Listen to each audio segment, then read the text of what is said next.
Hello, everyone. Thank you all so much for joining us here at the International Interfaith Conference, United in Liberty, the Rise of Spiritual Diplomats. My name is Olga Schmidt, and I am so honored to welcome to the stage a world-class opera singer, Miss Maria Maksakova, to perform the U.S. National Anthem. Her performance will be followed by the Pledge of Allegiance, led by Chief Joseph Riverwind, the war chief of the Arawak Taino tribe of Puerto Rico and the U.S. Army veteran. And after, Bishop Leon Benjamin will give us the opening blessing. We'll follow it in that order. So please help me welcome Maria Maksakova.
It's an honor to me to be here at the home of the great. Amen. Thank you so much.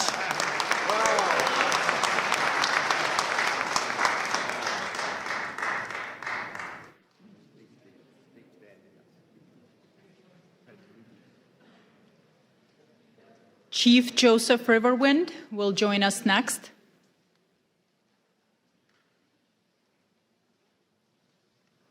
If you will please stand for the Pledge of Allegiance.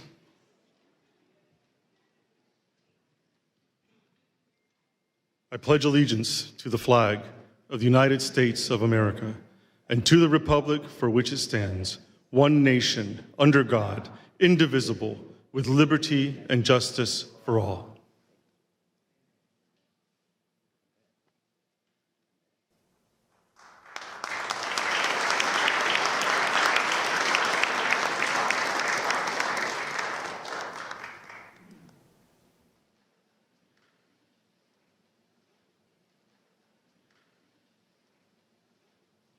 Good afternoon, everyone, and welcome to all of the wonderful faith leaders from across this nation and around the world.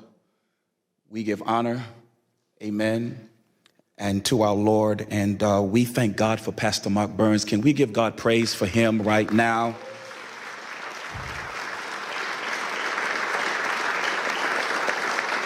The rise of spiritual diplomats as we pray today. The road of faith is not a road that is sometimes easy to get on. It takes courage, it takes boldness, it takes wanting to lay aside your differences to come together for a common good.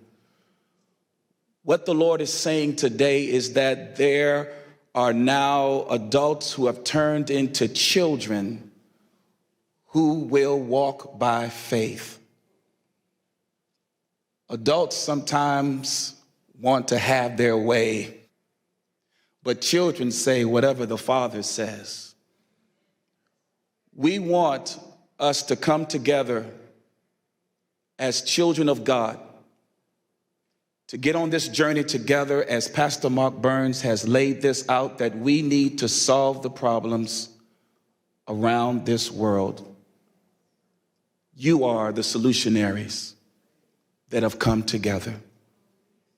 Give yourself a hand for being the solutionaries. The psalm says, praise ye the Lord, in Psalms 133, as I pray this scripture.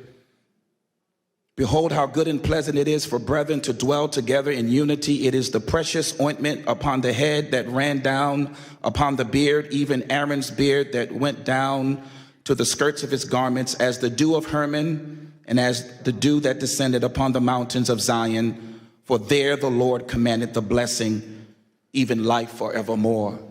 So, Father, we come to you now, Lord, as you said in your word. Let this anointing now flow upon this wonderful spiritual diplomat service, that let it flow, oh God, from the head. As Pastor Mark Burns has seen this in his heart, let it flow down, oh God, to every person that is in this room and those that may be watching afar off. Let it flow so that, oh God, everything that is disjointed may come together in the spirit of unity. Let it flow until, oh God, every, oh God, type of defrailment and defragment, anything that cannot be joined together, let it be, oh God, put away and lay it aside so that the true unity can manifest in this room today. Father, we thank you, Lord, for a growing surge, oh God, of faith that is now rising in the hearts of men and women that have come together to solve the problems, oh God, that make for peace around this world. This whole globe needs, oh God, peace. And so therefore, Father, we command the blessing to come now, that every heart, every mind, every soul, every person gathered together here today will now begin to get a divine download because of the anointing. It'll come, and your solutions, your way of doing things will unite with men and women across this globe, and we shall solve the problems of this earth, and this earth will be blessed because of your faith. We thank you now. We thank you, Heavenly Father, that you chose us for such a time as this. Bless Pastor Mark Burns. Keep his heart, oh God, secure and safe in you, and allow these roads that have never met before. Now we are joined together, and the earth will be better for it because of us. We thank you for it now. It's in the name of the God of Abraham, the God of Isaac, and the God of Jacob, in Yeshua HaMashiach, the name of the Lord Jesus Christ, our Lord and Savior. We thank you for it now. It is so, and it is done. Let everyone in this room that touches and agrees say amen.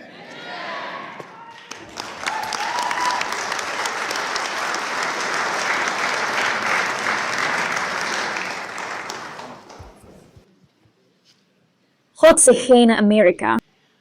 Ladies and gentlemen, it is my profound privilege to introduce a special video address prepared exclusively for this conference from a figure of immense global significance.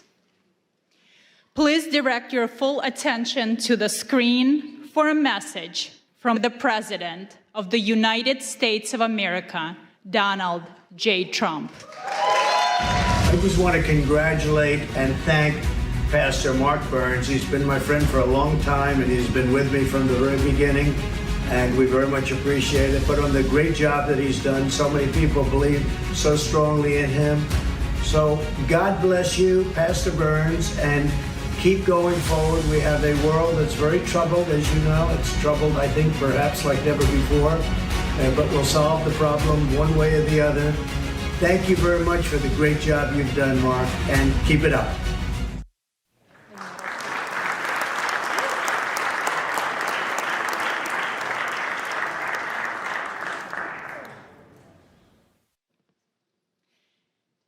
It is now my distinct privilege to introduce our host and the leader of the International Interfaith Conference, United in Liberty, the Rise of Spiritual Diplomats, Pastor Mark Burns.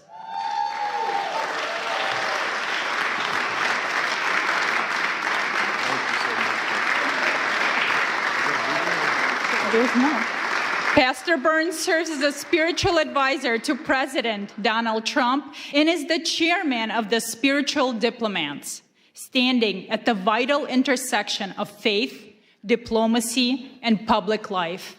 He's also the founder of the Harvest Praise and Worship Center and the co-founder of the Now television network, extending his influence across faith, media, and global engagement. Pastor Burns boldly promotes unity and justice.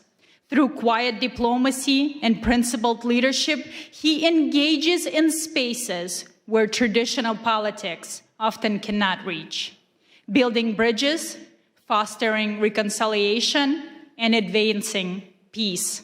Pastor Burns. I love you. Wow, wow.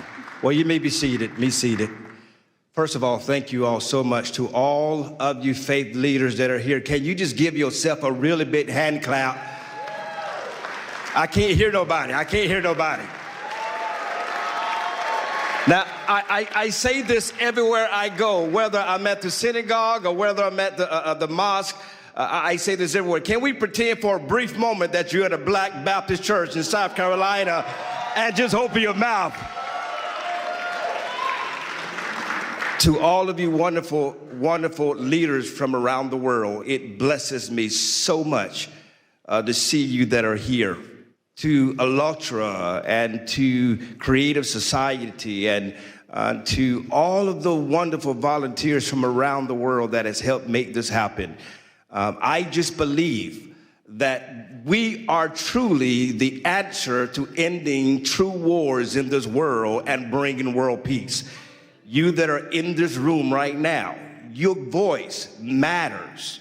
And I believe that in a society where we are breaking down barriers, in a society where division walls are being drawn up, it is we, the faith leaders of this world, that don't carry weapons, we carry wisdom. We don't carry policies, we care about people. And that's why we are here today. It is so important to me that you gather this in your heart, in your spirit. I don't care what your faith is. I know that regardless of what you believe, we stand in unity on peace and love. We are the advocates to speak for the voiceless. If you agree, say yes to that. Yes. If you agree, shout yes to that. Yes. We are here in our nation's capital to declare to the world, we would not be silent, we would not be moved by the divisions of this world, but we will stand for the voiceless. We will stand for those that need an advocate. We will work together to let the whole world know that there are more of us who desire peace in this world than those that desire power. Are you with me? Say yes to that. And so you will hear from some great men of faith, women of faith, influencers from all over the world. I pray that you stay all the way to the end because you do not want to miss not one word.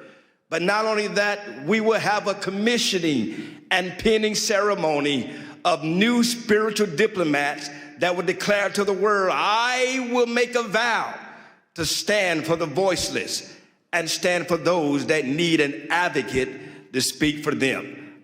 Are you a spiritual diplomat? That's the question you need to be asking yourself. Are you willing to go to the leaders of the world? Are you willing to bring a ceasefire in conflict zones around the world? Are you willing to go to the front lines?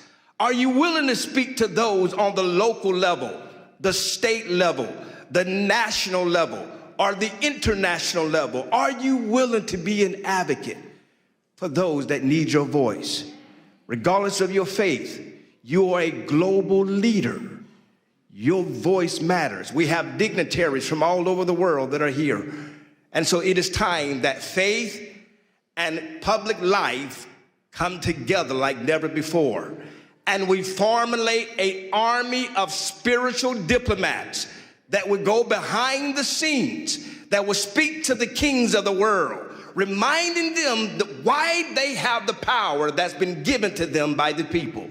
That power that's been bestowed upon them is not so that they may be empowered or rich, but they may use this power to speak to those that are less and to raise up those that need a helping hand. That's why you're here today. And together with all the faiths that are coming from around the world, this is what the world should look like. We are the true representation of human life and human dignity. This is a charge that you will receive today, to be a true spiritual diplomat. That you would go to your Muslim brother, you would go to your Jewish brother, you would go to your Christian brother, whatever the faith is, your Hindu brother, your Buddhist brother, whatever your faith is, regardless of what you believe or how you pray, you would stand on the fact that we are united in peace and in unity and in love. That's why you're here.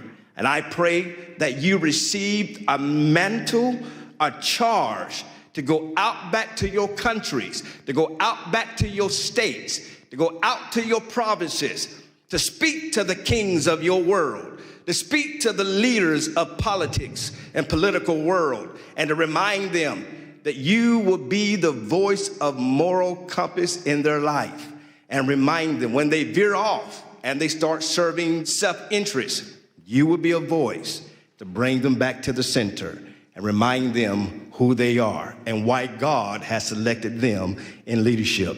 Let's bring peace to the world. Let's end the conflicts of the world. There's so much more that we're going to be doing together. This is not just a meeting. I need you to understand me clearly. If you're here just to be one of the number, if you're here just to take pictures, we don't need you nor want you. But if you truly here to roll up your sleeves and become the pit bulls of the world, and remind the leaders that you will not be silent, you will not be moved, but you will stand for those that are lost. You will lead the marches where there may need to be marches led. You will speak up for those that are being killed viciously. You would not be just keyboard warriors, but you would advocate for those that desperately need your leadership. If you agree with me, say yes to that. So that's why you're here. We're uniting the world together. And we started right here in our nation's capital. God bless you. Thank you all so much. There's much more to come. Please, please, stay to the end. You want to be commissioned. You want to be commissioned as a true spiritual diplomat, where you receive one of these spiritual diplomat pens that you wear with pride, that you're telling the world, I am a leader you could call on. I am a leader that will stand in the gap. I will always fight for those that need a voice and a helping hand. God bless you. Thank you all so much.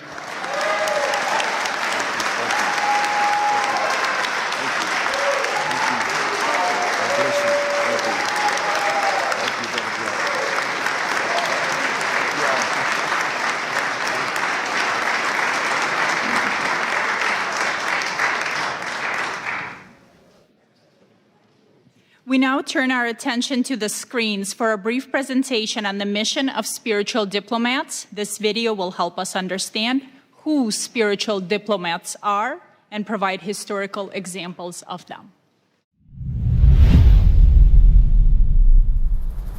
When most people think of diplomacy, they picture negotiators in suits moving between governments to strike deals. Spiritual diplomats operate differently. A spiritual diplomat is a faith leader who steps into spaces where politics, treaties, and traditional negotiations have failed. They don't carry weapons or political power. Instead, they bring wisdom, moral authority, and a commitment to peace rooted in faith. At its core, the Spiritual Diplomats movement is about advancing peace, protecting religious freedom, and defending human dignity across nations and faith traditions. These leaders represent the conscience of humanity. They include pastors, priests, imams, rabbis, and other faith voices who work together beyond political lines to foster dialogue and reconciliation. Their work is driven by shared values like safety for children, dignity and freedom for all people, justice, and the right to worship without fear. The model of spiritual diplomacy draws inspiration from historical figures whose faith guided them into spaces of conflict and division. People like Reverend Billy Graham, who stood before world leaders with courage and conviction, Sheikh Abdullah bin Baya, who worked alongside Christian, Jewish, and political leaders to foster understanding and protect religious minorities, Archbishop Desmond Tutu, who fought apartheid with faith and moral clarity, Gandhi, whose nonviolent resistance reshaped a nation, Dr. Martin Luther King, who stated that he dreams of a day where you're not judged by your color, but by the content of your character, and other interfaith leaders, who showed that moral courage can change the course of history. But spiritual diplomats don't only focus on big symbolic acts. They engage in quiet diplomacy by meeting with leaders in sensitive contexts, create safe spaces for interfaith dialogue, stand with refugees and persecuted communities, and advocate for religious freedom in global forums. They also work in conflict mediation, helping calm tensions, rebuild trust, and open the door to reconciliation where political solutions have stalled. A spiritual diplomat is not defined by nationality, title, or political office. A spiritual diplomat is defined by moral authority, by the courage to stand in places of tension and say that peace, dignity, and freedom of belief still matter. This movement also brings people together across faith lines. Events like the International Interfaith Conference, titled United in Liberty, The Rise of the Spiritual Diplomats, convene religious leaders from around the world to talk about practical paths to peace, grounded in shared values and mutual respect. This movement is intentionally interfaith. It does not ask leaders to compromise their beliefs.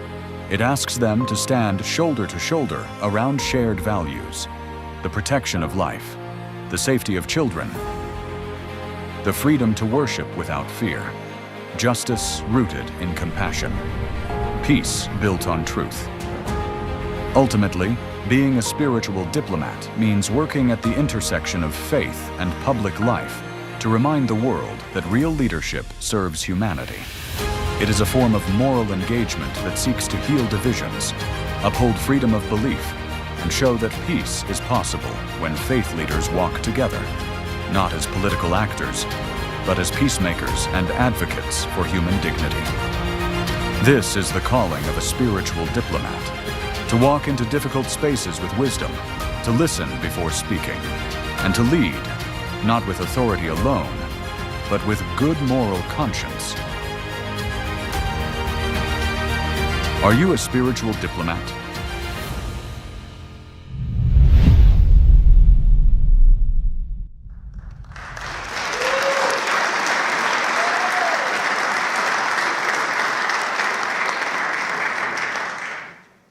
Traveling to us from Europe, we welcome George Simeon, President of the Alliance for the Union of Romanians, a courageous freedom fighter and defender of Christian rights. He brings a vital presentation on faith at the crossroads. He speaks to us today on how Romania's spiritual resilience offsets a lesson for a divided world.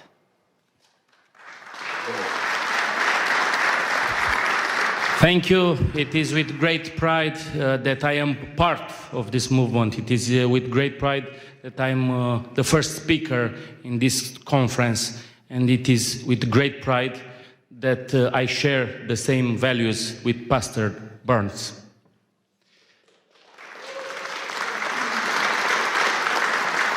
We come from Romania, a country where until recently you could have been jailed and punished for your belief. A country where the horrible experiment of communism tried to promote atheism. And the key to world peace, the key to global understanding, the key to prosperity is through God, is through faith, is through spiritual diplomats. We are here in Washington with a big delegation of members of the European Parliament and the Romanian Parliament, over 40 diplomats who are here to speak about a horrific attack on human dignity.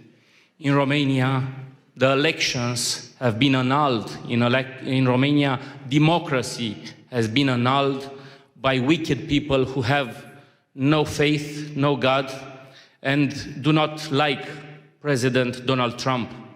I am sure that all of us gathered here today think about world peace. I am sure that, like Pastor Burns advocated, we must find a solution for peace in Ukraine. I am sure that in Gaza, we must adopt the Trump solution for peace. And in the Middle East, I was speaking with Rabbi Duvi Honig earlier. There are so many rabbis here in this interfaith dialogue. We must bring peace. And we are here in Washington, an example of democracy and world peace. You have a great leader for at least 3 more years. And we must follow on the footsteps on Donald Trump for our nations, for our religions. Thank you, great friend. Thank you for what you are doing, and count on us, on the Romanian people, for world peace and for spiritual diplomats.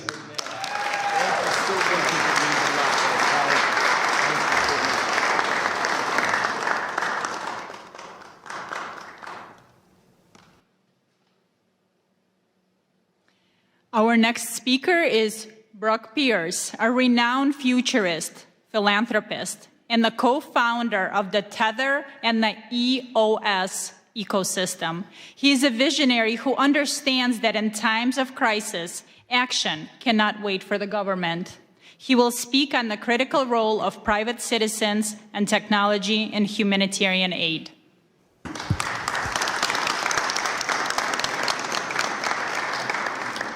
Well, what an honor and a privilege it is to be here with all of you today, and specific thanks to Pastor Mark Burns, who I've had the great pleasure of working with on a number of initiatives, and this is as exciting as any of them because it is global in nature. And on behalf of all the Ukrainians that are here, this is one of them, and we've got a few other surprises I think we'll see in the months to come. But what a pleasure. I think it's worth talking, for a moment about the world, as it is right now. The world is changing rapidly. Technology has been creating uncertainty about what is our role, who am I, why am I here? And so there's a lot of fear in the world.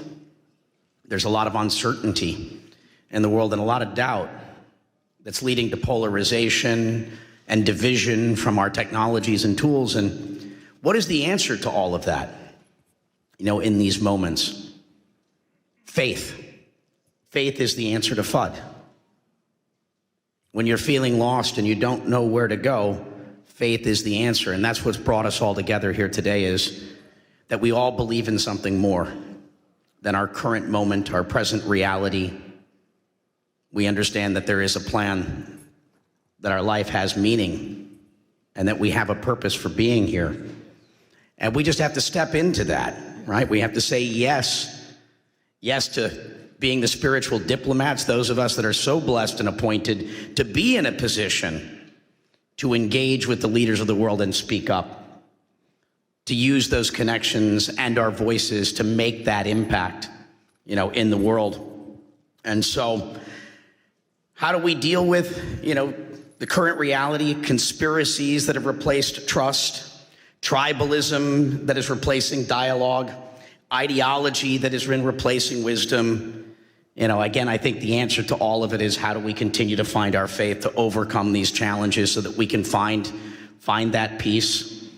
We'll be doing another trip to Ukraine here soon, and Jordan, Israel, and Bethlehem. And, for those that take an interest in any of these journeys, please, connect with us. And so, what is spiritual diplomacy to me? It's the ability to engage with those nations and cultures and people through their deepest source of meaning, belief, and identity, where it's not just about power, policy, and pressure, but it's those things that transcend our typical negotiations and bringing it back to purpose, bringing it back to dignity, that narrative and moral authority. One nation under God, right? And that's what we're all here for. So I'm so grateful to be able to speak and share this time with all of you and continue to do this, perform this great work in the world together. God bless all of you, and thank you for your presence and participation in this great work.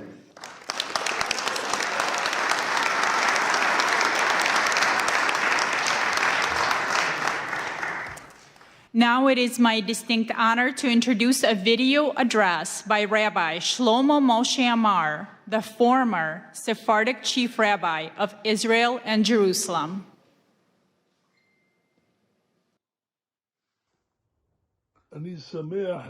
I am happy to bless the attendees of the International Interfaith Conference in the capital city, Washington, in the United States, which comes to share opinions and exchange views between religious leaders in order to increase love, brotherhood, and peace among the nations.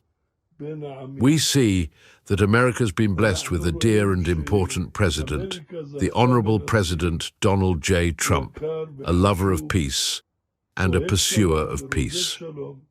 And I'm confident that this initiative also comes from Pastor Mark Burns, who President Trump appointed to lead this initiative. I met Pastor Mark Burns in New York, and his entire goal is to increase friendship and brotherhood among nations. This is a very, very blessed thing, to bring about understanding that will prevent wars and prevent great troubles and will increase good life among people, among religions, and among nations. May it be God's will that the blessing of the Lord rests upon you. Do correct things for the good of the entire universe and all inhabitants of the world. And may we hear and be heralded with good news, peace, and blessing. Amen. Amen.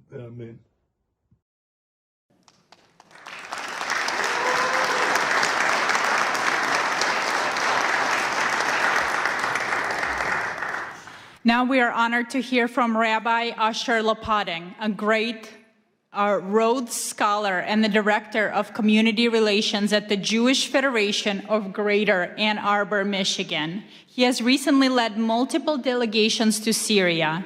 A true spiritual diplomat, he speaks today on the new Syria and the religious imperative to build bridges with nations, often deemed adversaries. Thank you. Thank you so much. It is such an honor to be presenting at this International Interfaith Conference of Spiritual Diplomats United in Liberty. My deep gratitude to Pastor Mark Burns and all the organizers and participants. You know, there's an old Jewish joke that mixes humor with some warning if we don't heed the word of God. A man's house is caught in a great flood.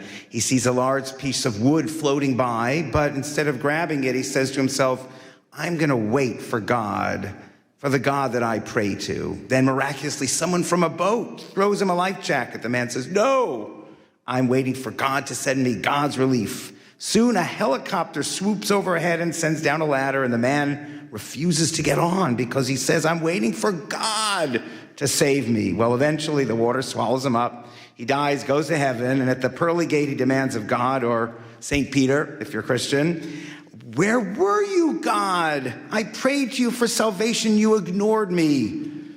And God, or St. Peter, says, who do you think sent the wood? Who sent the boat? Who sent the helicopter? Well, the lesson is that God sometimes sends us the greatest of opportunities, and it is our important responsibility to seize them and not ignore them. And I feel that the new Syria is a great opportunity for America, for the Middle East, and for the Jewish state of Israel. But it takes someone with vision like our great President of the United States to realize what an opportunity it is. Weeks after Ahmad al-Sharaa, Abu Jalani defeated Bashar al-Assad, the Syrian dictator who killed 1 million of his own people, I got a call from my good friend, Dr. Yahya Basha, a Syrian Muslim doctor whose family had been murdered by the Assad regime. It was clear to Dr. Basha, and he said clear to many Syrians, that it was Israel's defeat of Hezbollah and weakening of Iran that gave the Syrian rebels the ability to oust Assad. And Dr. Basha was celebrating. Dr. Basha is a spiritual diplomat who, in addition to building MRI clinics all over Detroit, has dedicated himself to building bridges with the Jewish community over the decades and trying to lead the Muslim community in the direction of peace. So with Dr. Basha's influence and perhaps an awareness that the new Syria owed Israel for their success, the Sharia government invited Jews to return to Syria for the first time in 30 years. Dr. Basha told me I needed to go just 2 months after the new government came to power. Yes, the government understood that good relations with the Jewish community meant good things for Syria. Sanctions relief, business opportunities, the era of President Trump. Good for the Syrian government, recognizing how the Jewish people can be allies and not enemies. And that took a lot of vision and independent thinking. Syrians were always taught that Jews in Israel were the enemy. Now we had a leader of Syria who understood exactly the opposite. And we were welcomed by everyone in Syria as Americans. But even more impressive, when people saw that I was Jewish by seeing my kippah coming out of a synagogue in Damascus, they celebrated. Jews returning to Syria meant that Assad was truly gone. Since this first February trip, I have returned twice, leading 2 Jewish delegations, one with an Israeli reporter, David Horowitz. I wore my kippah everywhere and received the same joyous welcome from teenagers, from kids to older adults, and even armed guards who wanted to take their picture with me. At our visit with the president of the University of Damascus, I openly told faculty, students, and administrators that yes, I am a Zionist, and I hope that Syria and Israel will become best friends. And while some were surprised, most understood. And I believe sincerely that the Sharia administration understands. For over a decade, Syrians were tortured and killed by Assad's allies, Hezbollah and Iran and Russia. And Hezbollah alone killed tens of thousands of Syrians. So now Syria and its leadership understand that those who obsess with destroying Israel and America, Hezbollah, Iran, ISIS, Houthis, they are not friends. They are enemies of the new Syria, just as they are enemies of Israel and America. So after 3 trips, meeting with the Minister of the Muslim Waqf, the Minister of the Economy and Labor and Social Affairs, and many, many in the Foreign Office, I now am invited 2 more times to bring Jewish leaders, business leaders, and rabbis. And I can say with faith that a strong, unified Syria can be a great ally of America and Israel. God bless President Donald Trump for seeing this early on when he met with Sharia in May. And now, as a strong supporter of Israel, I ask Israel to understand this. I believe God is sending America and Israel the wood, the boat, the helicopter. Israel has to figure out how to use all these opportunities while maintaining security. But I believe having a strong, unified Syria can be the best allies for Israel's security against its greatest enemies. Part of being a spiritual diplomat is seeing diplomacy and building unlikely bridges and breaking down old, outdated divisions and seeing that all, as the pastor said, as holy work accomplished by trusting in God to guide us into crucial opportunities, to the boat, to the helicopter. At these times, I think of the courage that it took for the great Martin Luther King to join with rabbis and Jewish leaders to fight together. Folks with different religions and backgrounds, but united in spirit and understanding and a respect for all human beings created in God's image. That is the courage needed to follow everything we see in the new Syria and Israel. And with America's blessing and hard work, Israel, Syria, America, and all those who love and want peace can be the greatest of friends and allies to prevail together against the forces against peace that surround both countries in the ultimate victory of light over darkness. Thank you.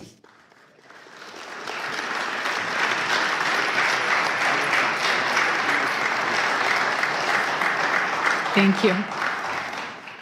And next, please welcome His Excellency Sheikh Ashraf Effendi, a distinguished Sufi master from the Naqshbandi order and a global peace ambassador. Sheikh Effendi came here all the way from Germany. He brings us wisdom from the Sufi tradition on the theme, "In God We Trust," emphasizing the key role of rope of God and divine blessing. And we will have a translator. Thank you very much. Assalamu alaikum wa rahmatullahi wa barakatuhu. Möget ihr alle im Namen des Herrn gesegnet, gegrüßt und von seinem Lichte geführt sein. In the name of Allah, the most gracious, the most merciful. In the name of the Lord, may you be greeted and blessed and guided by His light forever. Zweifellos ist dies eine himmlische Zusammenkunft und das Werk göttlicher Inspiration. This is a divine meeting and standing under divine inspiration of God. Und so wie Allah, der Herr, alle Welten und alle Seelen es wollte, haben wir zu einer heiligen Zusammenkunft hier zusammengefunden. And as God wanted, guiding all the beings on this planet, we have found our way here to this meeting.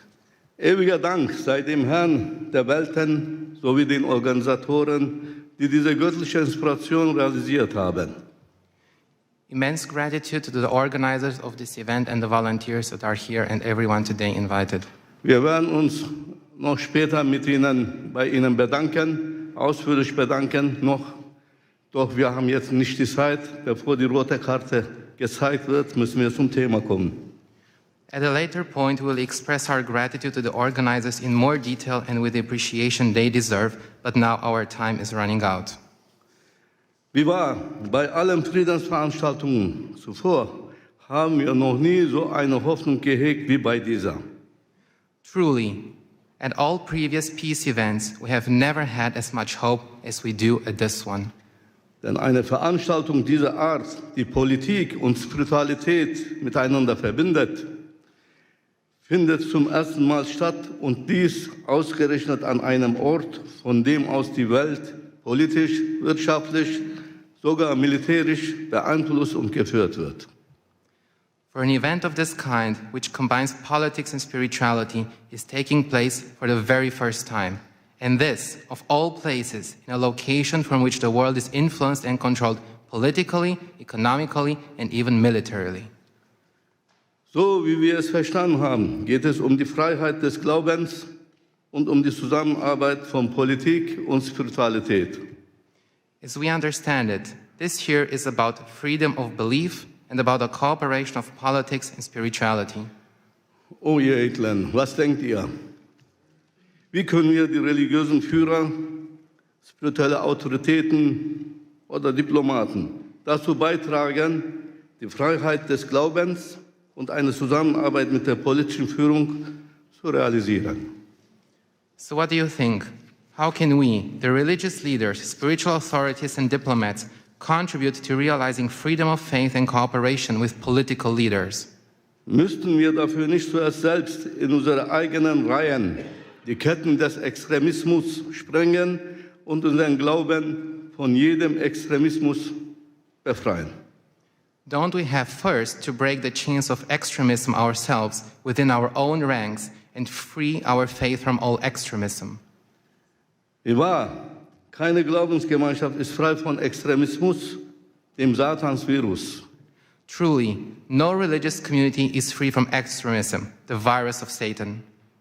Wie können wir als Menschen des Glaubens dann Frieden und Glaubensfreiheit schaffen unter den Geschöpfen der Menschen? How can we, as people of faith, create peace and freedom of belief among the Lord's creatures? Um Extremismus im eigenen Glauben zu bekämpfen, müssen wir selbst, also wir, die Vertreter unseres Glaubens, konsequent an den goldenen Regeln, dem göttlichen Kodex festhalten. So in order to combat extremism in our own faith, we ourselves, we, the representatives of our faith, must consistently adhere to the golden rules, the divine code. Zum Beispiel im Islam. Wer einen Menschen tötet, ist, als hätte er die gesamte Menschheit getötet. For instance, in Islam, whoever kills a human being is as if he has killed all of humanity. Zum Beispiel im Judentum. Du sollst nicht töten und du sollst nicht begehren, was dem anderen gehört.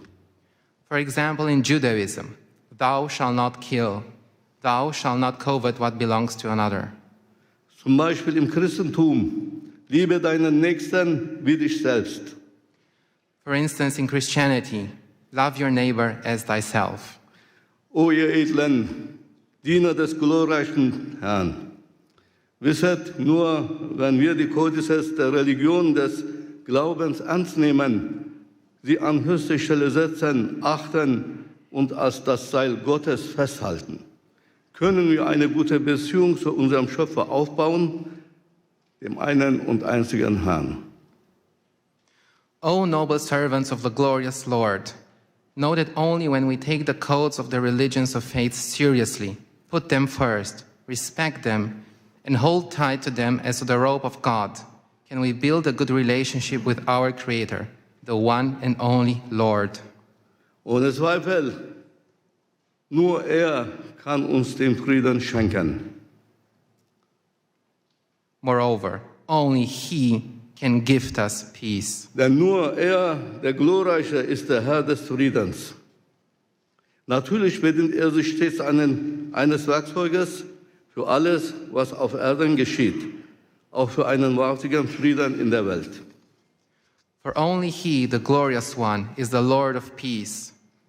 Of course, He always uses a tool for everything that happens on earth, including for true peace in the world.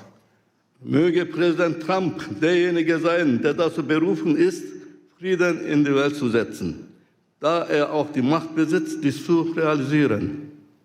May President Trump be the one called upon to bring peace to the world, as he also has the power to make this happen. Möge er dafür mit einem himmlischen Friedenspreis vom Herrn des Friedens selbst gekrönt werden. Eine Auszeichnung, die niemandem zuvor zuteil wurde.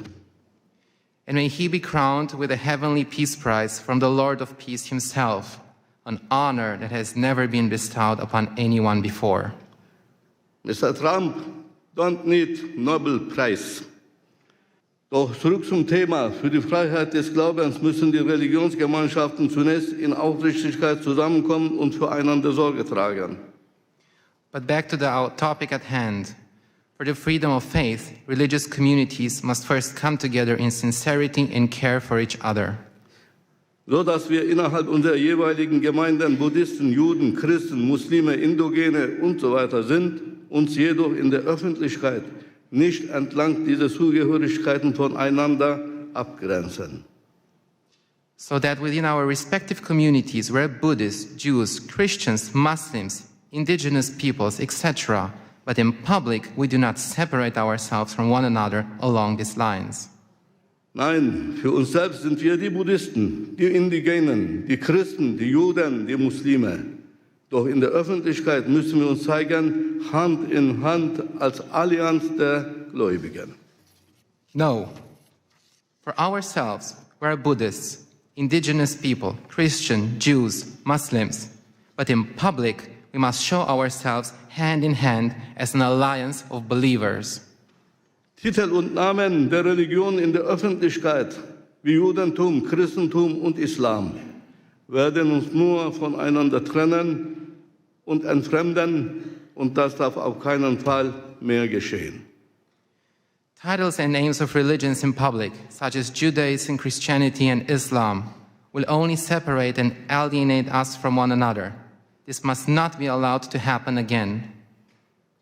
Lass uns daher laut und deutlich dieses Verständnis der ganzen Welt zu erkennen geben und stark betonen, wir sind die Rabbaniun, wir sind die Gottergebenen.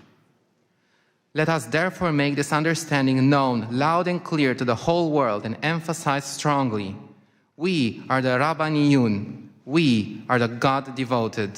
Und mehr noch, erheben wir von diesem Ort aus unsere Stimme, von jenem Ort, von dem die Geschicke der Welt politisch, wirtschaftlich und militärisch gelenkt werden.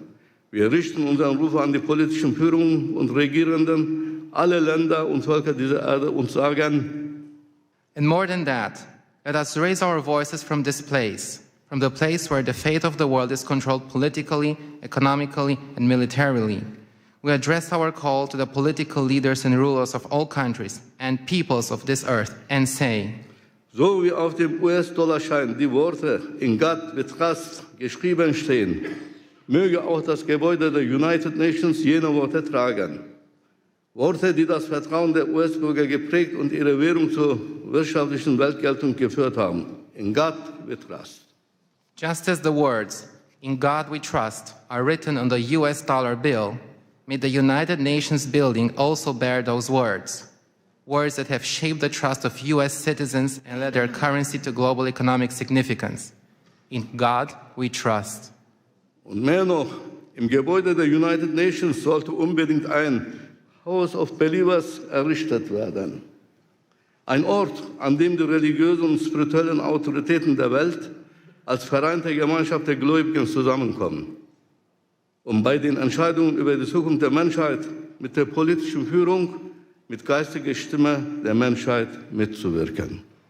And furthermore, in the United Nations building, a house of the believers should definitely be established, a place where the religious and spiritual authorities of the world come together as a united community of believers, where they come together to participate in decisions about the future of humanity with political leaders as a spiritual voice of humanity. Denn wir haben gesehen, dass Politik allein nicht ausreicht für Frieden und für eine glückliche Menschheit. For we have seen that politics alone is not enough for peace and for a happy humanity. Wenn die Politik der Körper der Menschheit ist, so ist der Glaube die Seele der Menschheit. Der eine kann ohne den anderen nicht existieren. If politics is the body of humanity, then faith is the soul of humanity. One cannot exist without the other. Möge Allah der Herr alle Seelen, diese Konferenz und ihre Organisatoren, Teilnehmenden segnen und mit seinem Licht führen. May God bless this conference and all the participants in this conference and hear all of us with his ears. May Allah Almighty bless and guide you. Assalamu alaikum.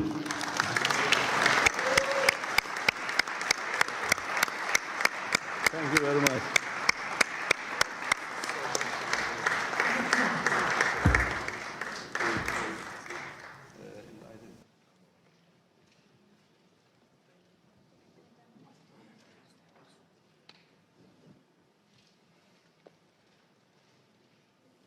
Thank you very much. I'm pleased to introduce Rabbi Duvi Honig, founder and CEO of the Orthodox Jewish Chamber of Commerce. He has dedicated his life to uniting communities through economic cooperation. Today, he speaks on commerce as common ground, exploring how business can protect religious freedom and democratic integrity.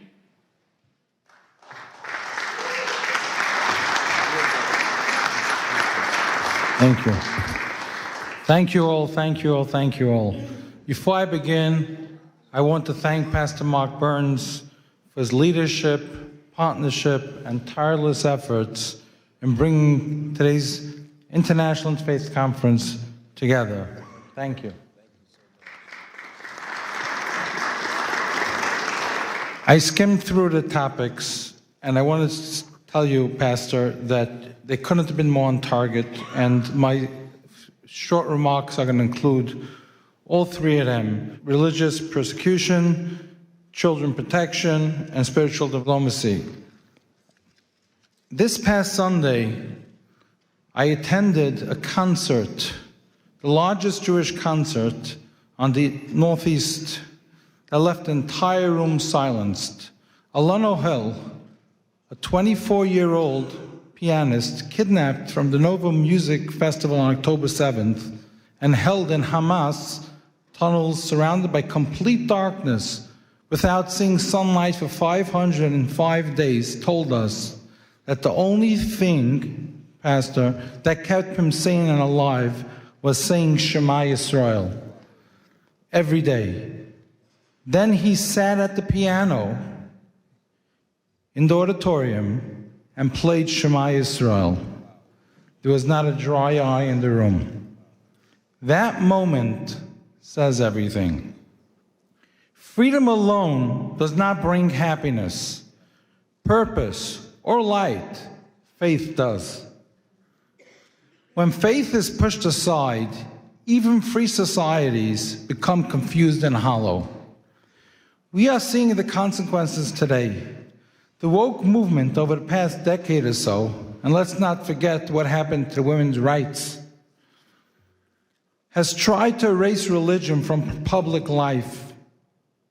They ridicule moral boundaries and punish those who openly live by their faiths and basic truths, leaving a generation unanchored, divided, and increasingly hostile to one another, all in the name of democracy. That means all us religious leaders, we were absolute with the woke movement because we kept the Shabbat. We didn't want to go to work, so we had to file those briefs to protect religion. Christians on Sunday, all those things. A man, a woman, who's a man, who's a woman. Would you believe that today the Supreme Court's using our taxpayer dollars to decide if a man's a woman's a man?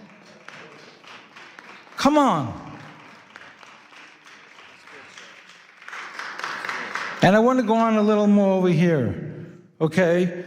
The woke movement, anti-Semitism, confusion, anger, is not how it was during the Holocaust. It's very different. We have simple, confused children in the next generation. Imagine if you're told two men are your parent. Imagine if you taught, follow the science, follow the biology, follow science. Okay, I'm following it. COVID, follow science. Okay, I'm following it. So how could you tell me in school that a man's a woman and a woman's a man? That brings inner anger. That brings frustration. That brings confusion to the next generation. That destroys our country, our nation, our values. They are a hijacking democracy. We are here today to claim it back. Thank you, Pastor. We owe gratitude to President Donald Trump for taking a clear stand against the woke movement. And we all know the lack of stories, people saying he's abusing women. He's the one who's standing up to protect women. There's another issue I want to discuss, and I'm over here, by the way, I'm not wearing any gloves. I'm here, I told the pastor when he spoke, whoever's here for pictures, please leave.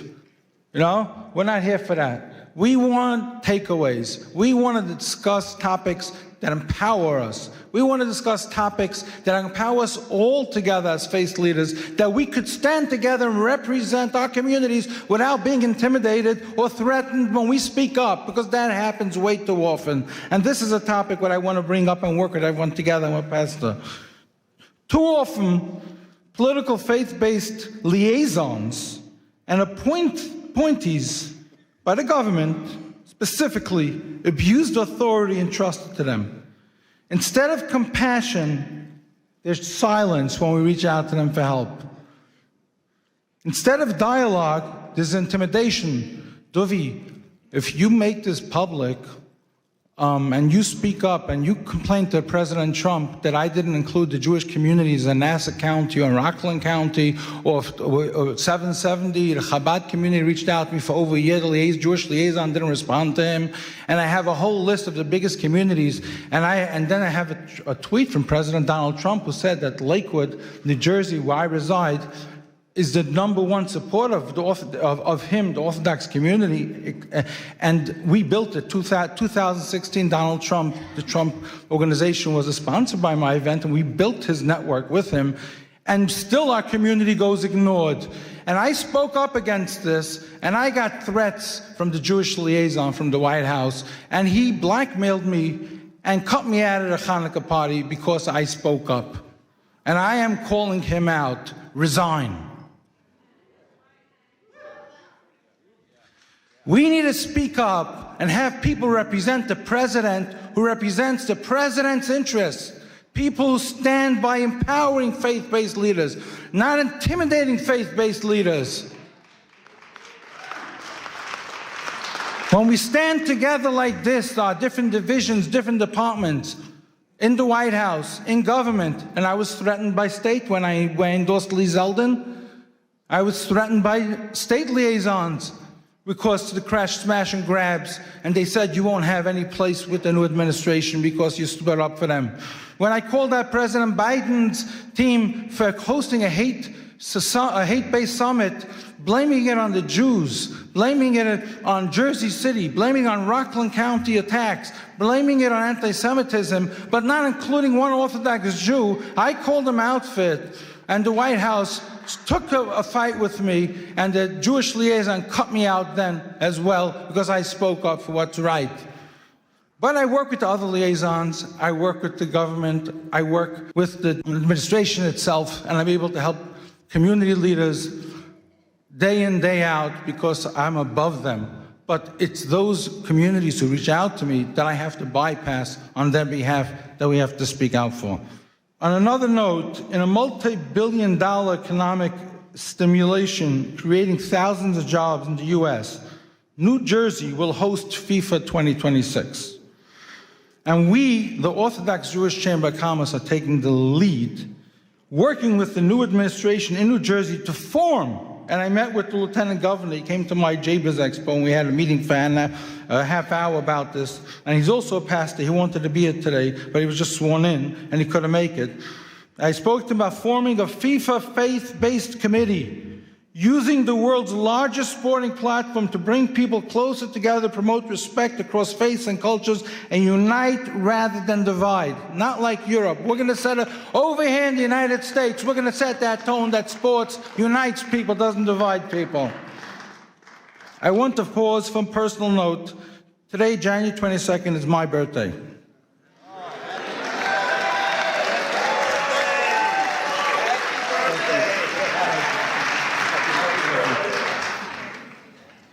And it is also the 21st wedding anniversary of President Donald Trump and First Lady Melania. On behalf of our community, the Orthodox Jewish Chamber of Commerce, Pastor Burns and his team, we extend our warm congratulations and wishes and continues strength and leadership. Our chairman, J. Morton Davis, who couldn't be here today, he's close to 100, the close friend of the president, for half a century, sends his congratulations to the president. And final, I also want to announce today, as the founder of the Morris Katz Foundation, together with my partners, Alan Dershowitz, Elon Carr, former U.S. Special Envoy and Monitor to Combat Anti-Semitism and CEO of IAC Today, Malcolm Homeline, Mayor Izzy Spitzer of New Square, and the Morris Katz Foundation Committee, that we, the Jewish community, have nominated President Donald Trump for the Morris Katz Presidential Legacy Award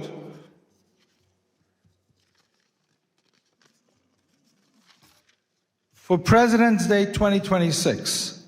Morris Katz was a Holocaust survivor, twice Guinness World Record holder, who spent 6 years painting every US president in old master style with millions of postcards sold for him, never to take freedom or leadership for granted as a Holocaust survivor inspired by Kennedy's assassination to show appreciation to our president.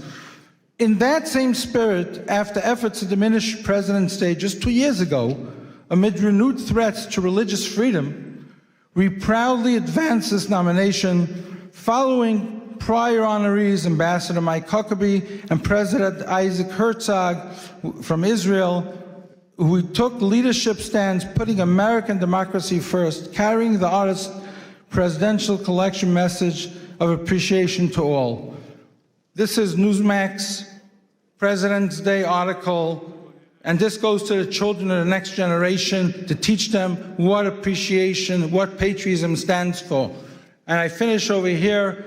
It's called educating the next generation. If we don't know what President's Day stands for, if we don't know what President Trump is doing today, and we just build with hate coming from the woke movement, good luck to the next generation. Thank you, Pastor Burns, for your leadership. Thank you to your team. Thank you to all. And I am going to hand you this to hand to the President, put on his table.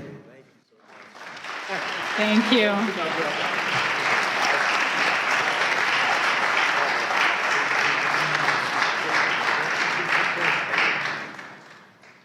Our next distinguished speaker is Sir Professor Dr. Gabriel Paupe Andreoli, President of the Institute for Advanced Studies and Cooperation and an ethical AI leader affiliated with the Vatican. A polymath in medicine and ethics, he addresses the shift from law to conscience, discussing the future of global governance.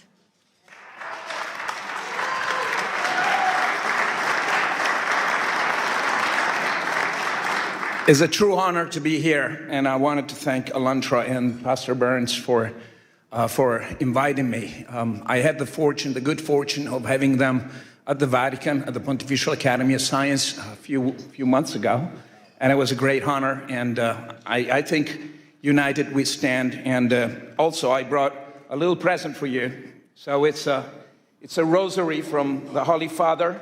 It's been blessed, and you know, so I wanted to take this little time to give it to you.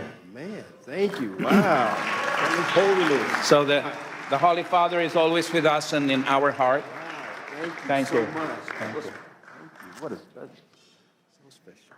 Wow. I'm going to try to read this, and because I think it's important. We're standing in a threshold of a new era, and I need your help. We all need to stay together. So esteemed spiritual leaders and diplomats, ladies and gentlemen, we're living in a time of extraordinary paradox. Never before has humanity possessed such technological power, scientific knowledge, and global connectivity. Yet never we face such a systemic fragility, polarization, and planetary risk. This paradox reveals something essential. The central challenge of our time is no longer technological, but political, constitutional, and ethical architecture. At WEF in Davos yesterday, leaders have spoken of the essential need for a new world order, and it was about time. We've been working on it for the last few years. In recent days, I was at the Vatican seeking guidance from His Eminence, Cardinal Pietro Parolin, Secretary of State of the Holy See, and we reflected on a question that is at once urgent and hopeful. How can humanity move beyond fragmented effort and begin to shape a shared constitutional pathway for peace, for human dignity, and for regeneration of our Mother Earth? And by the way, I think Kathleen Rogers is here with us, and she was a great inspiration. Kathleen, are here? Or maybe she's... Oh, okay, great. Thank you for being with us. How can we transition from sustainability to flourishing? The conclusion was clear. We must work together through institution, through commitments, and through technological guarantees, because what humanity needs today is not merely a better tools, but a new framework of trust.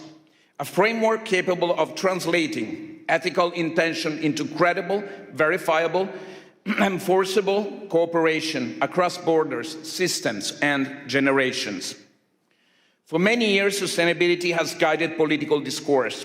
To sustain is to hold, to resist, to maintain balance, and balance, when treated as an end rather than as a phase, becomes stasis. In living system, biological, social, and civilizational, stasis is not life. The challenge we face, climate instability, geopolitical conflict, inequality, and the concentration of technological power, cannot be solved by containment alone. This is why we must move from sustainability to flourishing. Flourishing is not theoretic. It's a principle of governance. To flourish means to design economic, political, and technological system that generates more life, more dignity, more trust, and more shared prosperity over time. Sustainability asks, how do we survive longer? Flourishing asks, how do we harmonize and strive together? Flourishing is generative, and the pathway to flourishing is harmony.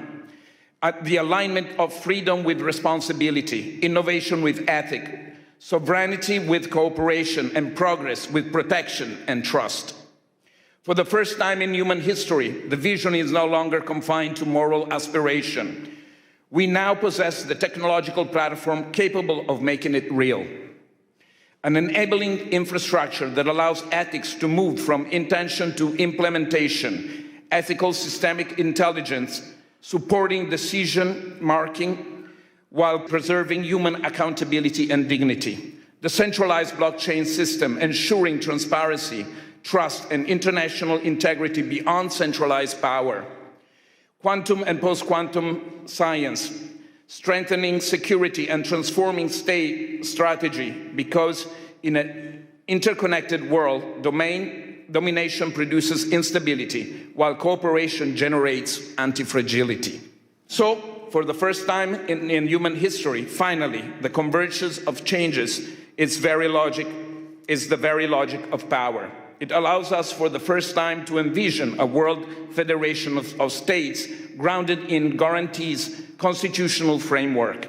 Not a global government, not an empire, but a federation of guarantees, limits to power, protection of rights, constitutional safeguard for dignity, peace, harmony, and the regeneration of our leadership and relationship with the earth. Peace has to be a strategic infrastructure. For too long, peace has been treated as a moral aspiration or a diplomatic outcome, but peace has failed repeatedly because it lacked the institutional and economic infrastructure. Almost there, don't cry. War remained profitable because peace was structurally weak, too dependent on personalities, too vulnerable to manipulation, too exposed to capture of institutions. That equation can now change. In the regenerative paradigm, peace becomes economically advantageous, strategically stabilizing, technically innovative, and socially resilient. Cooperation scales better than conflict. Trust multiplies economic and social value faster than fear. Regenerative systems outperform extract ones. In this model, peace is not only ethical, it's strategically and economically superior. But this transformation requires a decisive evolution of governments. Ethics must move from aspiration to architecture. It must be embedded by design. Ethical IE is not decoration, it's a safeguard. Decentralization is not ideology, it's institutional anti-fragility. Guarantees constitutionalism is not theory, it's a protection against systemic abuse of power. Without ethics, technology accelerates inequality and instability. With ethics, technology becomes an engine for flourishing. We're building a platform for scientific technological diplomacy, a space for spiritual dialogue beyond ideology, constitutional and policy proposals aligned with emerging technologies and practical frameworks where peace is treated as a system, not as a slogan. Not ideology, but governance. Not utopia, but institutional design. Not theory, but action. A constitution is not merely a text. A constitution is a shared commitment to the future. We believe that time has come to give momentum to a new guarantees constitutional pathway for peace, one that can be endorsed, undersigned, and advanced by institutions, leaders, and citizens of conscience. I therefore invite you all to engage, to follow this work, to contribute to it, to undersign it, and encourage others to do the same, because the future is no longer something we merely debate. It is something we are now responsible to design together through policy, law, technology, and leadership. We started, let us embrace as a spiritual leader. We can. Let us build what is structured, safeguard, and regenerative for all of us and our children and future. Thank you all.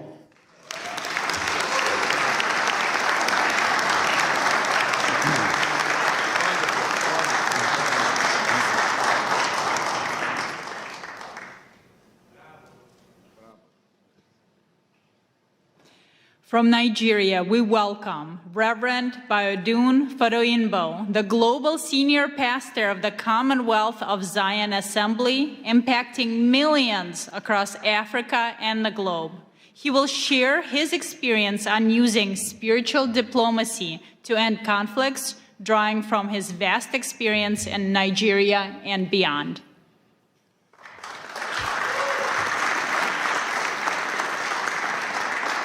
Good afternoon.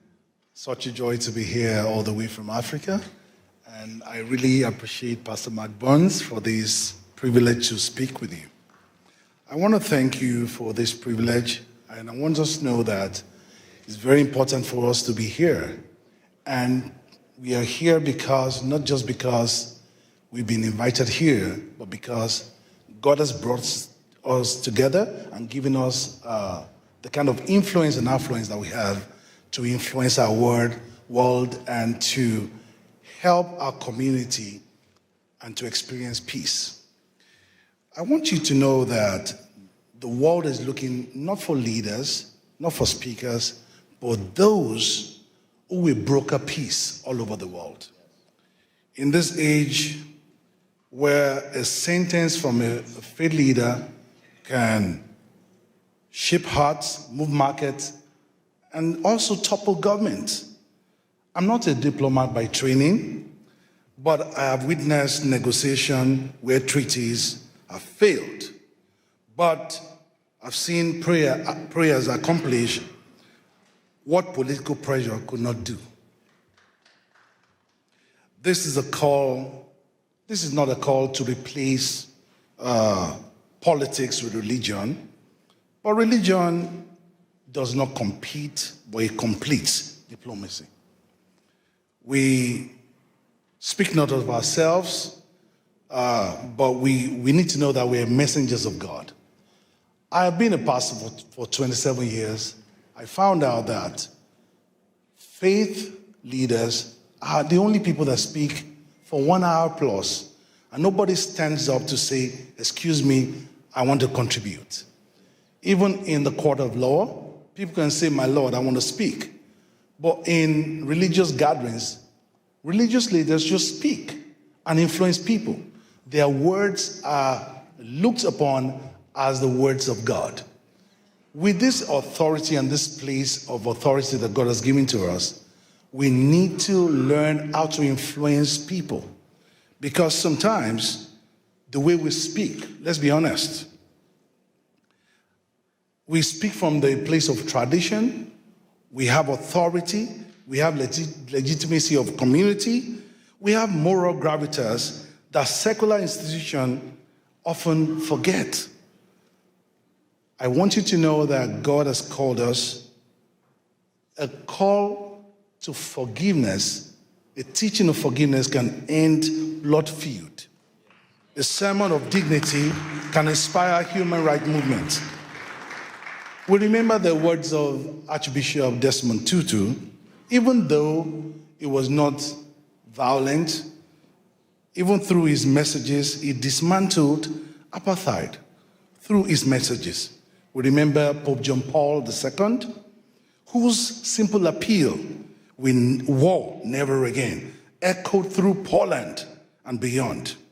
We also remember sermons the baptized ethnic cleansing, and the casual dehumanization that turned neighbors into enemies. The weight of our words are measured not in their eloquence, but we must consider the consequences of our words. Today, our world suffers from dialogue deficit. We talk at each other, but not to each other. Faith leaders must understand their position and where God has placed them. So what does responsibility look like? Number one, we must, first of all, know that we stand for truth instead of triumph. We must understand that the role is not to win arguments, but to seek wisdom. Secondly, we must understand that courage must be displayed over convenience. We need to confront intolerance within our own communities and call for peace at all times. We must know that we've been positioned to influence. Our words carry weight. Our words carry weight beyond. We must see microphone not as a trophy, but we must see it as a means of influence to influence people to broker peace in our society. I want to round off by telling us about something that happened at during the Central African Republic Civil War, when Muslims and Christians were slaughtering each other. One imam and one pastor made a pact. They stood at a checkpoint between warring neighborhoods, joined hands together, and they said the first bullet to be fired must pass through the imam and the pastor. For 18 months, they stood there and they held hands together. But for 18 months, no one fired a bullet. Eventually, others joined them. Their words carried weight, not because they had power, but because they had the courage to stake their lives on their conviction. Words carry weight. Your words carry weight too. The question is not whether you speak, it's not whether you will speak, but whether you will speak in the ways that will heal rather than divide. Will you reach the voiceless rather than just the powerful? Will you use your position to heal your community, heal your country, and avoid the differences in the religion and make sure that we heal our world? This is something we need to stand up to, and our lives will not remain the same. God bless our world.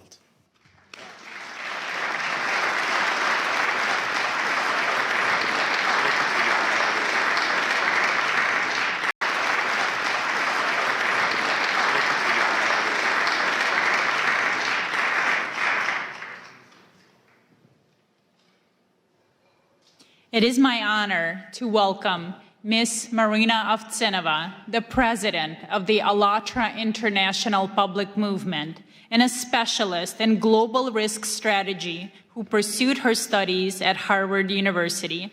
She will present on human values as the foundation of global security, introducing the international experience of the Universal Grain Project.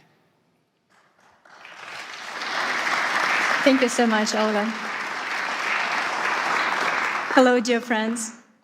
It's a great honor for me to welcome you here at this hall and at this landmark event. I believe the very fact that representatives from different religions, different cultures, different nationality, different worldviews are here today, that means a lot. That means we're right now in the middle of creating a great change in this world. And with a deep gratitude, I would like to acknowledge that today's conference became possible because of the meaningful collaboration between Pastor Mark Burns, his global initiative spiritual diplomacy, and the ALLATRA International Public Movement. I will give you a brief introduction about the ALLATRA. This is an international volunteer-based alliance of scientists, experts, and professionals from more than 180 countries, dedicated to study climate, geodynamic, and environmental risks. We strive to advocate scientific awareness, promote multilateral cooperation, and addressing global existential challenges, and of course, protecting human rights and religious freedom as the fundamental freedoms. We are firmly convinced that spiritual diplomacy has the power to shape the kind of world that deep down every single person longs for, a world that is safe, prosperous, and just. A world where human life comes first, and the spiritual diplomacy represents the real opportunity for all of humanity to overcome this current crisis. And we have solid evidence that we presented to you today that humanity is deeply seeking spiritual diplomacy as the force capable of transforming our world. Back in 2017, we initiated a large-scale international social research project called the Universal Grain. We defined the goal of this project as following: to identify the scientifically sustainable, the fundamental values shared by all people on the earth, regardless of their religion, nationality, social status, political affiliation, in order to find unshakable foundation for understanding among all of humanity.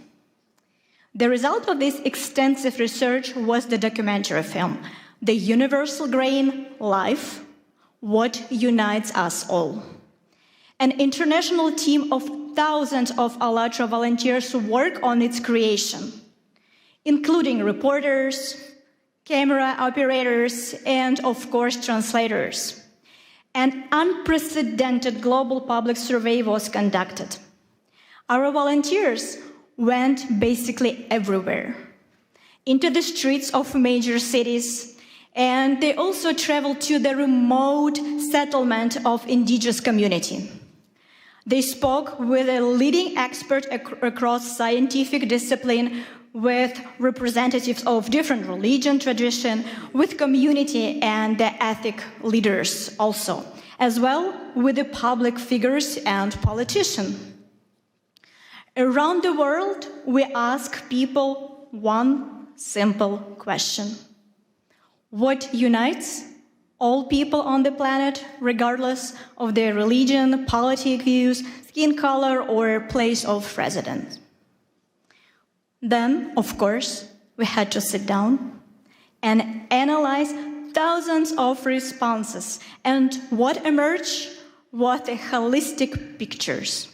People in every culture aspire to the same thing: peace, safety, justice, and the opportunity to live a dignified life. This is the universal grain that lies at the foundation of all world religions and humanistic teachings. Why is this knowledge important today? Because we are living in an era of global climate and geodynamic and environmental change. The challenges facing our planet know no borders. Nature does not ask which religion we follow or what kind of passport you have, right? In the face of growing threats, we are all simply people, residents of one shared home, the Earth.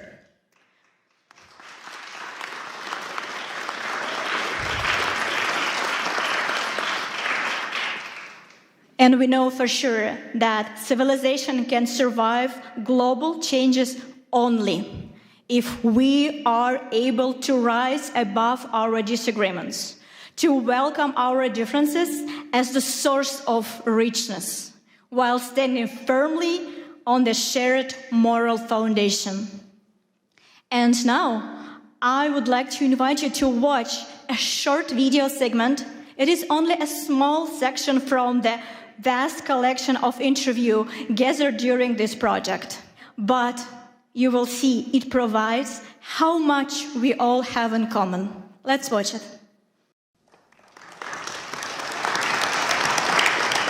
Life on our planet manifests itself in an amazing diversity.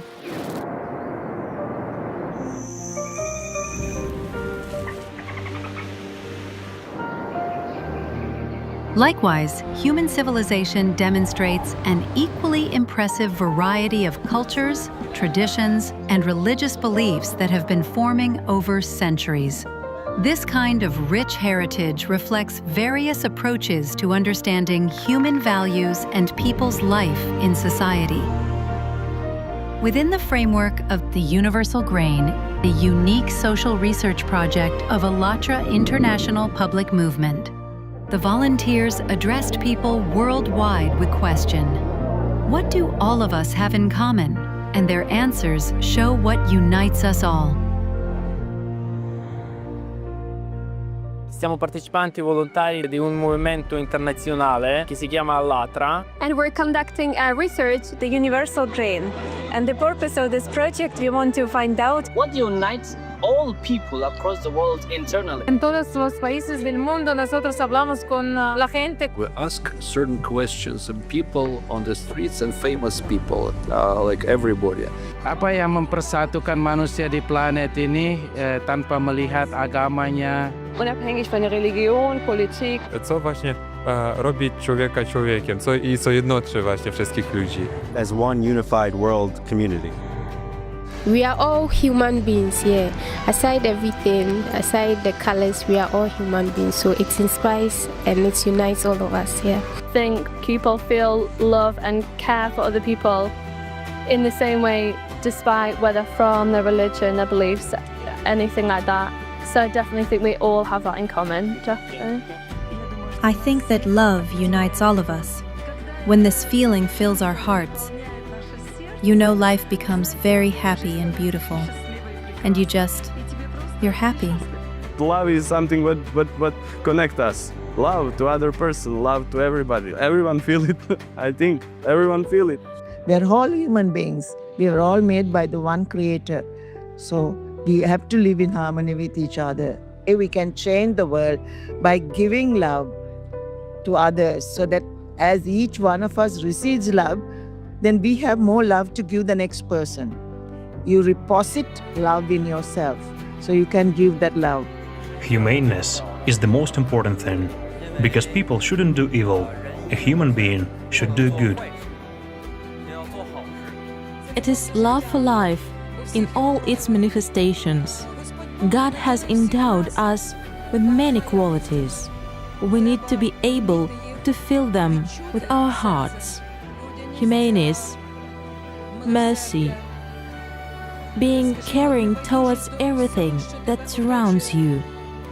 We should all be like this.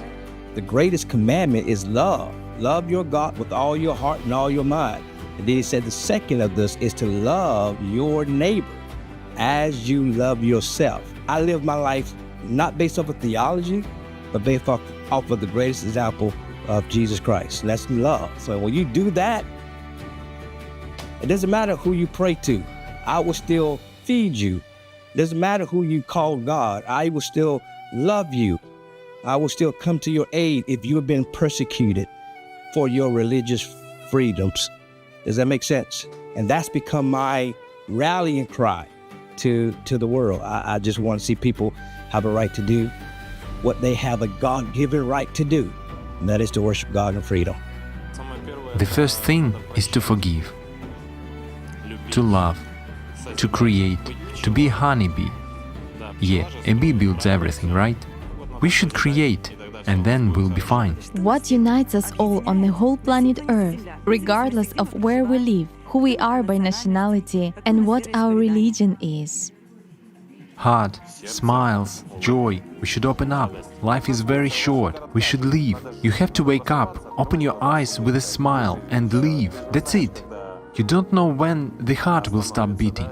So you need to be happy. Humans have to love each other because they are human and they came from one place. We need our good thoughts and every situation, peace and love, it's everything. I may be Malawian, someone would be Zambian, someone would be from Germany, but we are all human beings. We are all united in the spiritual aspect because we are all human beings created by one creator. You have a spirit, I have a spirit. It doesn't matter, the outside skin is different, but we all have one spirit. People, they are all the same, despite the fact that they are from different cultures and have different backgrounds. And the most important thing that unites us is love. The ability to love and the need to be loved. The need to communicate with other people. If humanity is first, then we will know how to develop one another and how to care another. What each of us does, and more importantly, how we go about doing that, can and will, in fact, determine the future of mankind. Working together, we can forge a more promising future. You know, I'm a diplomat, but above all, I'm a human being. And as a human being, what I want peace and reconciliation. We are all human beings, so we have different culture, we have different religion, but we believe in life, we believe in love. We want a better life, we want a better world, and that's why we need to be united. No matter the religion, no matter where you come from, no matter the color, we are one. Of course, we want the good part of a person to dominate. We have peace, we have friendship, we have kindness. And those are the things that the world really needs. Whatever our color and shape or beliefs may be, we are all human beings. We are all here together to do something together. Love is what unites all inhabitants of this blessed earth, given to us by God. It is love, heart. It is joy which may be radiated through a look or a smile. I think each of us has to remember that we should treat everyone as equal, treat everyone the way we would like to be treated ourselves. Humans are humans, you know, everyone, even it's from the India or even with America, everyone's emotions are same. All humans are same, so respect each other, respect the individuality with them, and serve others, help in whatever way you can. That's fine. That's the way you can find the purpose in your life. People around the world share so many common values and ideas. They dream of a better future, and so many people, even when they are in terrible situations, they all still have hope. Every person is like that drop in the ocean. And the more drops you have, it suddenly becomes a tide and it becomes a wave of change. So every drop in that ocean counts. Doesn't matter how small it is. You know that the situation in the world now is not so safely to live because of this war, conflict everywhere. But you know that love can fight for these things, yeah? And friendship. No border for friendship. We can friends each other. In the era of informations, we can change the good informations, not bad informations. Thank you very much for this moment because, however, that you can spread this the good things to the world, and how people thinking about what is the importance of living together, living in the peaceful, in the society. So thank you for this TV, yeah. So conversations and purposeful conversations, meaningful conversations like these will set a thought process in society, and they get to understand more about what are we looking for in this life, and bridging yourself, connecting yourself with the world around you.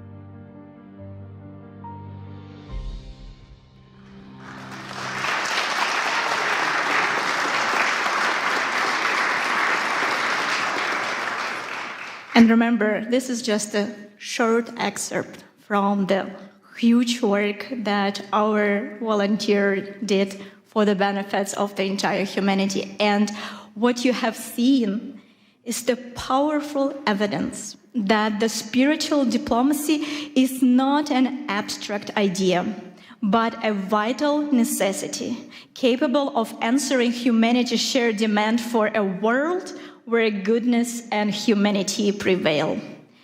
And we have another example that vividly illustrates the power of spiritual diplomacy. It is the living story of one person.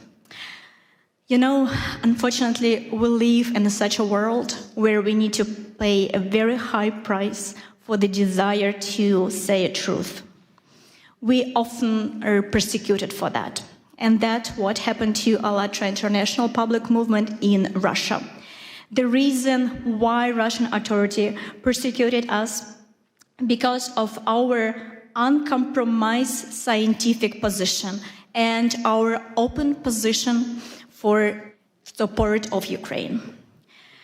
And the Russian authority, they did not forgive us that, of course, right? For telling the truth. And we become the target of their propaganda and their persecution machine. Our participant, in order to have the ability to continue their work, continue to spread the truth, had to leave their homes and leave very, very rapidly. So, sorry.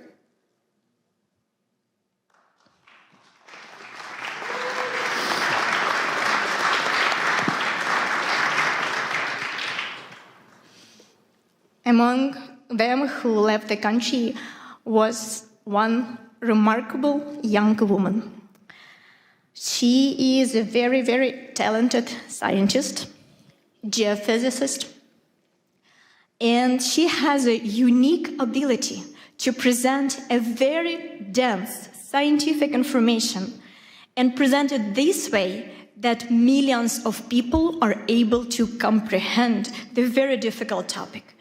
And she was loved, appreciated, and really followed by millions of people because of her honesty, her desire to stay and say truth without making compromise and little adjust the truth that it will be digestible. She was able to present everything as it is, and she became the main target of Russian authority. So, and her way was very, very difficult. Immediately after the threat, she had to leave the country with one suitcase of her, pack her entire life there, and leave the country. And we were not able to communicate with her for several years. So, and she was not able to present publicly her scientific research, of course, because of the understanding that she needs to protect herself and, of course, protect her family. But today, she is here.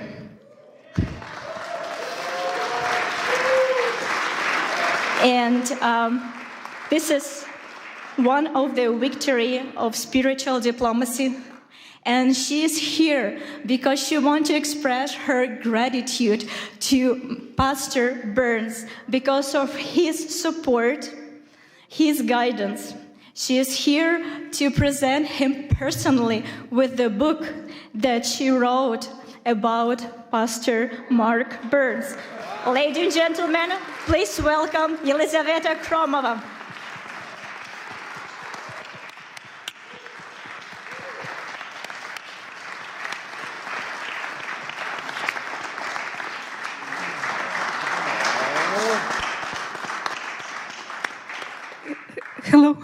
Hello everyone. Hello, dear Pastor Mark Burns.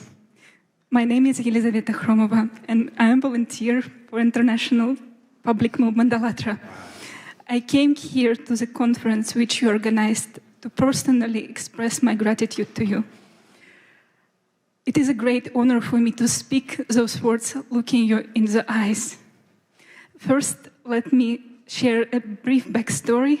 As you already know, in Russia, ALLATRA, International Public Movement, has been banned. I endured persecution along with my friends. I lost my homeland, my home, my life's work. And at one moment, I even lost my hope that I can even find the reason to believe in humanity again. Then, one of the darkest days of my life, everything changed when I saw your interview. I didn't know you, but when I watched it, I felt as if we had known each other forever. And in your interview, I didn't saw judgment or desire to lecture someone. It was just disarming sincerity. You said, "I am neither left nor right. I stand for human rights." Wow. And you spoke of a God who loves people. And your words reach the deepest part of my soul. I'm really sorry. I'm so nervous. I'm so sorry. You showed by your example that there are people who don't stay silent, who choose what is right, but not is popular. There are people who build bridges between people, cultures, and beliefs. And in these bridges, we can meet each other face to face and see in each other the dearest and the closest one another. I saw in you the ministry of Jesus Christ in action. As Christ sit at the table with the despised and outcast, he said, "I see you, I am with you," and you did the same. You reached out to those whom others tried to destroy. And your words reminded me that our rights, granted not by people or laws, it come from God. Yes. And we have protected in every corner of this world for all people and for all faiths. And this is why I wrote this book about persecution, about my path back to home, to hope and faith, and I dedicated this for you, because you became a voice for me in the darkness. And this book is called Pastoor Mark Burns, The Man Who Restored My Faith. You didn't just help me find my faith back, but you also showed me that faith can unite, heal, and lift us up. My God.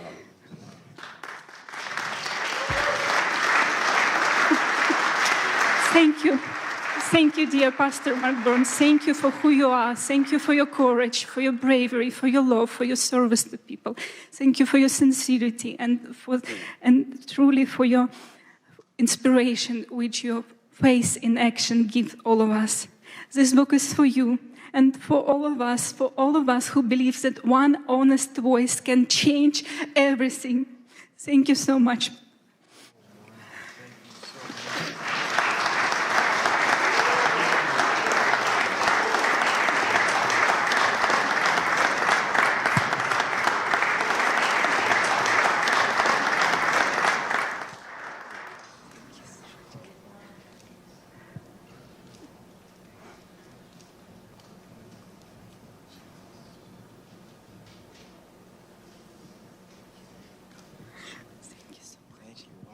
Give her a wonderful hand clap. Wow.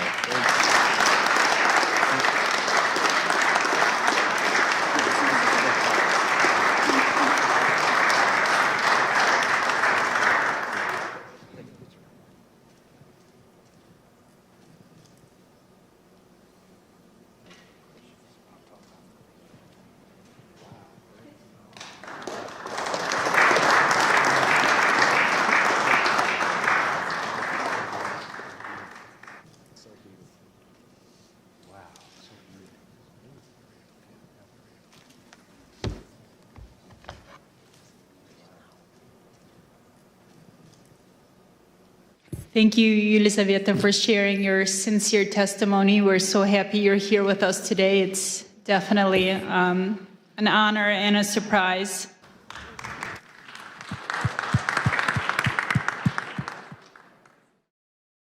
Ladies and gentlemen, we are starting. Thank you so much. And we are honored to welcome Congressman Mark Harris, representing North Carolina's 8th District, to the podium to open the second session dedicated to the critical theme of religious persecution and human rights. Mark Harris is a former senior pastor and a dedicated public servant. He will speak to us on the absolute necessity of safeguarding the rights of all people to practice their faith without fear. Congressman?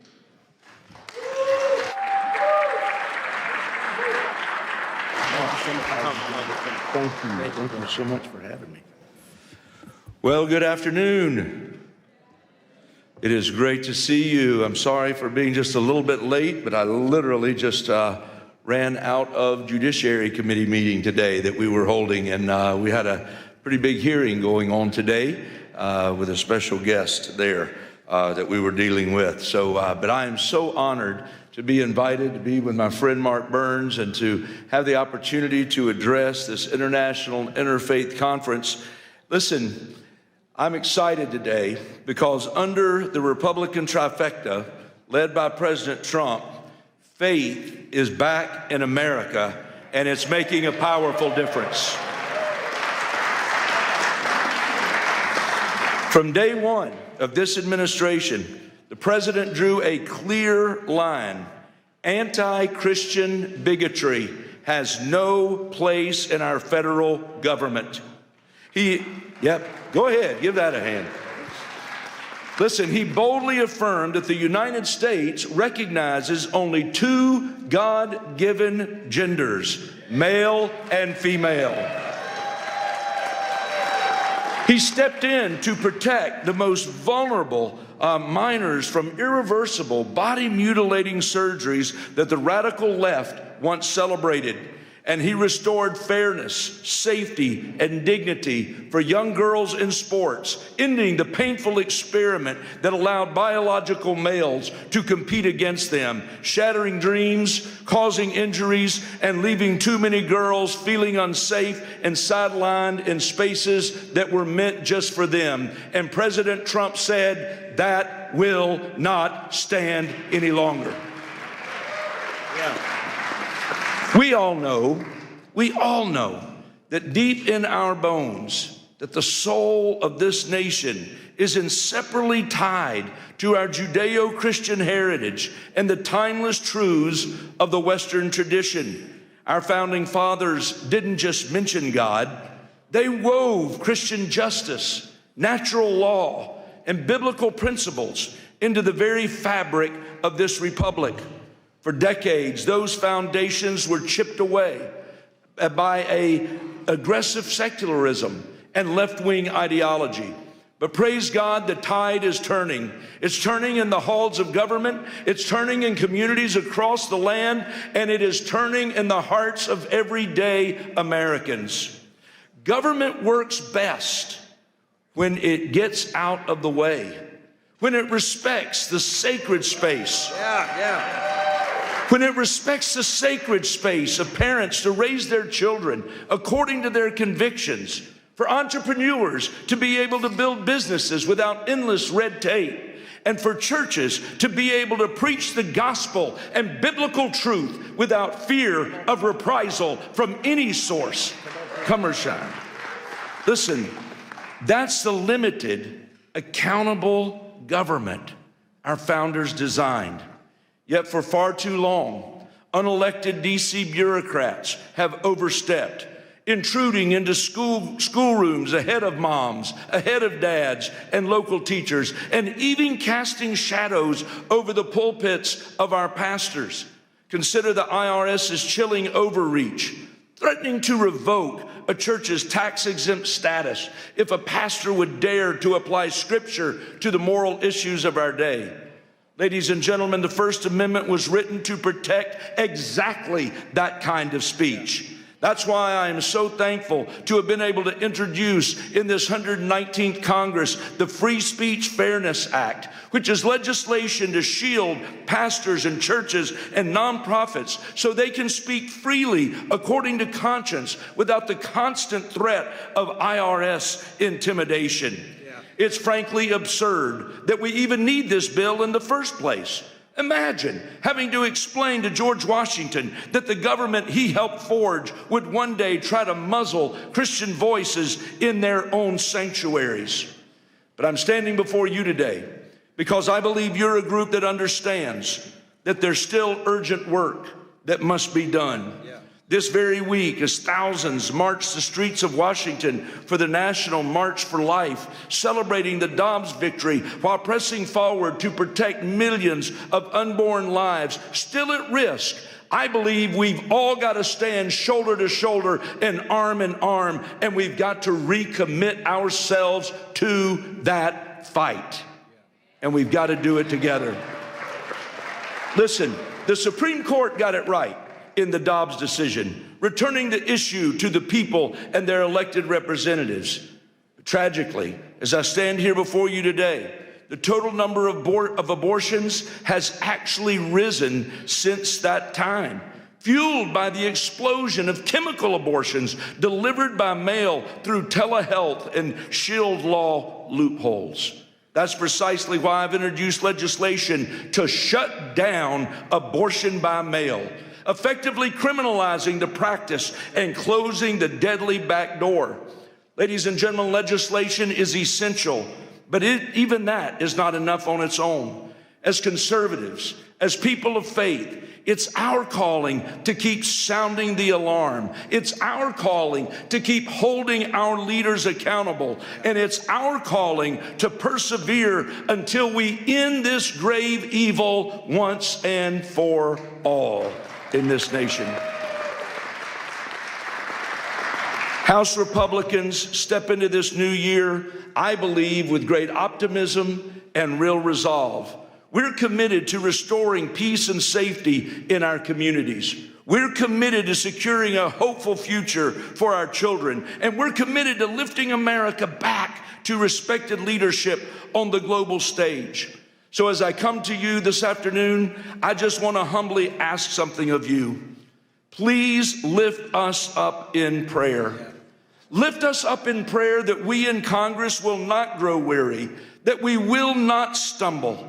But as Hebrews 12 exhorts us, that we will run the race with endurance, the race that is set before us, looking to Jesus, the author and perfecter of our faith.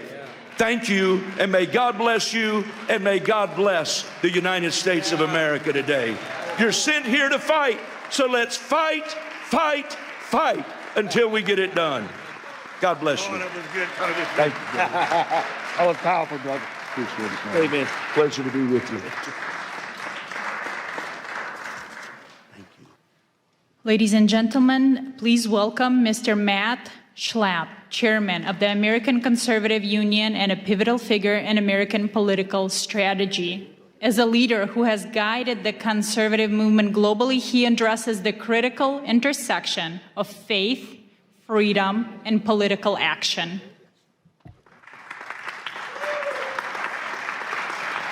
Thank you. Hello, everyone. That congressman could talk. That was good. He's not as good as Gus Bilirakis, but you'll hear from Gus soon, I'm sure. Thank you all. Thanks for letting me be with you today. Have you guys ever heard of CPAC? How many of you here today are not from America? Could you raise your hand? It's a lot of people. Welcome to a great country. Welcome to a restored America, where you can walk down the streets and be safe, that you can wear a yarmulke and be safe, that you can have a Bible in your hand and be safe. Yeah. This is the America that we have to recapture. It's actually the America that we have to refound. Our founding principles, we were taught recently in the last 25 years that our founding principles are hateful, racist, overly religious, too Christian, and we've been feeding our children a constant diet of anti-patriotism and hatred of their own country, and we wonder why America is so divided. And we now have CPAC events in over 12 countries and 5 continents. So if we're not in your country, we're near your country. And what we're seeing is common themes in all these countries. In each one of our countries, we see the problems of the basic persecution of religious freedom, the persecution of political speech, and we wonder where it's all coming from. And then many of us were watching the World Economic Forum in Davos, and we can see that maybe that's where a lot of it is coming from, or coming from the UN, or coming from these global institutions, which know better. They have more fancy degrees than most of us have. They're trying to tell you that your values are old-fashioned and counterproductive. And the most wonderful thing about Donald Trump's victory, kind of like resuscitation, revitalization, there's another R word we could use, political resurrection, it gave hope to all of us. We have a renewed sense that it's okay to live the life that God put us on this earth to live. But I think our time is short. In basketball, they have a shot clock. In football, they have a clock. You only have so many quarters to score and everything else. There's an end time to all this. We don't know when it is. The Bible tells us we don't know that exact time.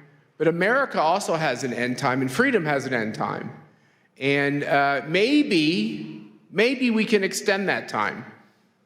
You all know how many times in the Bible God is mad at people and he wants them to turn from their wicked ways, and they don't want to. And then he finds a good man, and that good man negotiates on behalf of the people who are kind of mediocre to bad and tries to earn them more time. And, I fear that we're in this kind of a situation where we're trying to get more time.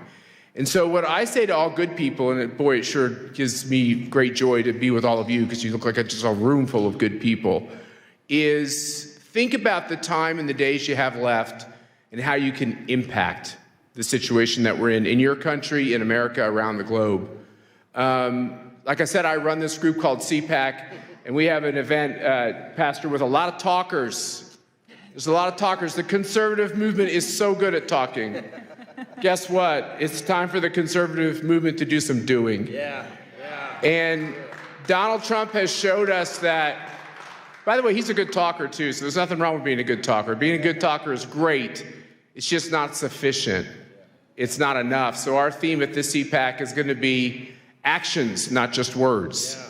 And there's only so much time, as I said, to make a difference. So my wife, Mercedes, and I, we think a lot about this as I comb gray hair, less and less gray hair, by the way. And as I watch my kids who used to be little, now they're like all getting old and even doing things like getting married and such, I realize that time goes fast. And all of us have to rededicate ourselves to our purpose, to our reason. Why are we here? Why have we been put on this earth at this time in history? It can't be an accident. There are no accidents with the creatures that God puts on this earth. It's for a purpose. And I think all of us are trying to work together to figure out what that purpose is for ourselves or to execute on that purpose. And we know that we're stronger when we do it together. And so what you have from all of us at CPAC, and I have two of my colleagues here who are with me today. Stand up, guys. Where are you? There we go, Spencer, Ernesto. They're doing great work. I feel like a grandpa at the office because everyone's so young. But they're the non-woke kind of young people we have in the CPAC office, which is great. But we decided to dedicate ourselves to a couple of important lines of action. The first thing is we believe passionately in your freedoms. You have the right to practice your religion, not practice a religion, practice the religion you want. You have that right. There's something so special and sacred. I think that's the most foundational right that God gave us. And we see both this freedom of religion and freedom of political expression, both of them, under attack. We just did a review of all the countries on the globe on political speech. You know, there are some countries where you can be put to death for simply saying something against the leader of the country. Think about that. You can be put to death for that. Look at what's happening in Western Europe, where you can be put in prison if you put up a Facebook posting that's overly pro-Jesus. Think about that. This is what's going on in quote-unquote the civilized world. We look at religious freedom and the persecution of Christians and the rise of anti-Semitism in Western democracies. I'm using air quotes for a lot of these things. It's disgusting that millions and millions and millions of Christians are being persecuted, many losing their lives, being slaughtered in countries. And you wonder, like, how could we have this kind of evil and chaos? And why are so many Christians believe that, like, that's a kind of like a made-up hoax that's not really happening? Well, it is really happening. The videos and the photos are real. You talk to the pastors that come from these countries, it's real. There's the persecution and the martyrdom through the blood, but then there's the martyrdom through the persecution in the sense that if you're too bold in your faith, you can't get the job, or you can't get into the school, or that's what we're seeing growing and growing and growing, and sadly in my own country here in America and in other Western democracies. And I want you to know that I believe you do have a friend in President Trump and the Trump administration on these issues. I believe you have a friend in Mike Johnson, who's the Speaker of the House, who's a very good man on all these issues. We have a lot of great people who are trying to make a difference. But as far as CPAC is concerned, we're going to be in these countries. We're going to be confronting these regimes. We started up a new center to end communism. How about we just end communism? Aren't you tired of fighting communism? Let's end communism. What China is doing to destabilize the globe, there's kind of a cozy conformity with China because they're rich and they're powerful, and a lot of countries need support. It's a dangerous game they're playing, because really at the end of the day, what a communist totalitarian regime wants to do is they want to take away all of your freedoms, your promise and your hope, and really turn you into a slave of the state. And it happens every time, everywhere, always. My wife's father tried to stop the Castro regime in Cuba, which looks like the end of that regime could be coming pretty soon. That'd be good for the world. And you have people like Jimmy Lai, who was arrested in Hong Kong, who simply wanted freedom for the people of Hong Kong. What you're seeing around the globe is really disgusting. And what we're going to do is take our voice, our team, our message, confront all these regimes. It's amazing. I don't think those of us who believe in freedom have all the money. I don't think we have all the power, but man, sometimes we look like we do. And I think we got to be like bears. Bears in the forest, sometimes they growl, or like the little dog that barks really loud because they're really little and they got to bark loud so you think they're bigger.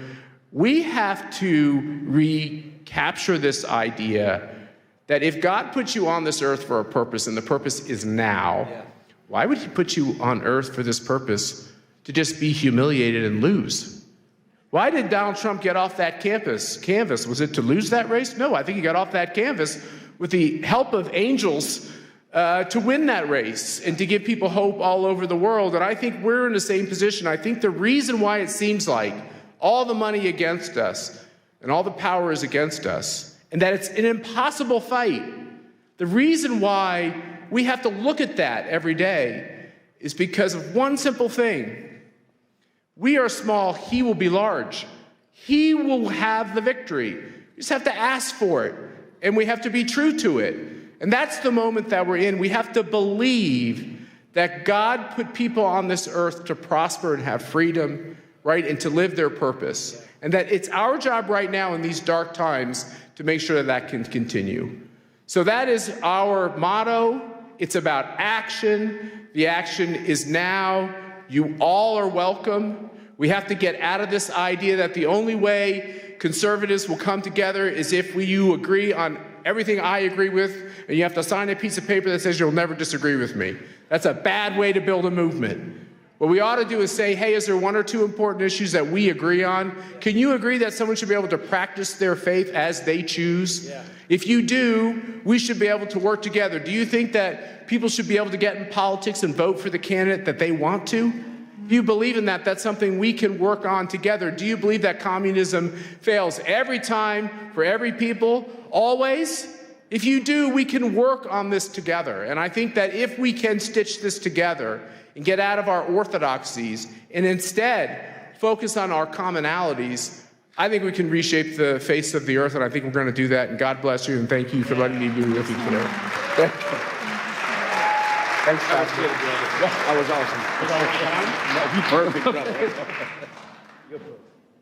Now it is an honor to introduce Congressman Gus Bilirakis of Florida, recognized as one of the most effective lawmakers in Congress. He's a steadfast champion for international human rights and will speak on the importance of protecting religious freedom against discrimination worldwide.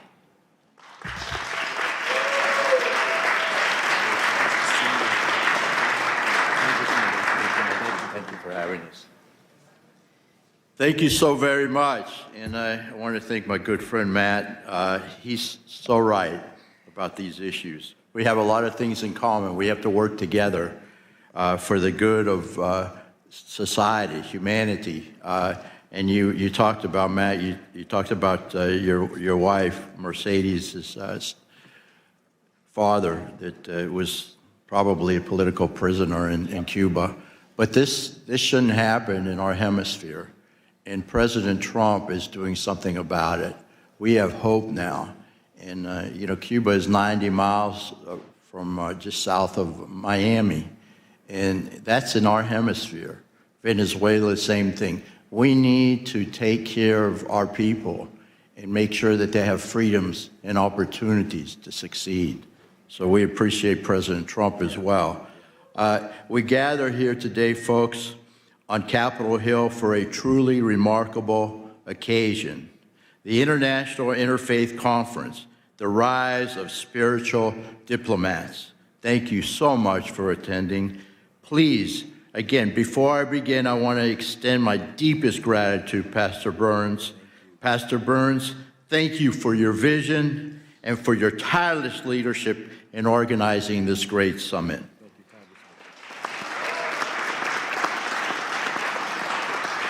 You have called us here to recognize a new era of spiritual diplomacy, where faith leaders don't just shepherd their own flocks, but step into the breach as mediators, peacemakers, and defenders of the innocent, where traditional politics often falls short. And I will tell you, people like Matt and the Speaker of the House, who's not here right now, but Mike Johnson, he cares so much. He really does. And he's genuine, he's sincere, he's a godly man. And we are making a difference, folks. We are making a difference. We're making a lot of progress. So I chair the Congressional Caucus on International Religious Freedom. I see the first freedom not as mere legal concept, but as the heartbeat of human dignity. Yet as we meet on today, January 22nd, that heartbeat is under threat, folks. So again, I've got to tell it like it is. The data from this year's 2026 report is staggering. We are witnessing government restrictions on religion at their highest global levels in decades, unfortunately. We are so very fortunate here in the United States of America. And I know there's some bumps in the road, but we have religious freedom. And we should never, ever take that for granted. But in Nigeria, folks, the crisis has reached a breaking point. Statistics from the start of this year show that over 3,400 Christians were killed for their faith in the last reporting period alone. In this day and age, it's happening around the world, folks. I have fought to ensure Nigeria remains a country of particular concern, because we cannot stay silent while thousands are slaughtered. Do you agree? Yeah. In China, the CCP continues to target Falun Gong practitioners and Uyghur Muslims with high-tech surveillance and arbitrary detention. This is happening, folks. It's happening every day. China currently leads the world in the arrest and sentencing of believers. I mean, they're not spreading it. They're just practicing their faith, their religion. And in some cases, it's meditation, what have you. But they should be free to do so. In Pakistan, The shadow of blasphemy laws still hang over Muslim minorities. The Ahmadiyas and Christians turning private faith into public death sentence. Unbelievable. Global anti-Semitism. We must confront the reality that Jews are facing a resurgence of hate that we once promised would never, ever happen again. But it's happening now, folks, before our very eyes. We must stop it. The challenges we face are not only legal, in which regimes weaponize the laws to crush dissent, but also social, as tolerance breeds in the vacuum of silence. We must not stay silent. We must act, folks. And that's what we're doing in this Congress. This is where the spiritual diplomat comes in. You are the ones who can reach the places a secular envoy cannot. You speak a language of universal values, justice, peace, and the sacredness of life that resonates deeper than any treaty. You're the ones. We can do this together. I'm Greek-American, and we say, Oli mazi, all together. We can do this together if we stick together.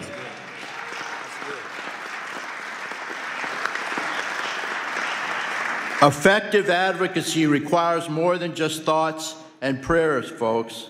It requires diplomatic engagement with teeth. With teeth, I have to emphasize that. We must continue to use the global Majesty Act, I know how to pronounce it, but I'm sorry about that, to target those who profit from persecution. We must elevate religious freedom. This issue must be a permanent pillar of our foreign policy. Do you agree? Yeah. It has been under this administration and under Marco Rubio as Secretary of State. And we must always be present. When faith leaders and members of this caucus speak up for the persecuted, it sends a message. We are the greatest country on the face of the earth. People listen to us. We must take advantage of that. The world is watching, folks, and you are not alone. You are not alone. Pastor Burns, you often say that spiritual leaders, and I quote, carry no weapons, they carry wisdom, right? I'll repeat that. Pastor Burns says, spiritual leaders carry no weapons, they carry wisdom. Today, let that wisdom guide our policy, whether it is Christians in the Middle East who are being persecuted, a Muslim in China, or a Jew in Europe. And I will tell you that the Orthodox Christians are also being persecuted in the Middle East. Syria in particular, and of course in Turkey as well, there's not religious freedom for Orthodox Christians in the country of Turkey. We must speak up, folks. We must not be afraid. Let us leave this conference, not just as observers, and I know you won't be, but as diplomats of the Spirit, committed to ensuring that every child of God can worship without fear. That's our goal. Thank you very, very much. God bless each and every one of you, and God bless America. That was powerful. Thank you. Oh, that was good, Congressman. Thank you so much.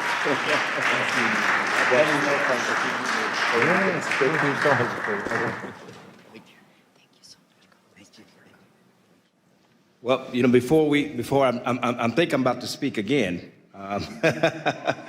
But before Matt Schnapp leave, this man, again, you all know who he is. He does so much for America. He does so much for the conservative movement in America. He literally, him and his wonderful wife, Mercedes, bring millions of conservatives all over the world to bring a message of unity and peace. And it's a great honor for me as he have to slip out. But as you know, we're going to be pinning everyone who takes the commitment of becoming a true spiritual diplomat. And here I am going to pin my brother Matt right here in front of everybody with this wonderful spiritual diplomat pin. He's taking it very seriously. Now, I told him I'm hoping I would be called up to the varsity league and be invited to CPAC and speak for the next time. But hopefully I'll get called up to the big league next. But I want everybody to witness here today as I pin on my dear brother, Mr. Matt Schnapp, for all the wonderful work that he does as a spiritual diplomat around the world. And I want us to realize, yes, that it's because of leaders like Matt we have a safer world and a safer place for our children to grow up. Thank you so much, my brother. Thank you, thank you. I have to just say, you heard it here. He called me on the carpet. He's coming. You're speaking at CPAC, whether you like it or not. There we go. Thank you, brother. God bless you. Thank you very much. It was great to hear from the congressman. And now it is my honor again to welcome Pastor Mark Burns back to the podium as he addresses the key topic entitled From Pulpits to Peace Tables: Why Faith Leaders Must Engage the World. Wonderful. Well, first of all, I'm going to tell you, you should give yourself a big hand clap of all the wonderful people that are here today. Come on now, you can do better than that. Come on now, come on. We're here at the nation's capital to take back this nation, take back the world, and we're here to protect faith of all people around the world. Do you believe that? Say yes to that. Hoorah. Listen, the Bible says that violence taken by force. We're here to make a loud declaration to the world.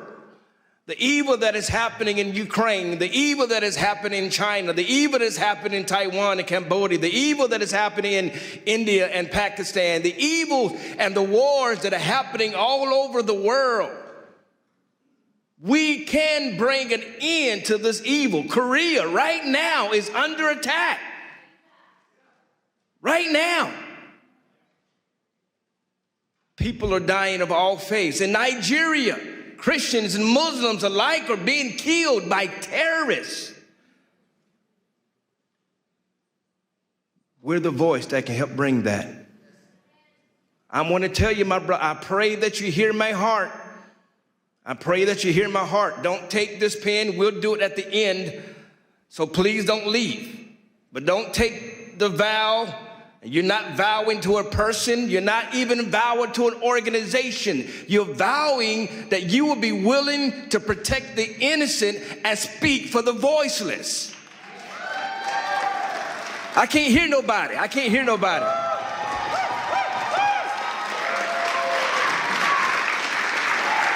That's why you're here. And so many of these great leaders that are on this podium that you're hearing from, these are thought leaders. These are real spiritual diplomats. These are people working behind the scenes that are working to to protect children, to protect religious freedoms.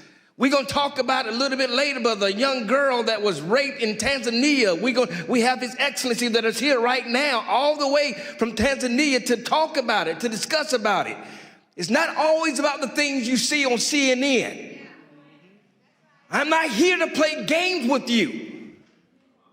I was recently at an embassy, and I'm not going to mention the name of the embassy, but I was sitting down with the ambassador, and we were sitting down, and everybody was eating, and everybody was loving on each other and patting each other on the back, and I put my hand down, and I said, "Don't you understand why we're here?" I said, "I'm here because people are dying right now in your country. We don't have time to be sitting here drinking champagne. People are dying. We're coming and assembling ourselves to bring peace, to be willing to speak to the kings of the world, to speak to the leaders of the world, Brother Jack, to speak to those that are voiceless." I'm going to keep repeating it. I want you to get up and leave and exit yourself out of this room if you just want to get a lapel pin, just to say, I was there. I don't need you, nor do I want you. I am not here to play games. There are too many people that meet in this building, and all they do is talk, talk, talk, and nothing ever happens. I need people who are going to go to the front lines with me. I can't hear nobody. I can't hear nobody. I am in a room full of leaders, am I not? I am in a room full of real warriors. I can't hear nobody. I dare you to open your mouth up and say, I'm one of the people. I'm ready to go to war. Somebody say yes to that.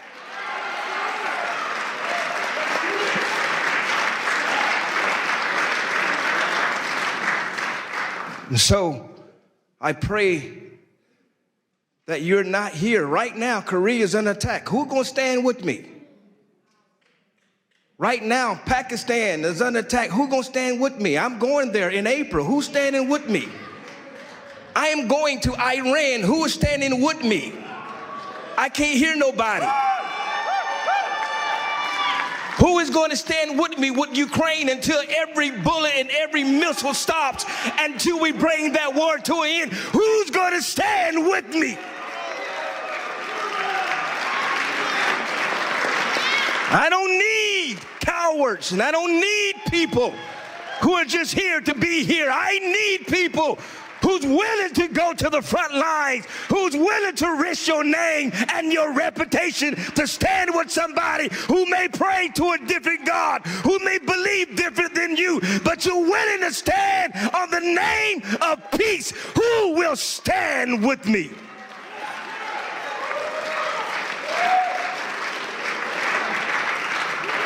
Who will stand with me? Who will stand? Who will stand? Who will stand? You're going to be charged today. You're going to be charged today. I'm telling you, my Jewish brothers, my Muslim brothers, my Hindu brothers, my all of the faiths, the Buddhists that are here, all of you, the Christian brothers and sisters, all of you that are here, you are going to be charged. Please take it serious, because somebody's life depends on it. Are you hearing me? Tragic that even happened in your own family, happened in your own life. I've studied your story and how you left, how she sung the national anthem, but she was in Russia, and how her husband came under political persecution, and they left Russia, moved to Kyiv with her son, who's standing right there, just to have her husband assassinated in Kyiv. This is the kind of battles that people are facing right now around the world, and yet she flew all the way from Kyiv just to come to sing the American national anthem. That's putting our differences aside and standing as one people, as one voice.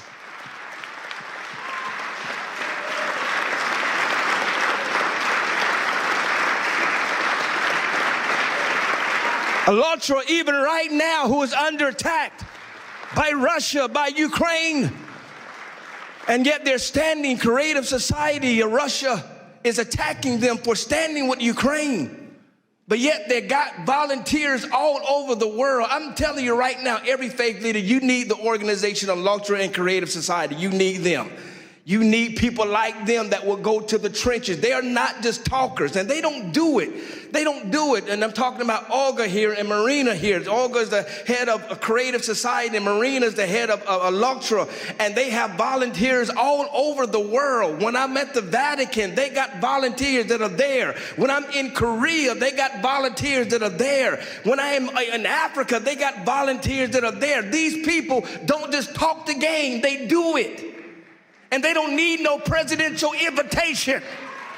Quit waiting for the White House to invite you. You don't need an invitation. I can't hear nobody. You don't need an invitation, Valerie. You show up and fight.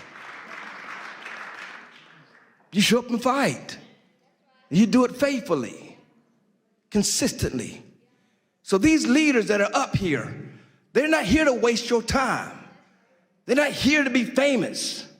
We have real serious issues, Marquetta, real serious issues. that we're going to solve. And what I'm going to be asking of you is helping us to continue to create this network. We're going to be introducing to you an email and a number that you who are out there around the world to communicate. And it's not just international or national issues. So you hear what I'm telling you. I got an invitation. We're going to Chicago right now. There's mold that is happening in Chicago right now. And we're not going to allow partisan lines, Republicans or Democrats, to block simply by helping people. Are you hearing me? No real Republican was supporting Ukraine until I got there. And I came up with the mindset that I'm going to stand what is right, not what is popular. Are y'all hearing what I'm telling you? I don't care what your faith is. I don't care what you believe. Rabbi Doobie, I'm going to stand for what is right and not what is popular. Are you hearing me? And so we got battles all over the world, desperately needing people to come and remind them that help is on the way, that you're not by yourself. I'm not here to give you some political rah-rah speech. I thank the president for sending me the video. Thank you, Mr. President. He's in Davos and he stopped and he sent me a video to tell everybody he's supporting what we're doing. But that's not what I'm living for. We've got to get to the point where that spiritual diplomacy lasts beyond whoever's president. Because there are rape victims that need us. There are drug addicts that need us. There are religious people that are dying for practicing their faith that need us. Who's willing to go speak to the kings of the world? Who's willing to risk their reputations? Are you hearing what I'm telling you? And so I pray that you receive what I'm telling you. I want this movement to continue to grow and grow bigger. We're planning to do this again in 6 months at Mar-a-Lago at the president's house. And we're going to bring it even bigger and even greater. Then we're going to G20. We're going to do a wonderful event at G20. Amen. We're going to take over Miami. And then we're going to go to Qatar. And then we're going to the Vatican. We're taking this all over the world to bring peace. I believe we're going to have a spiritual diplomacy right there in Tehran, in Iran. We're going to do it right there in Iran and show the world that we won't allow evil to win. Y'all not talking back to me. We won't allow evil to win. We will stand for what is right and not what is popular. Somebody say yes to that. We're going to go to North Korea. We're going to knock down the wall. We're going to get to Kim Jong-un. We're going to tell the world that we are here to faith, that we will not have enemies in the name of faith. Are y'all hear what I'm telling you? If you're playing politics, leave me alone. Don't get a picture with me. Think I'm playing with you. I'm not. I'm not. I don't got nothing to lose. You don't understand how I got here. I didn't get here by sucking up to nobody. The president calls me his pit bull for a reason, so I'm not here to impress you. Are y'all hearing what I'm telling you? But I'm going to be here after President Trump. But I'm going to be here to be in the next president face, and the next president face, and the next president face, to tell the world that we will unite the communities around the world. We will stop being divided by who you pray to, and we will stand on the principle of peace and love for the whole world to come together. Whether you're black, whether you're white, whether you're young, whether you're old, whether you're Jew, whether you're Christian, whether you're Muslim, Buddhist, it doesn't matter. If you're a human being, we shall stand until we reach the promised land. God bless you all.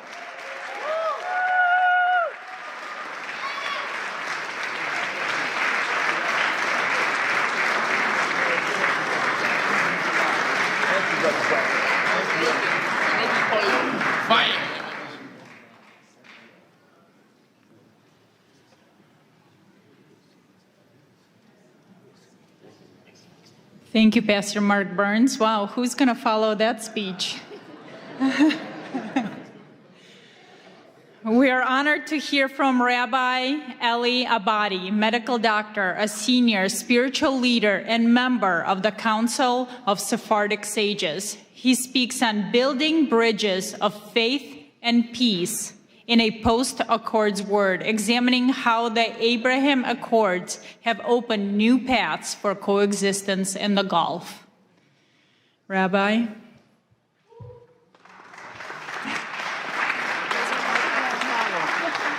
Pastor, that's a very hard act to follow. I was the lucky one.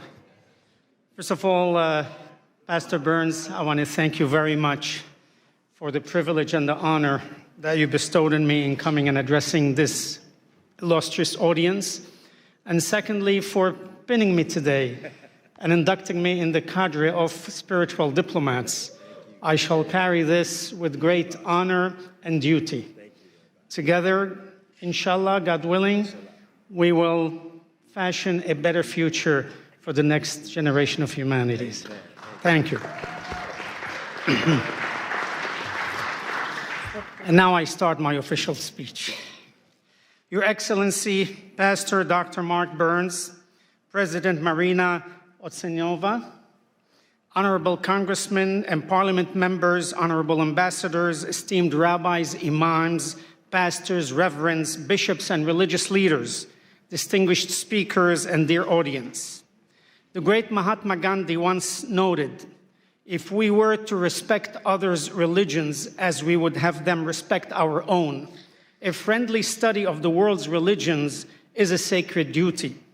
We are gathered here today as global faith, political, and thought leaders from many areas of human endeavors to find a path toward a peaceful coexistence between all religions, nations, and all people, especially the world's three Abrahamic religions, Judaism, Christianity, and Islam, and few others.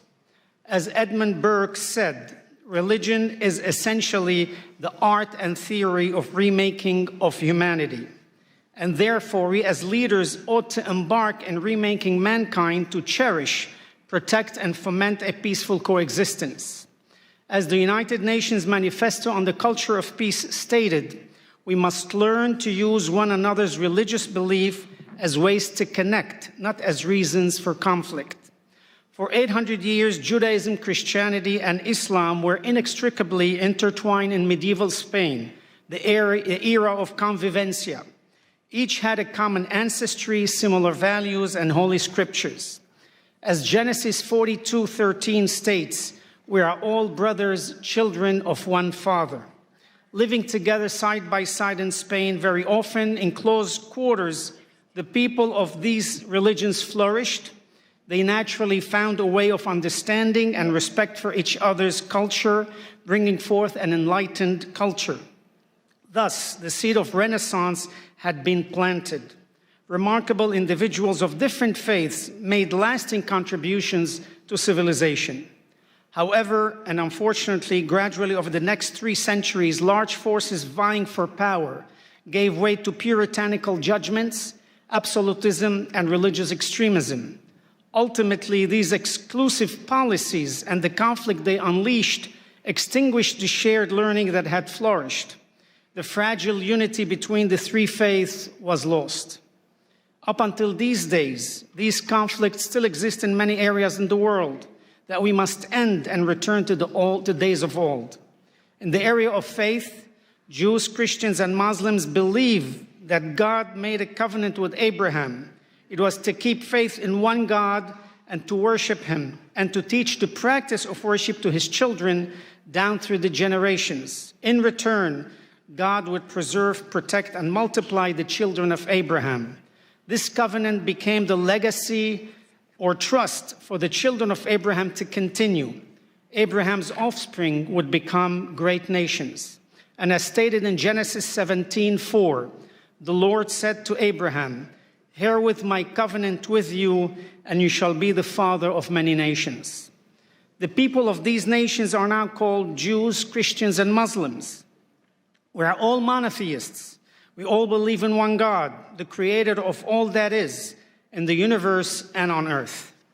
As leaders, we are enjoined by our faiths to find path toward a peaceful coexistence between all religions and all people. Therefore, in order to establish a channel of communication and cooperation on an international level, we must continually ask of ourselves what we insist from our own people, the acceptance of diversity in religions. First, as leader, we must lead by example and communicate to our people that peace is a basic human right. Scriptures in Leviticus 19:18 teach us to love thy neighbor as thyself. It is a directive that teaches each one of us here today to love one another through peace, acceptance, and understanding.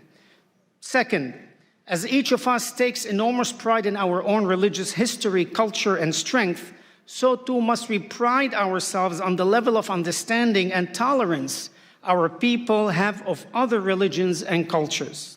As we encourage our people's pride in our own religions, we must castigate our congregations should intolerance and ignorance of other religions and cultures arises. Third, it is our responsibility to guide our people towards looking for the inestimable value of peace and not in conflict. Yes, the world is made up of different races, colors, ethnicities, religions, and political ideology. However, the seeds of peace begin to grow when people of all faiths and backgrounds are encouraged to communicate, tolerate, accept, and ultimately love each other. Today, ordinary people from all three faiths share a deep desire for peace and justice, and from many other faiths, not just these three. They all aspire to seek to encourage a model friendship and respect for each other. We as leaders of our respective faiths and people do also share a deep desire for peace and justice. We will work towards it, and we pledge our time, efforts, and wherewithal to the implementation of being spiritual diplomats between people, nations, and religions. Our aim should be threefold. One, to stand together should any of our communities suffer harassment or attack. Two, to respond together to events, local or global, which have an impact on the relationships between all of us. And three, to overcome some of the misrepresentation, demonization, stereotyping, prejudice, and lack of awareness in the world through an ongoing educational process that teaches peace and respect for each religion, ethnicity, race, and nationality with a goal of a peaceful and respectful coexistence.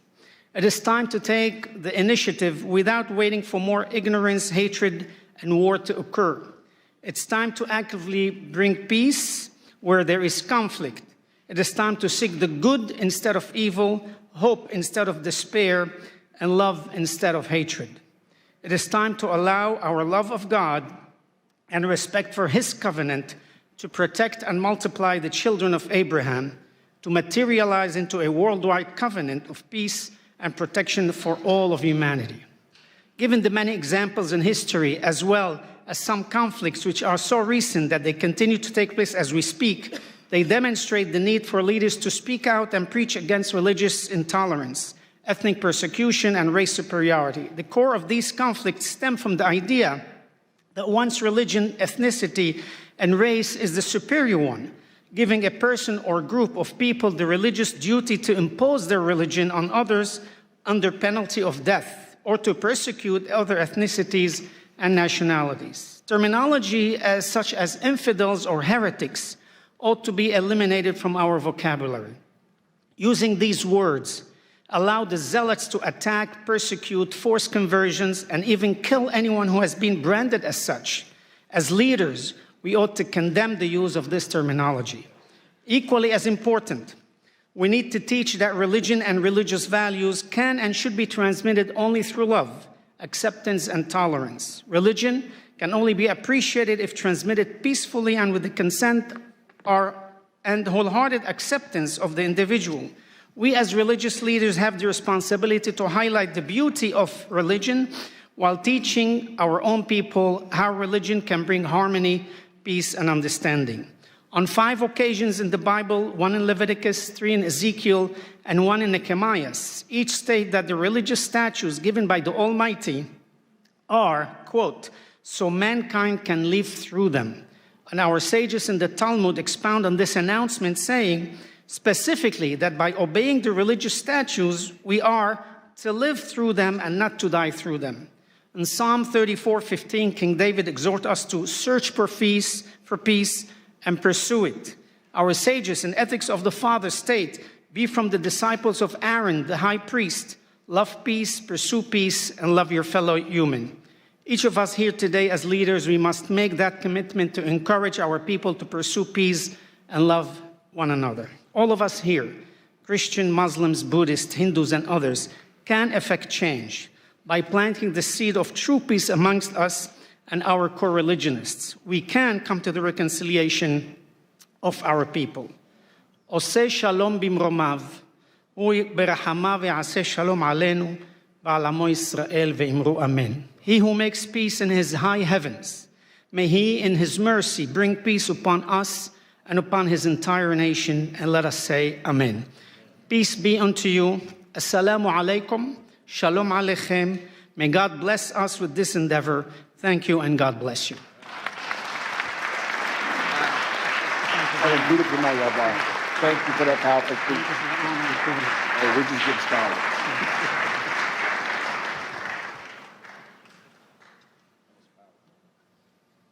Very much. Returning to the podium is Ms. Marina Ovtsinova, President of ALLATRA International Public Movement, bringing her expertise in counterterrorism and global security. She addresses a grave threat to democracy, from stigmatization to repression, focusing on the danger of anti-cultism. Thank you so much. It's a really big pleasure to have the opportunity to address you once again. Thank you so much for that, Pastor Burns. And the energy in this room feels really huge, right? It feels like a really strong. And it's because we all, every single person in the room, we gathered to defend human freedom. A person's dignity. We all, every single person here understands what that means. And we're here to protect the right to believe, to speak the truth, and to live without fear. These freedoms are the very fundamental on which true security in human society is built. But we need to acknowledge something very clear. That foundation, that really important foundation for the human freedom is now in danger. Because today there is a well-organized structure at work, deliberately attacking that very foundation. And many of the deep, tragic stories that you will hear today from our speakers from this stage are direct result of the action of this transnational structure and its destructive manipulative techniques. So let me educate you a little bit. So what is that, and why does it pose a threat to every person and to society as a whole? The transnational anti-cult network is the highly coordinated international system made up of individual organizations, activists, pseudo-experts, and biased journalists. Their goal is to systematic dehumanization and destruction of targeted group of people and the incitement of hatred and hostility within the society. What this network does is often described more simply as anti-cultism. But in reality, anti-cultism is the technology of dehumanization and repression. Let me be clear right away. The anti-cult network can target absolutely any group, not just religious one. They can target social organization, hobby club, or even political party. And no matter who they choose, anti-cult agents follow the same well-practiced playbook. First, they slap the label on the targeted group in the media, calling them sect, cult, or simply dangerous group. Then, the step number 2, they launched an aggressive media campaign to smear that group using fake discriminations, false testimonies, and distorted information. Through these dirty media campaigns, they dehumanize the people in the targeted group. They strip them out of their humanity. And as a result, Those exposed to this manipulation stop seeing the targeted group as equal, as neighbors, as co-workers, as parents, as children, or fellow citizens. Instead, they begin to treat them as outsider or enemy. And after this stage of dehumanization, society is effectively giving, quote unquote, permission to persecute. People are fired from their jobs, pushed out of the public life, silenced through the pressure and intimidation, dragged into court, and even subjected to violence. And in the end, the very foundation of democracy collapses. Freedom of consciousness, the right to speak freely, the right one's face, and the right to human dignity. If these step-by-step patterns feels historically familiar, you're not mistaken. This is the very same mechanism Nazi Germany used to dehumanize the Jewish people, one step at a time, through the language of hatred, lies, and systematic propaganda.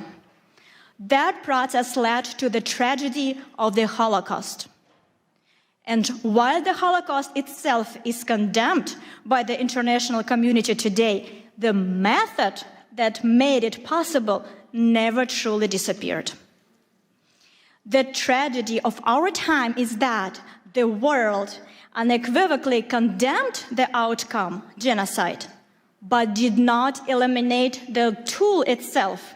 The technology of hatred survived, and it is still being used by the anti-cult network to this very day, in a different form, but with the same destructive consequences. This is why the use of anti-cult tactic always, without exception, leads to real violence, from persecution and repression to mass killing, forced organ harvesting, assassination attempts against political leaders, and school shootings. Today, you will hear the real stories, lived life experience that reveal the brutal reality of anti-cultism. These are testimonies from those whose friends become a victim of forced organ harvesting and were killed simply because they held different beliefs. These are the stories of mothers whose sons died in the school shooting. These are the voices of people whose loved ones are being held in prison right now under harsh conditions simply because they practice a different faith. And our international movement has practical experience with how the anti-cult mechanism fuels hatred. Many of you ask me about the persecution that I mentioned in the first speech. So let me give you that story. So beginning in 2015, a coordinated, discrediting campaign was launched against the ALLATRA movement in the Russian Federation. It was carried out by the anti-cult network and coordinated directly by the FSB, the Federal Security Service of Russia. The reason we became a target was simple. We tried on a scientific level to warn the world about the geodynamic risk associated with the possible activation of the Siberian magma plume located on the Russian territory. A potential eruption would threaten not only Russia, but the entire world. Our warnings were ignored. The economic interests of powerful groups profiteering from Siberia's natural resources matter more than human lives and safety. As a result, a network, anti-cult experts, and structures affiliated with FSB was deployed against us. Their mission was to destroy our reputation and drown out the very substance of our scientific warning. In the end, the ALLATRA movement was labeled in Russia first as undesirable organization and later than extremist, in part because of our support to Ukraine also. In Russia, anti-cult actors use their full arsenal against us. The media, courts, and the full machinery of the state. They believed that by putting us on the blacklist, they could force us into the silence. But they were wrong. We began to speak even louder. We studied their method in the smallest details. We made them public.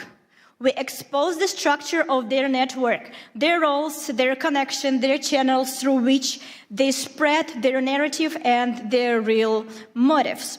And we brought it to the world's attention.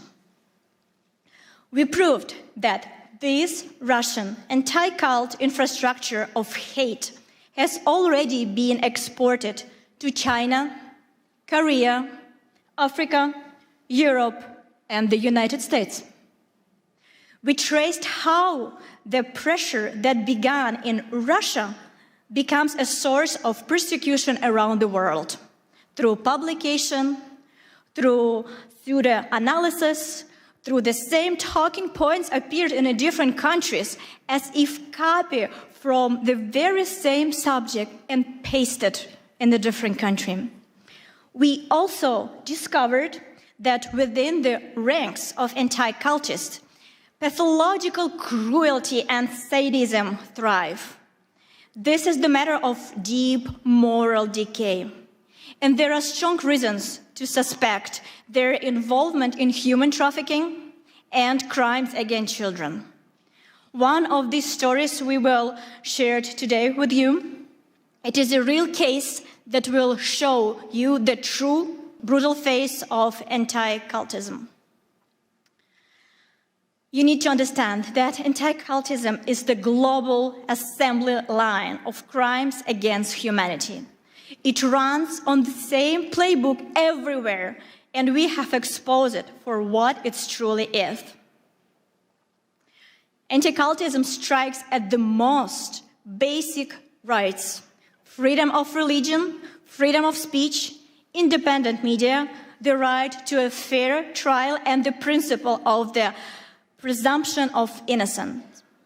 So today, I want to deliver one simple and clear message.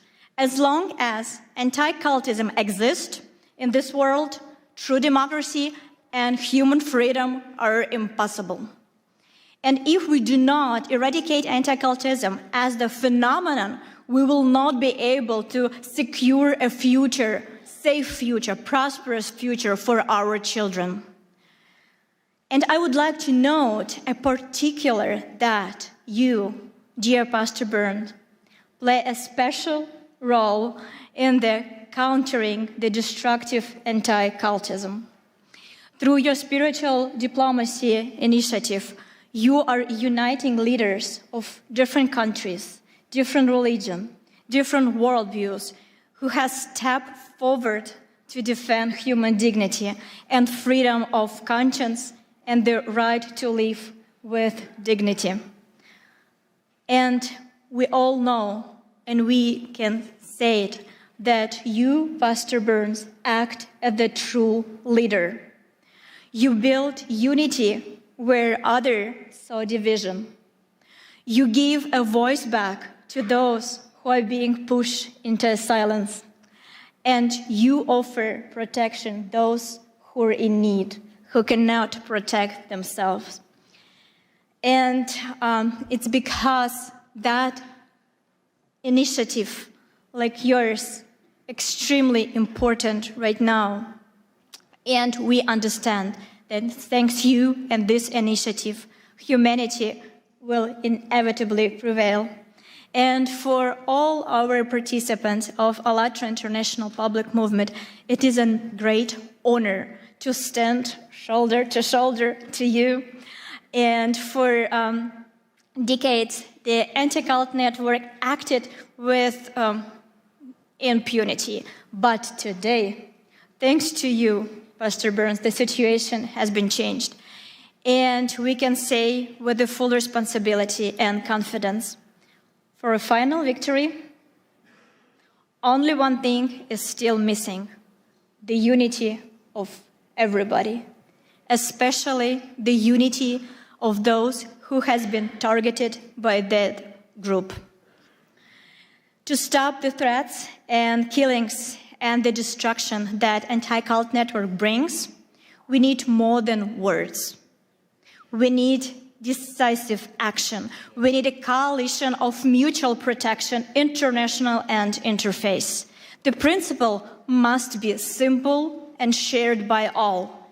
An attack on one group is an alarm for everyone. Instead of indifference, let them deal with it themselves.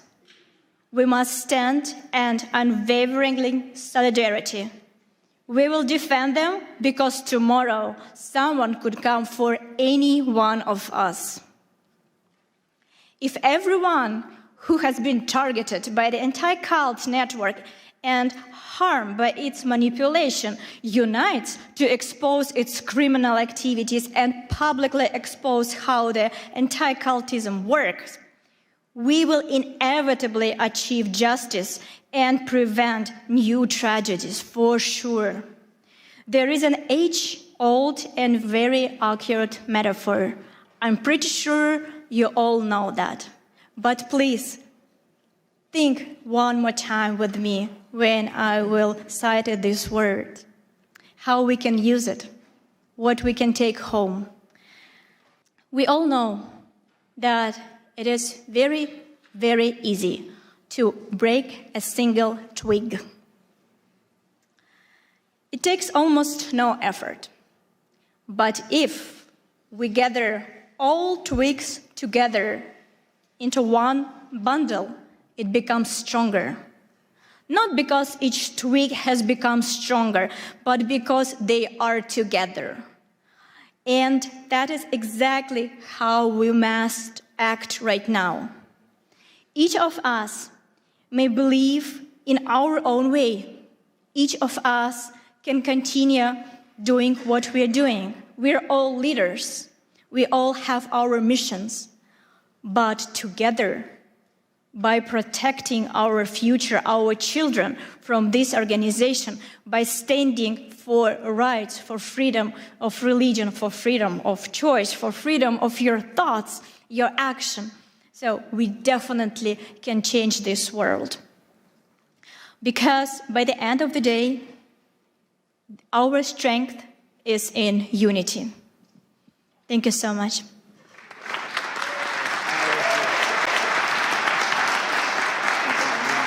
Wonderful. That's so powerful.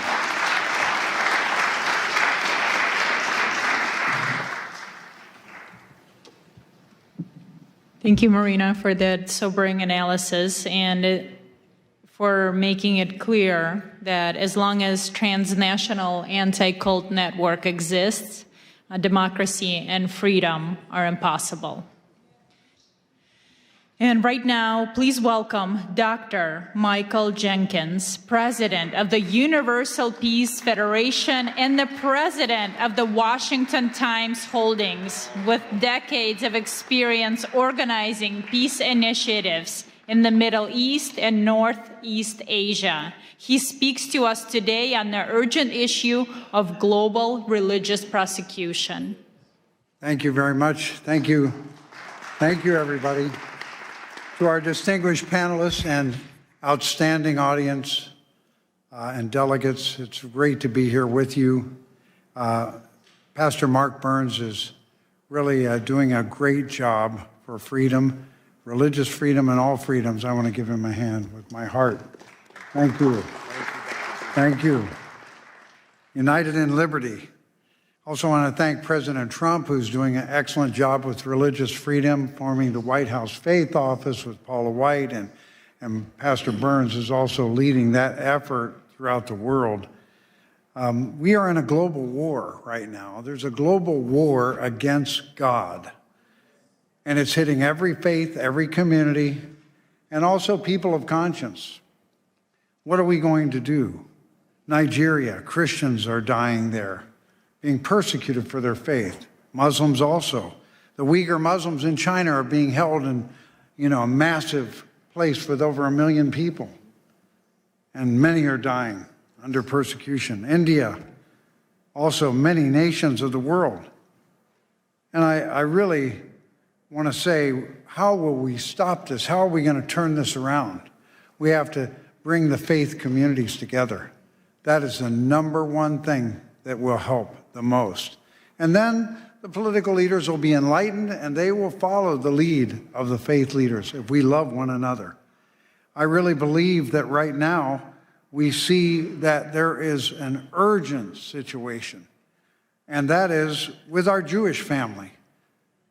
I met my brother, Rabbi, and I would like to have a moment of silent prayer for our Jewish family right now, just a moment of silent prayer, peace for all Jewish people everywhere. Amen, amen.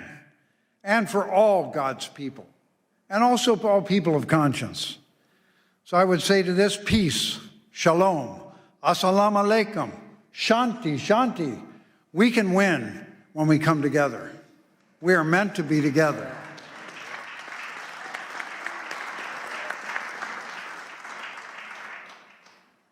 I was fortunate to be called for the Middle East Peace Initiative for many years, and I went over there dozens of times to Gaza, to Jordan, also to Lebanon, all the countries around that area.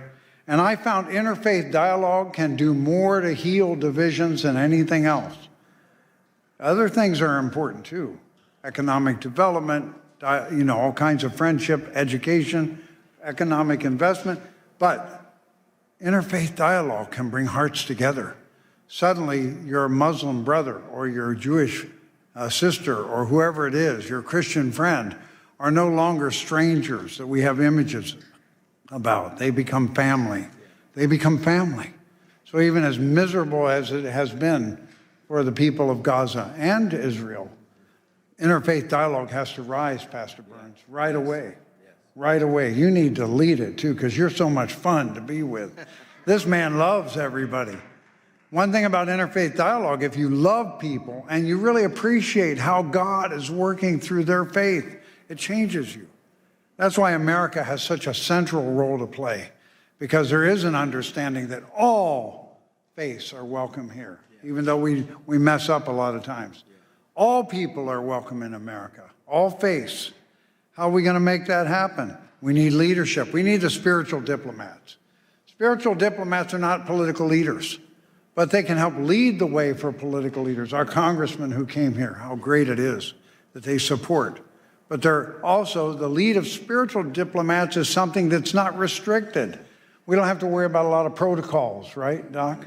That's right. You just go and start engaging with love and wanting to heal. So I just want to highlight a couple areas in the world that are shockingly going the wrong direction. We usually see countries that are unstable or countries where there's kind of a strong leader, a strong man leading that oppress other people. But how about democracies? How about democracies? We never imagine democracies. No, they really follow the will of the people. Well, in Japan, a terrible thing has happened. Matt Schlapp talked about communism. Why is communism a problem? Fundamentally, it denies the existence of God, and it sees religion as the enemy. So earlier on, Father Moon and Dr. Han developed a movement in Japan in the late 70s, and it was so effective at stopping communism. Prime Minister Kishi brought him in together, and then Prime Minister Abe, and they all worked together. And communism did not take over Japan. They were trying very hard in the 70s. It was possible it could happen. But then those same communists formed lawyers groups that have been against this movement of family federation.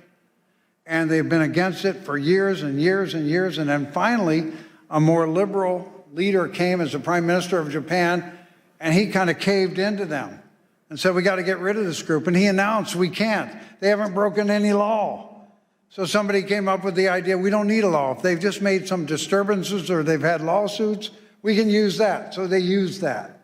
Fortunately, there's a new prime minister now, so I think a new history is about to be written. But why do we bring this up? Because when a democracy like Japan goes the wrong direction, a domino effect occurs. So last year, Rwanda, and Kenya cited Japan's example of closing or dissolving a religion without breaking any law. They got excited about it. This happened in 23 and 24. Rwanda has now closed, shut down, or destroyed 10,000 Christian churches in 2 years. And they cited Japan's example. They're a world democracy. And then also Korea. Now the leader of Korea is really not supporting the faith traditions. He's more of a left-leaning person. That's why President Trump challenged him when he came to the Oval Office. He said, what's going on in Korea? Looks like some kind of a revolution or purge. You're persecuting churches. They went after Yoido Full Gospel Church. They went after Billy Kim, who was the translator for Billy Graham. On July 18th, this last year, they raided thousands of organizations, or thousands of people came out and raided many churches, including the Family Fed.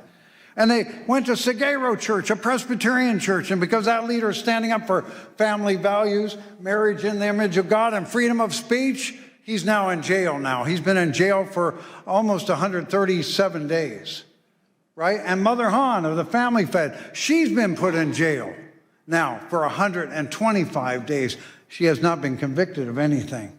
So we're just calling your attention to that, because when you come together, we can move our faith communities together, and then the nations can move. God bless you all from your nations, your faith. God bless your family, and God bless America. You're so good. You're so natural, man. You're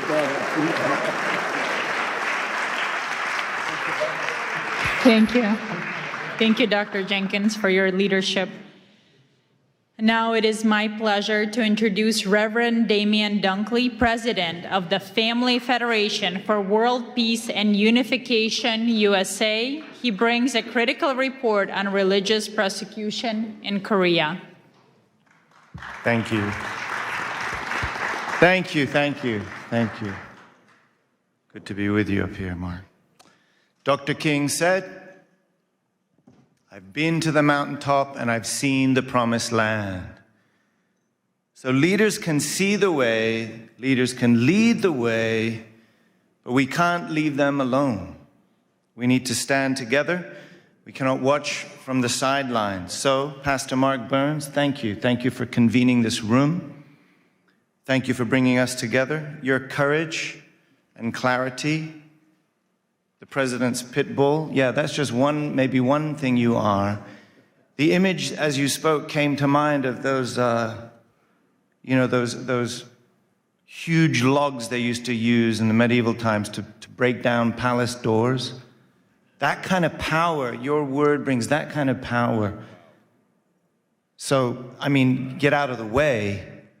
Better to stand with this man than stand against this man, I say. Thank you, Pastor Burns, for bringing us together. Bless you. So, as well as all of you incredible leaders, it's a real honor to stand with you today. I'd like to share just a short personal story. I've lived all over the world. It's crazy how many places, all over Europe, Southeast Asia, Northeast Asia, and I've visited all kinds of places, Oceania, Central Asia, Central and South America, Middle East. But America is the only country that I've ever truly cried for. I want to explain. I was 10 years old. This isn't that dramatic a story, but I was 10 years old. I was in London, beautiful city, and two young men ran up on me to attack me and take my bag. And I wrestled round and around. I wrestled with them, and I stood my ground. But on the way home, I cried. I wasn't crying because I was all bruised up or because they took my bag, because they did not. I was crying for something deeper. And I couldn't quite put my finger on it, but I knew it was something to do with America, my first home. It was something that you couldn't see. It wasn't McDonald's or whatever, you know, they got all of that in London too. It was something intangible, something invisible that back then I didn't know what it was, but I know what it is today. Even at 10, I could sense that freedom in America and freedom, even in Europe, is not the same thing.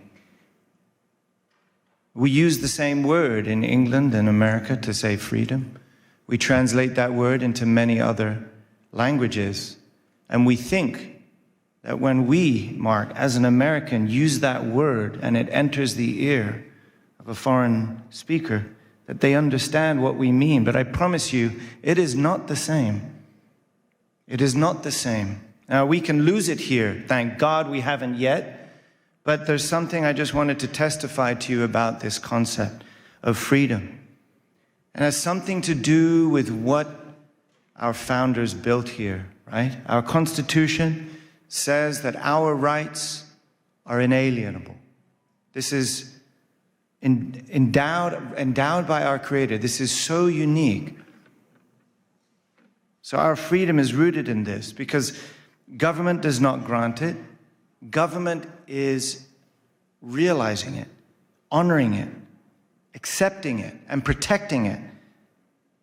Protecting something not that the government gave, protecting something that God has already given. Freedom is our birthright from God. And freedom of religion is the freedom to worship God. There's a lot of folks that may think that's just important for religious people.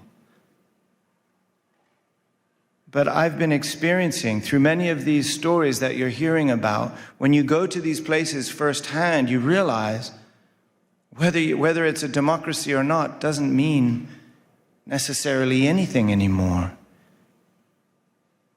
Because there's no democracy without freedom, and there's no freedom without God.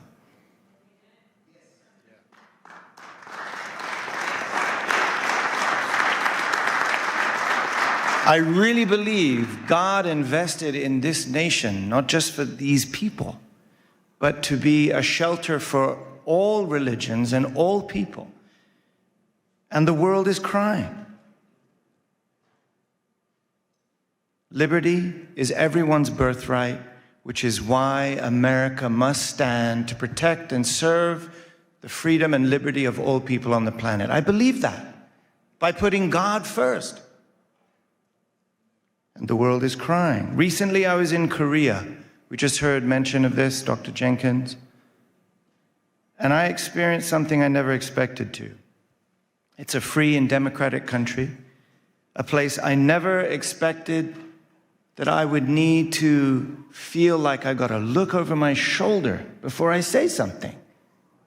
And many of you may know this feeling. I never thought I would feel that in Korea. Honestly, I started to kind of feel that right here in America until recently. I visited Dr. Han, the Mother of Peace, in a detention center in Seoul. I visited Pastor Son Hyun-bo in a detention center in Busan together with my brother, Pastor Mark Burns. Thank you for standing up for freedom in Korea and all over the world. Thank you. We saw them together. We saw them in their miserable prison garb. Hemmed in on all sides by cement walls. Cut from the world. Reduced to their most humble essence. But what struck me in both cases was the testimony of the guards. They recognize their loving character. They recognize their spiritual authority. And these detainees had already earned great respect through their daily actions. Those cells do not stop their spirits. Those cells do not stop their light from shining and influencing the entire world. Amen? So why are they imprisoned? Dr. Han, the Mother of Peace, is turning 83 in a couple of days. A great-great-grandmother, 8 decades of serving, living for God, living for humanity, sacrificing for peace, not even a single parking ticket. So why?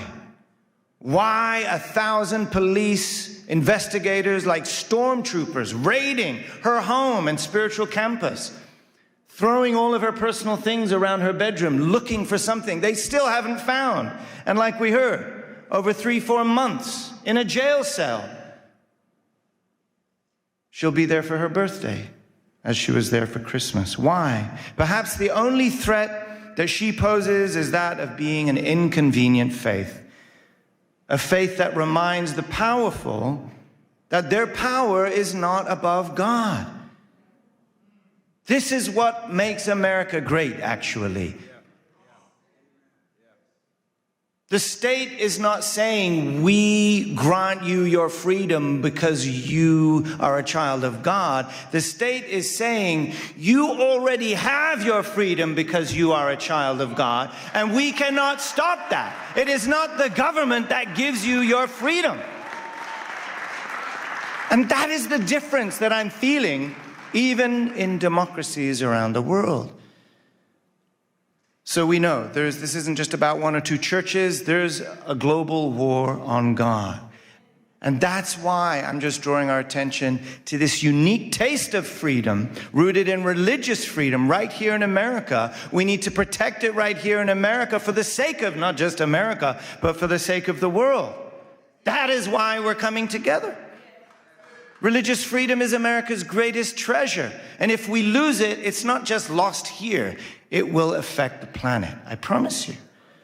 So, to defend American democracy against godless dictatorships, this is what Dr. Hahn reminded us why we've been working in America, why founding the Washington Times, to protect American democracy against godless dictatorships, against communism, and to restore the original virtue and value of the family, the moral spine and backbone of this nation, and to remind everyone that we're not just one nation under God, we're one family under God. When America attends God, it becomes the beacon of freedom and liberty, the light and hope to the world. We cannot leave one another alone on that mountaintop, Mark. We'll only be able to defend liberty when we rise up together, when we stand up together, when we work together, just like those sticks we're talking about, right? That is why it has been an honor to stand together with you here today. Thank you so much. Let's do this. Where are we going next? So powerful. Such a nice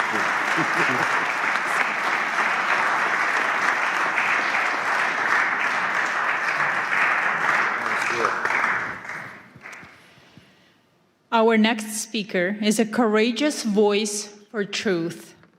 Ms. Janice Trey, board chair of the Epoch Times and NTD TV, a survivor of forced labor herself.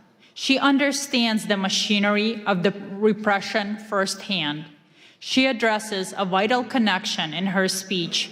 Information freedom is crucial for religious freedom, highlighting the systematic persecution of Falun Gong practitioners.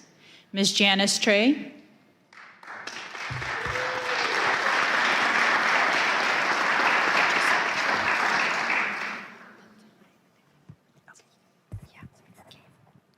Thank you, Pastor Burns, for having me here in this magnificent Cannon building, congressional buildings.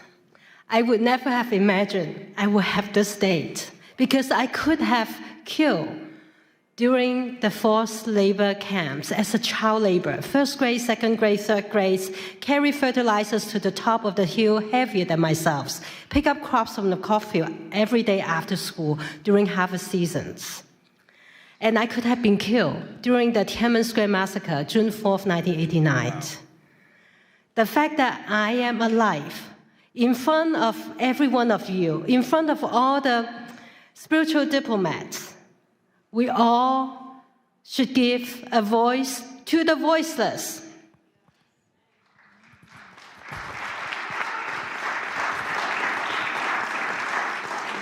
Next slide, please.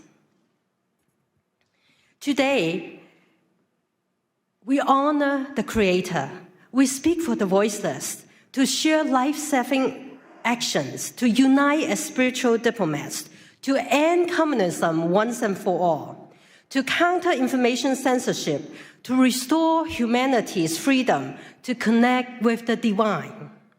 For 5,000 years, China was a land of the divine.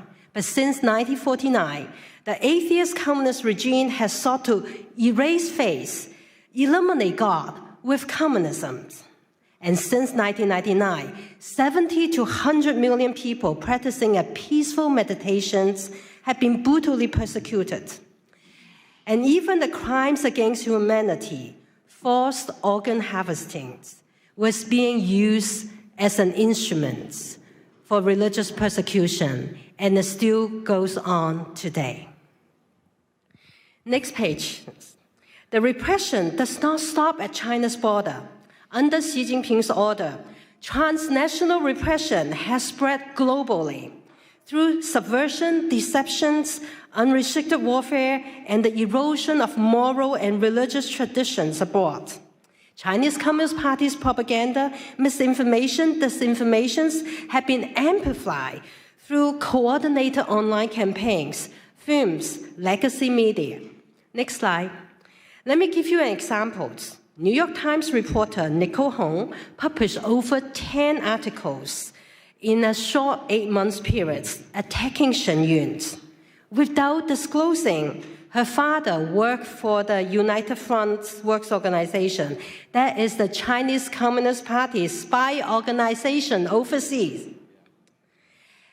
And Nicole Hong and New York Times misleading articles were artificially amplified by thousands of inauthentic social media accounts appearing to be widely read, even make it to be most read New York Times articles in election year 2024. You know that cannot be true. But that is how information warfare operates. Next slide. What New York Times recycling the propaganda of the Chinese Communist Party on Shen Yun. What is Shen Yun? Shen Yun is the beauty of divine beings dancing. Shen Yun brings to life 5,000 years of China's divine traditional culture, nearly destroyed by the past several decades of Communist Party rule. Shen Yun Performing Arts is actually a U.S. company based in New York, founded 20 years ago. It's the fastest growing, successful American companies, and with 8 touring companies reaching over 20 countries, 200 cities every year, and it has inspired more than 10 million audience members. If you haven't seen it, go see it yourself. It's so beautiful and inspiring that you may feel connected to the divine. Next slide. Shen Yun also tells the true story of the peaceful civil resistance by as many as 100 million people. They are persecuted simply by living the universal principles of truthfulness, compassion, and forbearance. Why? Next slide. This spiritual practice includes 5 gentle exercises and meditations. Falun Gong is practiced in over 110 countries, recognized by tens of thousands of proclamations around the world for its significant health benefits, spiritual clarity.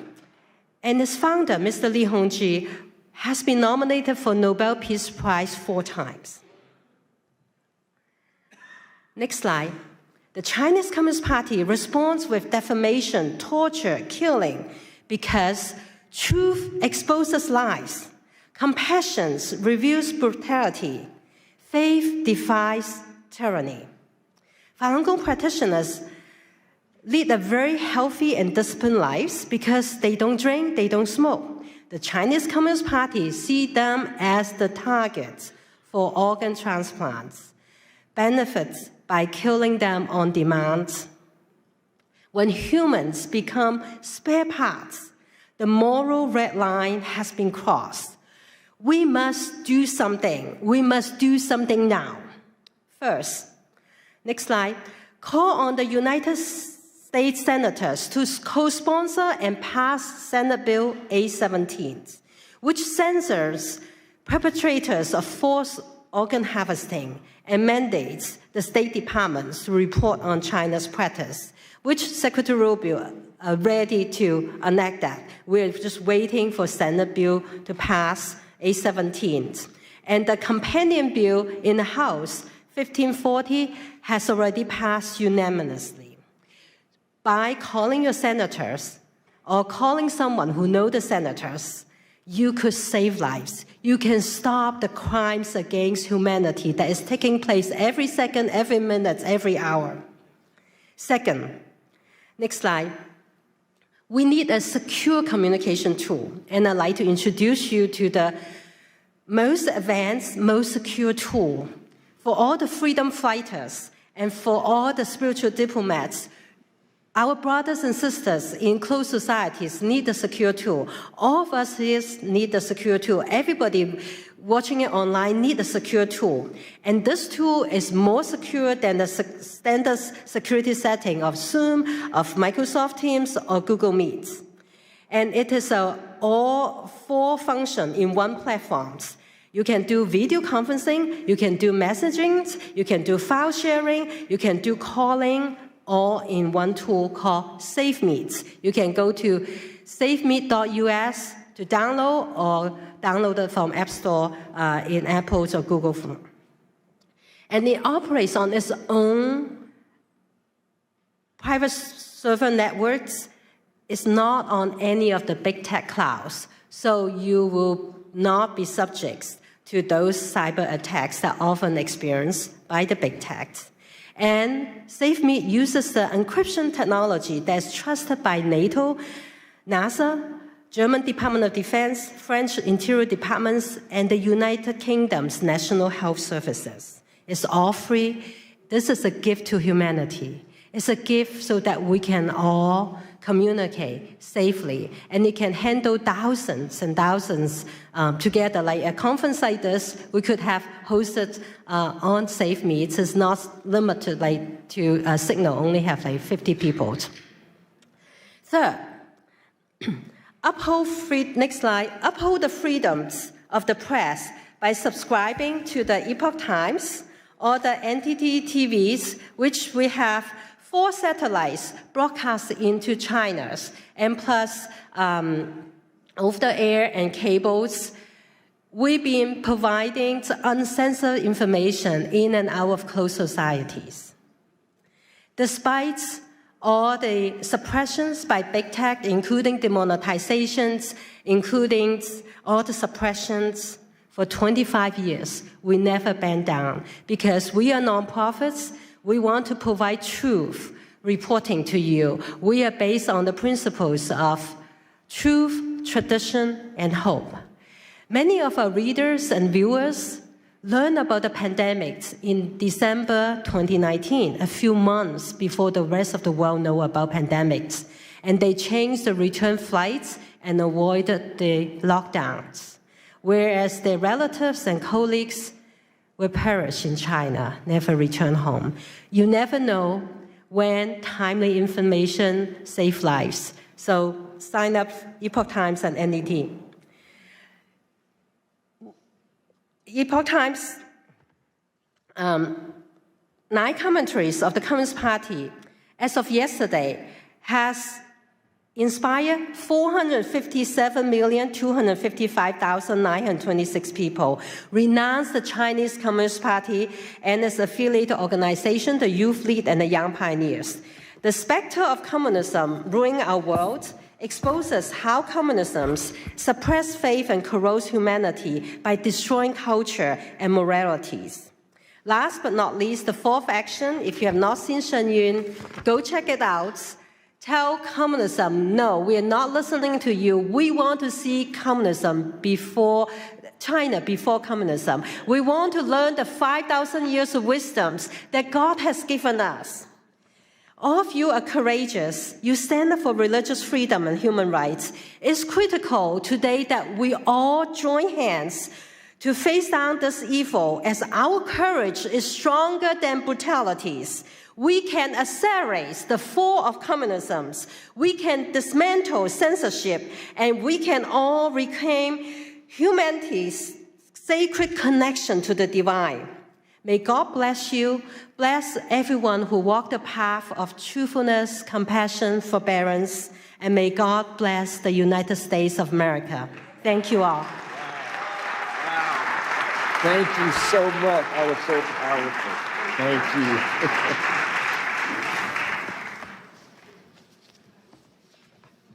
Thank you.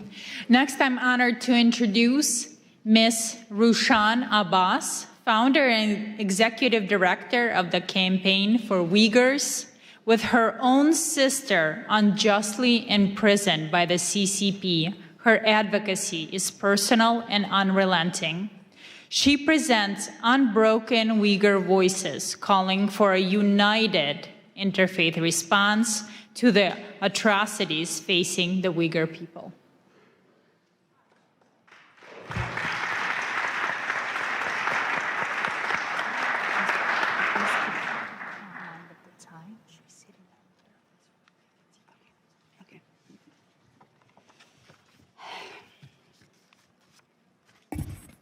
Assalamu alaikum.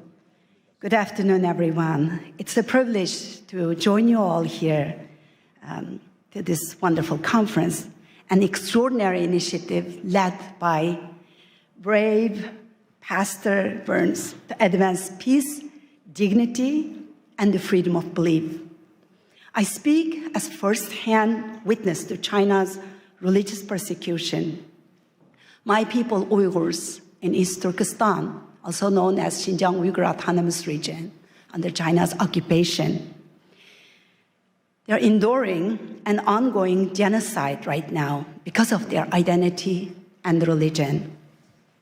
The Chinese regime brands Uyghur Muslims as extremists, criminalize normal practice, and disguise mass detention of millions of people as re-education centers. And where the Uyghurs' faith is erased and replaced with enforced loyalty to the communist Chinese government. For them, the faith is a threat to absolute control. Surveillance technologies track people who pray, attend religious gatherings, and Uyghur mothers are sent to the jail because they are teaching their children the culture and the religion. Some of them are sentenced for more than 10 years. Over 1 million Uyghur children are taken from their families, sent to state-run orphanages, where being raised with Chinese communist ideologies, forsaking their religion and religious and their cultural identities. Uyghur women are subject to forced sterilization, forced abortions. Because of that, the Uyghur birth rate dropped down to 0% to some of the Uyghurs' mostly populated areas. And the Chinese embassy is not hiding that.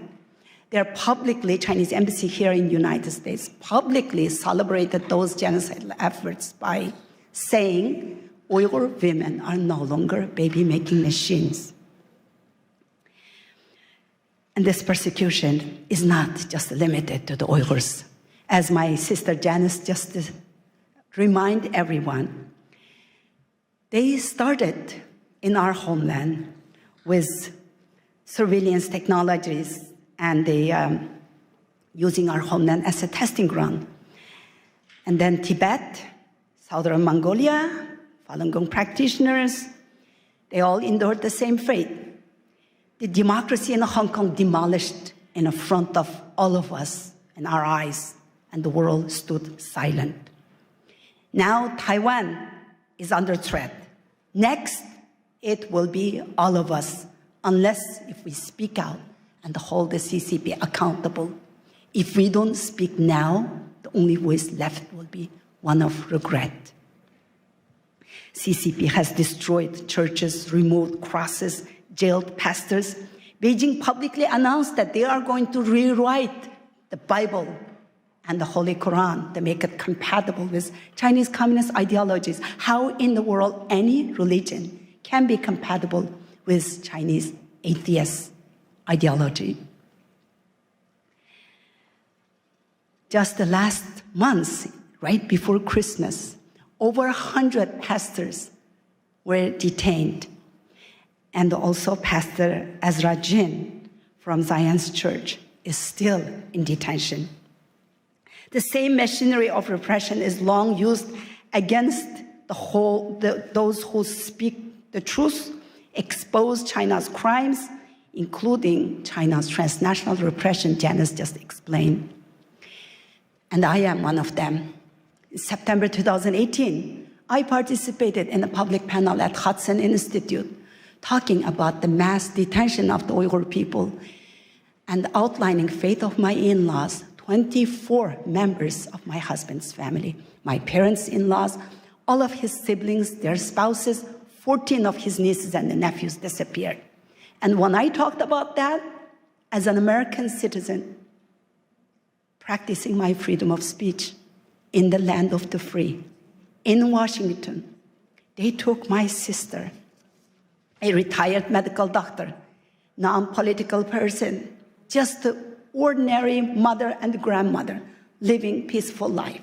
They took her just 5 days after my speech to punish me.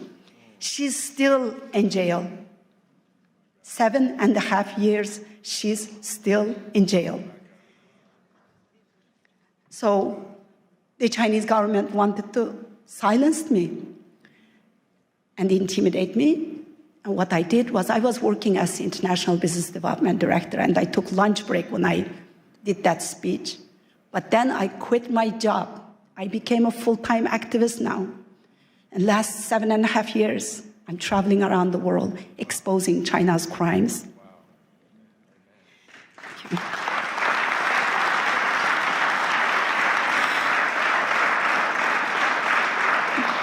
Our religion, our language, even our names, our identity, our faith, everything is being erased. And that's why I'm so grateful today for Pastor Burns to giving me this platform and all these wonderful people, all the staff who made this great conference available for me, providing me this platform. It's not just giving me the voice, but you are giving millions of Uyghurs, 20 million Uyghur Muslims a voice here at this platform. So thank you so much. This CCP has protected the system of total control. I know I'm short on time. Just give me 2 minutes, I'll be finished. The CCP has perfected the system of total control in my homeland and they're exporting it to the authoritarian regimes worldwide. They have the vision, strategy, and the means to spread the system of oppression far beyond its borders, undermining national security and eroding democratic foundation that your parents, your grandparents worked so hard to build and to defend. This is not just the Uyghur issue anymore. It's China's war on faith, war on freedom and democracy, war on the women and the children, and a war on humanity itself. We stand at the turning point here. Silence is the oxygen for the tyranny. Unless we hold China accountable, it will be your children and the grandchildren who will pay the consequences of an illiberal world. Our faith, our hope, our courage, and the support for each other, and all of you here, is what we have left to fight onwards. And do not allow China to make this genocide a profitable venture with forced Uyghur labor. Your cotton, your tomatoes, the parts of your car that you drive, and everything you use is made by Uyghur slaves. Blood, sweat, and the tears. The shirt on your back could have made by my sister, Dr. Gulshan Abbas. Our faith should let us speak out for the Uyghurs. I thank the couple of the doctors here mentioning the Uyghurs. I really appreciate the people who are bringing the Uyghur issue up, and I am so grateful for Pastor Burns. Freedom survives only when we stand together against those who would destroy it. We are all responsible for what happens next. Thank you. Thank you. I want to give this book to Pastor Burns. so much. We stand with you and your sister. Thank you so much. Sorry. Thank you. Next, I would like to introduce a delegation from Ukraine, Vitaly Arlov, co-founder of Ukrainian Week in Washington, D.C., and Alexander Ilash, Ukrainian Week in Washington, D.C. Committee, founder and chairman of Share Your Bread with the Hungry One charity in Ukraine. Good afternoon, everyone. It's a pleasure to be with you, and we just arrived yesterday to be here at this very important event, and we heard a lot about Ukraine today. A lot of those of you who support Ukraine and who are really concerned, and we really believe that spiritual diplomacy, this very important subject, and this is what we all have to be united for, to do and to change the world together. Thanks to Pastor Mark, who has been with us in Ukraine not once, and who really stays strong for Ukraine and for peace and for just peace in Ukraine. Thank you, Pastor Mark, for what you're doing for our country. Yeah, Pastor Mark, thank you very much for your support Ukraine, visiting Ukraine. Thank you for your passion. Сьогодні ми хочемо пару слів сказати саме за духовні причини тої страшної війни. And while we're here, we would love to share with you just a couple of words about spiritual reasons for that horrific war in our country. Бо агресія Росії проти України має духовні причини. Because we deeply believe that there are spiritual reasons for that aggression of Russia against Ukraine. На жаль, слабке лідерство в світі приводить до важких часів.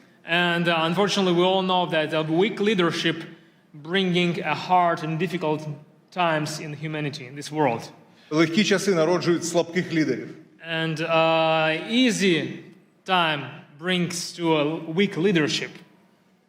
Слабке лідерство приводить до важких часів. And a weak leadership brings a hard days and hard years to our важкі часи world. Народжують сильне лідерство. But difficult times bringing to a strong leadership. Але, на жаль, добрі часи знов приводять до слабкого лідерства. And unfortunately, good days and good years bring us to weak leadership again. Ми дуже дякуємо пастору Марку. So we're very much grateful to Pastor Mark. Що він піднімає прапор сильного лідерства, духовного лідерства. That he is the one who raising up on a high level the flag of spiritual diplomacy and spiritual leadership. В Україні, thank you very much. І сьогодні нам потрібне духовне лідерство для того, щоб відверто сказати, що реально відбувається в моїй країні. And today we all need that spiritual leadership to be able to say openly what's going on in my country of Ukraine. Сьогодні кілька міст, які налічують мільйони людей. These days several cities знаходяться під атаками, бомбардуванням російської армії. Cities are being under constant attacks of Russian army. І люди знаходяться без тепла і без електрики. And during these freezing winter days, people are living without electricity, without heating, without water in their houses for weeks. Сьогодні температура в Україні біля нуля по Фаренгейту. And today the temperature in Ukraine is about 0 with Fahrenheit, or minus 15, minus 20 with Celsius. Але Україна стоїть. But you know, despite all these challenges, Ukraine stays strong. Україна історично завжди була християнською країною останні більше ніж 1000 років. Historically, our country has been a Christian nation for over 1000 years. Тисячі місіонерів Україна відправила в Росію, в інші країни. And for those of you who never heard about that, Ukraine has sent thousands of missionaries all over the world. І це свідчить про те, що саме ця війна – це духовна війна. And this is one of the reasons of this spiritual war in our country. Сьогодні іранські дрони бомблять Україну і Ізраїль. Today, Iranian drones are bombing Ukraine and Israel. Сьогодні північна корейська зброя бомбить християнську країну Україну. And today, Northern Korean soldiers and weapons also bombing Ukraine. І Україна знаходиться зараз в християнській цивілізації. And these days, Ukraine is a country in a Christian civilization.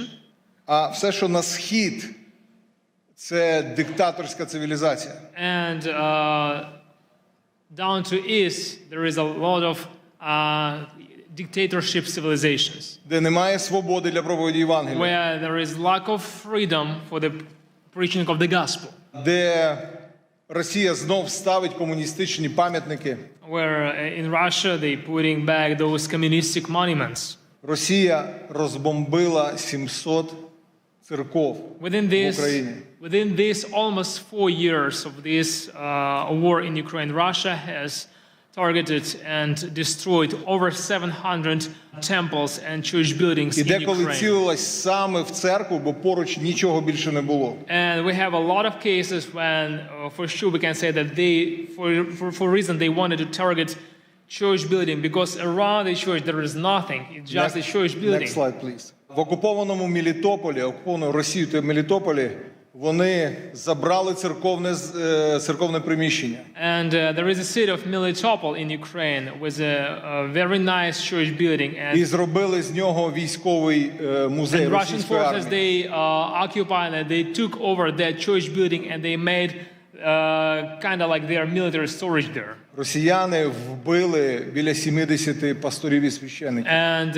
it's over 70 pastors and priests who were killed within these 4 years of this war by Russian soldiers. Половина з них це протестантські євангельські віруючі. And half of those priests were evangelical Christians. Next slide, please. Evangelical pastors and priests. Це один з пасторів, Юрій, я його особисто знаю. This is the picture of Pastor Yuri. I knew him personally. Він прийшов на ранок для того, щоб провести ранкове молитовне служіння. He came to his church building in the morning to lead morning prayer service. Як тільки служіння закінчилось, And right after the service finished, люди розійшлися. And people left the building. І прилетіла російська авіаційна бомба і розбомбила і вбила його. Right after that prayer service, Russian aviabomb was dropped straight to that church building, destroyed the building and killed the pastor. Тому я дуже прошу, щоб ми, духовна дипломатія, повинна називати чорне чорним, а біле білим. And that's why, today here we are talking with you about spiritual diplomacy, and we have to be the people who will call white things white and black things Це black. справжня духовна битва. There in Ukraine we are on the real spiritual warfare. Наступний слайд. Why do I say this? В Україні повна свобода для проповіді Because you Євангелія. have to know that in Ukraine we have full-scale freedom to Пастор preach the Марк gospel. декілька місяців тому молився з президентом Зеленським і Just a few з months урядовцями Pastor в Mark нашій країні. Burns prayed together with our president and with a lot of parliamentaries, members of parliament, during our national prayer breakfast in Kyiv, in the capital city of our country. Але We have full-scale freedom to preach the gospel. Російська пропаганда намагається сказати, що в Україні немає свободи. And these days we heard a lot that Russian propaganda tries to say and to deceive people that we don't have freedom for the gospel in Ukraine. Декілька років тому ми зібрали 500 000 людей на центральній A вулиці. few years ago, we had a gathering which 500,000 people attended Для того, on щоб the, славити Бога і at the прославляти very царя царів. central square in the Kyiv, in the capital of our country. And those people were gathered to praise God and to worship Him. В Україні сьогодні самий більший в Європі молитовний сніданок. And these days we have, every year we have the largest prayer breakfast in Europe. В 90 офісах державних проходять молитовні сніданки і читання Біблії. And during the year we have prayer breakfast in over 90 locations all across Ukraine. Диявол хоче все це зупинити. And the enemy, he tries to stop all of this. І дуже часто він розв'язує війни, коли відбуваються якісь стратегічні речі на And цій very землі. often we can see in the history that when some strategic things are developing for the sake of the gospel, then the war came to that place as a weapon of the enemy. Коли народився Мойсей, вбивали хлопчиків. When the Moses was born, the Pharaoh tried to kill all the boys. Коли Ісус народився, When Jesus вбивали was хлопчиків. born, they tried, Herod tried to kill all those boys. Коли 500 років тому в Європу пішла реформація, була війна 30 років. And 500 years ago, when Reformation came to Europe, there was a war for over 30 years. Коли 100 років назад було декілька пробуджень, Азуза Стріт, Уельс. And 100 years ago, when there was a few revivals, Azusa Street and Welsh revival, прийшла Перша світова війна і Друга we світова got війна. First World War and then Second World War. Тому, друзі, ми просимо вас That's why, friends, підняти голос молитви we want to ask you to keep us in your prayers. і підняти голос духовної дипломатії. To raise up your voice of prayer and to raise up your voice of spiritual diplomacy. Для того, щоб зупинити цю комуністичну російську навалу. For the one reason, to stop this communistic Russian aggression. І ми хотіли би кожному з вас подарувати мою книгу. And we brought this book. This is my book that we brought to give to each of you. На ваших рядах вона є. You probably have seen it on your chair. Ця книга про саме духовні причини This is a війни. gift for you from Ukraine, and this is a book about spiritual reasons for the war in Ukraine. І купа свідоцтв, що сьогодні Бог надзвичайно робить в And there Україні. inside you will see a bunch of testimonies what God has done through these 4 years of the war in Ukraine, what kind of miracles we have seen. В цій невеличкій брошурі 3 трагічних історії. And also it has a small brochure with 3 stories of 3 families. У трьох чоловіків 3 men від російських бомбардувань. 3 men who lost their families because of Загинула Russian дружина bombings. і майже всі Some of діти. them lost their wives, some of them lost their wives and kids. І якщо ви хочете більше про це все знати, If you want to get to know more about this, ми запрошуємо вас на Ukrainian Week, який we буде через invited тиждень you тут у to DC. visit, to attend Ukrainian Week here in Washington, D.C. just 1 week from now. It will be here from February 2nd till February 7th. Пастор Марк буде кей-спікером And Pastor на Mark is нашому going to be українському our тижні. keynote speaker at our Ukrainian Week in Washington, D.C. So you all invited. Yes. And Edward Graham, many congressmen and senators. We're going to have Edward Graham. We're going to have a good number of congressmen and senators who are going to be with us. So you all invited. Please register and get to be with us and support Ukraine. Thank you very much. Духовна дипломатія Spiritual піднімається. diplomacy raising up here now in the United States, and it's going to spread all around the world. Thank you, Mark. Thank you. God bless you, brother. Героям слава. Thank you very much to Vitaly Orlov and Alexander Milash. Thank you so much. Now we shift our focus to the protection of the most vulnerable among us, our children. Please welcome His Excellency Ambassador Lazaro Nilandu, a distinguished Tanzanian diplomat and former cabinet minister, who will discuss the critical work of protecting children in Tanzania and securing their future. Thank you so much. Thank you. Thank you. Thank you. Good afternoon, everyone. Pastor Mark Burns, God bless. It was a pleasure having a chance to speak with you over the phone the other time, and I can see you now. I wish to recognize congressional leaders, some of whom had spoken before, spiritual leaders who are here. Ladies and gentlemen, it is indeed my great honor and singular privilege to speak before you on the subject of shared responsibility which we have before God and humanity, which requires all of us, one, to take care, to protect, and above all, to give the most love to the most vulnerable. And these are children who, some of them may be in harm's way anywhere in the world. As a diplomat myself and as advisor to my president, Dr. Samia Suluhu Hassan, it is befitting that I bring to you greetings from Madam President and share with you her deep belief that the safety of children anywhere is our God-given responsibility and a noble duty upon which our humanity and our human conscience and belief are measured.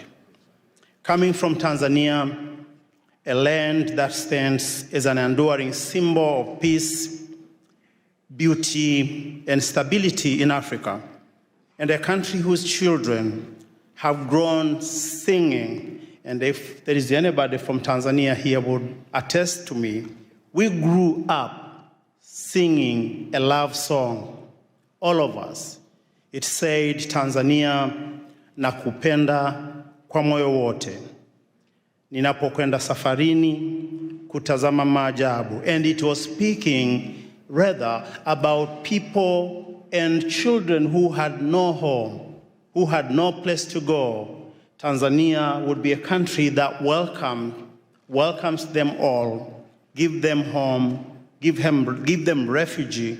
And these melodies and lyrics have defined who we are as a nation, spoke then and now that suffering children are safe in God's hands, and we the people remain his instrument of sharing his grace, his care, his protection, and enduring love for all of the children of our world. Currently in Tanzania, and I wanted to give this perspective so people understand where we are currently today in Tanzania. We are hosting around 231,000 to 232,000 refugees. This is according to UNHCR, mainly from the country of Burundi and DRC. This number was estimated to have reached 1 million during the peak of the Rwandan genocide. Thousands of children, mostly those escaping brutal reality of harm, wars, and fear, have crossed into our country, into our borders, to find a home, to find love, and to find families. Tanzania has continued its open arm policy in shielding children and persecuted persons from neighboring countries and allow them to share in our endowed heritage, the hospitality of our warm-hearted people. And if you ever come to Tanzania, you find love in the street. You find joy in the street. There is something in the air when you walk the nights in the cities like Dar es Salaam and other places. The vast opportunity brought by our beautiful country, we have opened the door and arms for those that are in harm's way. Ladies and gentlemen, sometimes, and of course it does happen, bad actors have taken advantage of this generosity and access given to people from all around the world who wish to extend a helping hand in support of children in need across our land and, of course, across our continent. We had a story recently that Pastor Mark and I shared. Yes. This was a story of a man who was not a native of Tanzania. He had come from another beautiful country, and his name was Jakub Jahal from the Czech Republic. This man, whose infamous actions represents a modern-day cross-border criminal rings targeting children, is alleged to have abused children and misappropriated charity funds meant to support those same children in need in an orphanage somewhere in Moshi, just beneath the beautiful foot of Mount Kilimanjaro. This man became a monster in hiding, accused of abusing children in the most inhumane ways.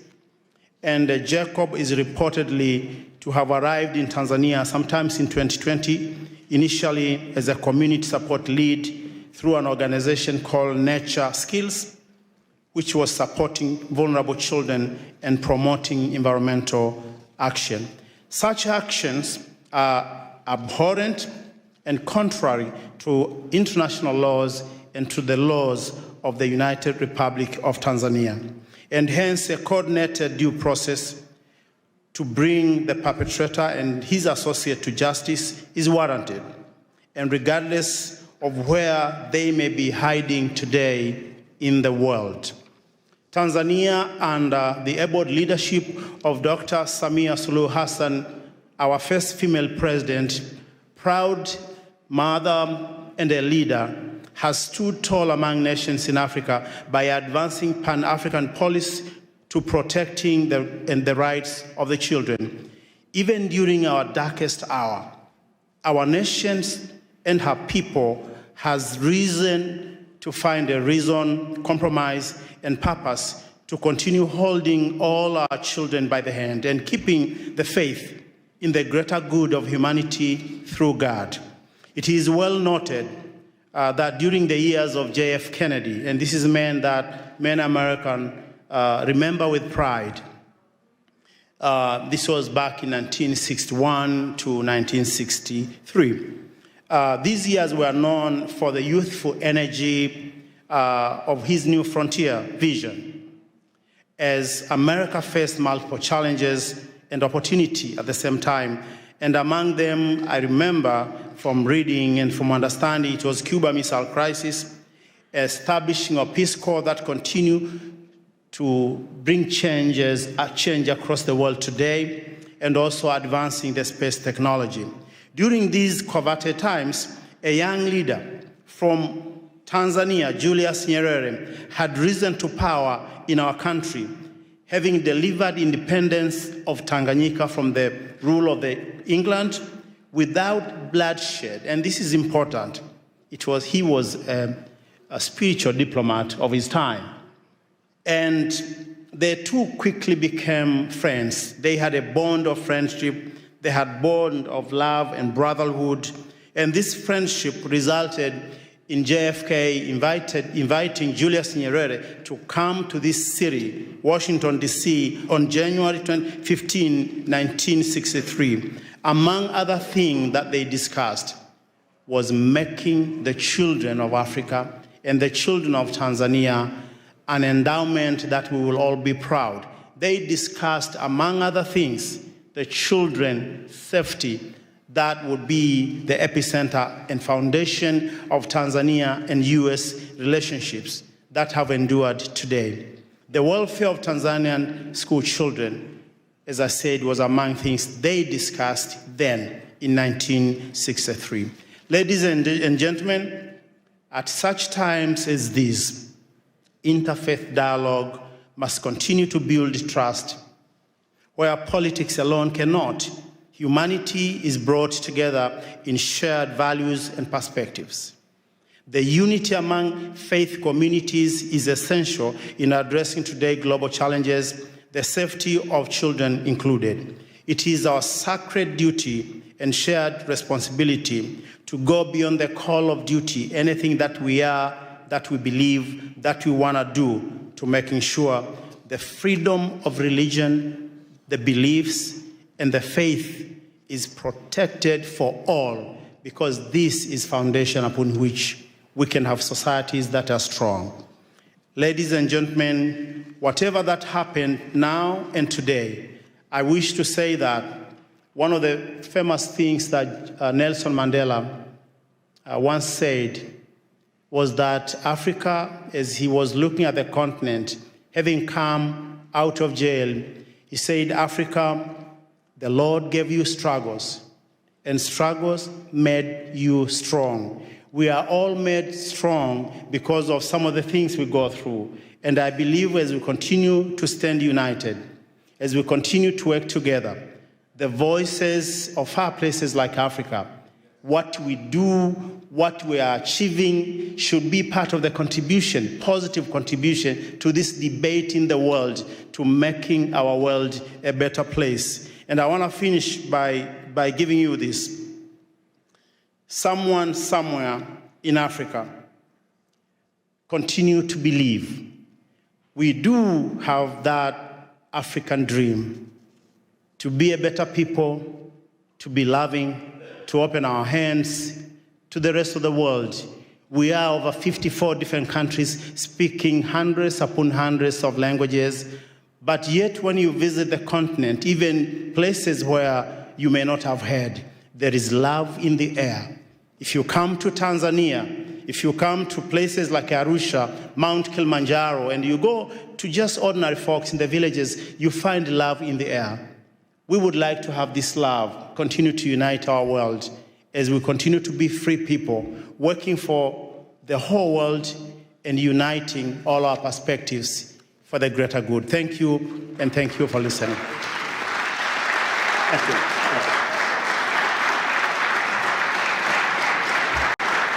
Thank you very much, Your Excellency. Thank you for bringing up the Yacobial case as well, that has allegedly committed the grave crimes against children in Tanzania. That is devastating, and I'm glad you're looking into it. And now it is my pleasure to introduce Congressman Joe Wilson, representing South Carolina's 2nd Congressional District, a long-serving member of the House. He brings extensive experience on national security and foreign affairs, as currently serves as the co-chairman of the U.S. Helsinki Commission, advancing human rights and democratic values around the world. Congressman, it is a pleasure. Thank you. And ladies and gentlemen, and champions, as I look out to see so many champions of religious freedom, I just want to thank you for your success. And indeed, Pastor Dr. Mark Burns has just done such a great job organizing. He also has another identification. He is a friend of somebody named Donald Trump. Aside from that, and so, but the bottom line truly is that I'm grateful to be here, and we're from the same state, South Carolina, and he's from the upstate now. That's where the money is. That's where they make BMWs. But I'm from the lower part of the state, and actually I was born in the holy city of Charleston, South Carolina. And with that in mind, the reason it's called the Holy City is because of the number of churches. And so, and the people living together and serving together. And so we have virtually a church on every corner. And so it's really exciting because most of the churches are from denominations or from people who had to, were expelled or flee from other countries. And so from that, what an example indeed South Carolina, the United States is. And that is, and for example, I grew up in the First Scots Presbyterian Church. And I want you to visit Charleston, the only church in North America with the seal of the Church of Scotland on the front in stained glass. And so the reason the Scots, my ancestors, came is because they were expelled from the villages in Scotland because the landowners realized that they could make more money growing sheep than having people to support. And so they actually expelled the population. And I'm very grateful that my ancestors came to South Carolina. Additionally, also my family is French Huguenot. They too were expelled from France and came to the United States. And I'm really grateful the only functioning French Huguenot church in North America is in Charleston. So please come by and visit. Beautiful church. And the significance of that is our country benefited, again, from having people come to our country to realize freedom and liberty. As I tell you about French Huguenots, I was working with patriotic organization. Somebody that Pastor Burns really appreciates is the Swamp Fox, Francis Marion of the American Revolution. He was a Huguenot. And so I was working to help raise money for a statue here in Washington. And I kept telling people, hey, this is exciting now. We'll finally have a statue to a Huguenot in Washington. After a couple of years, somebody said, Joe, you're wrong. There are statues to a Huguenot in Washington. I said, well, who? George Washington.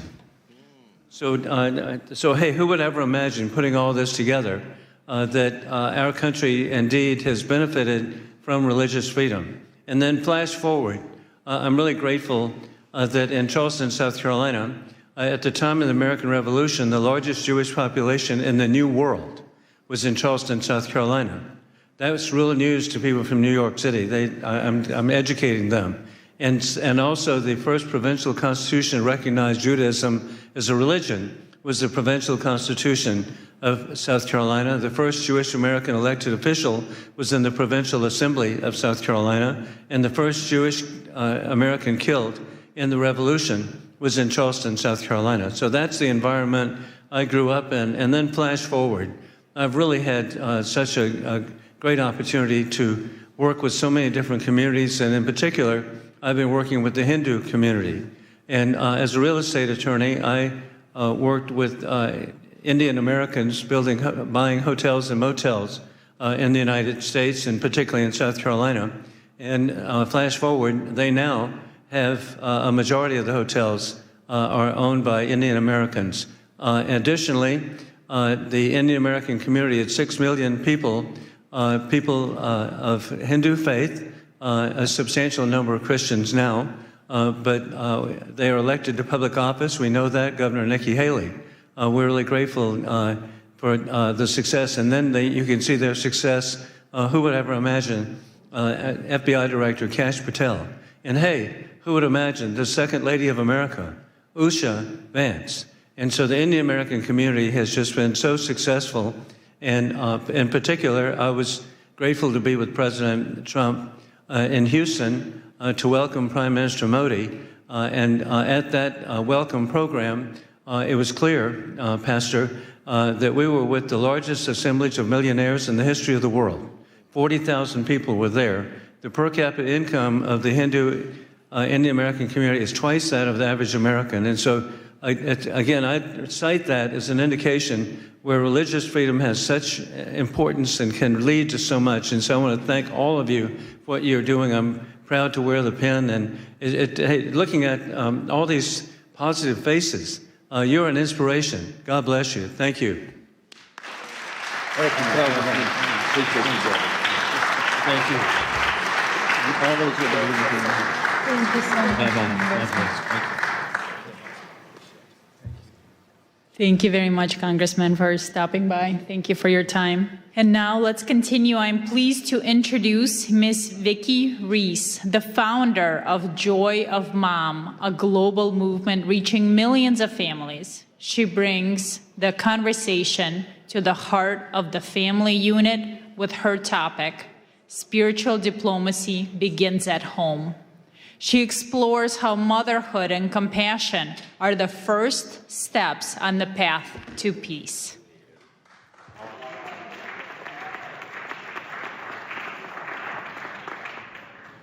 Hi, everyone. First of all, thank you, Pastor Mark, and everyone else who's gathered here today.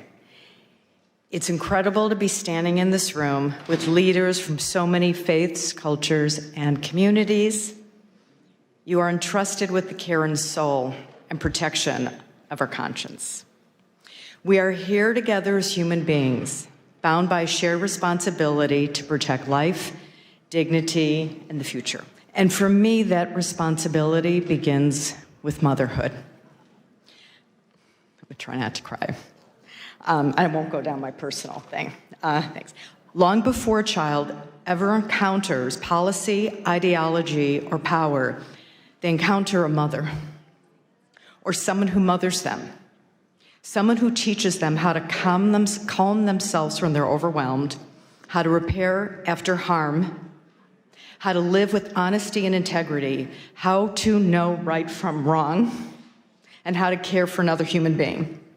Mothers are the first spiritual diplomats.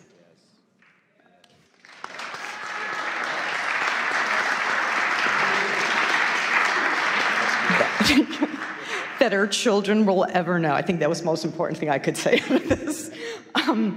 In kitchens, in classrooms, in car rides, in quiet moments, mothers teach empathy, accountability, courage, and compassion in action. They are not soft skills. They're the foundational skills of peace. This is why spiritual diplomacy cannot be separated from maternal wisdom. Shifting. Because peace is not enforced from the top down, it is formed from the inside out. Wow, that's good. When mothers are supported, heard, and connected, families stabilize. When families stabilize, communities heal.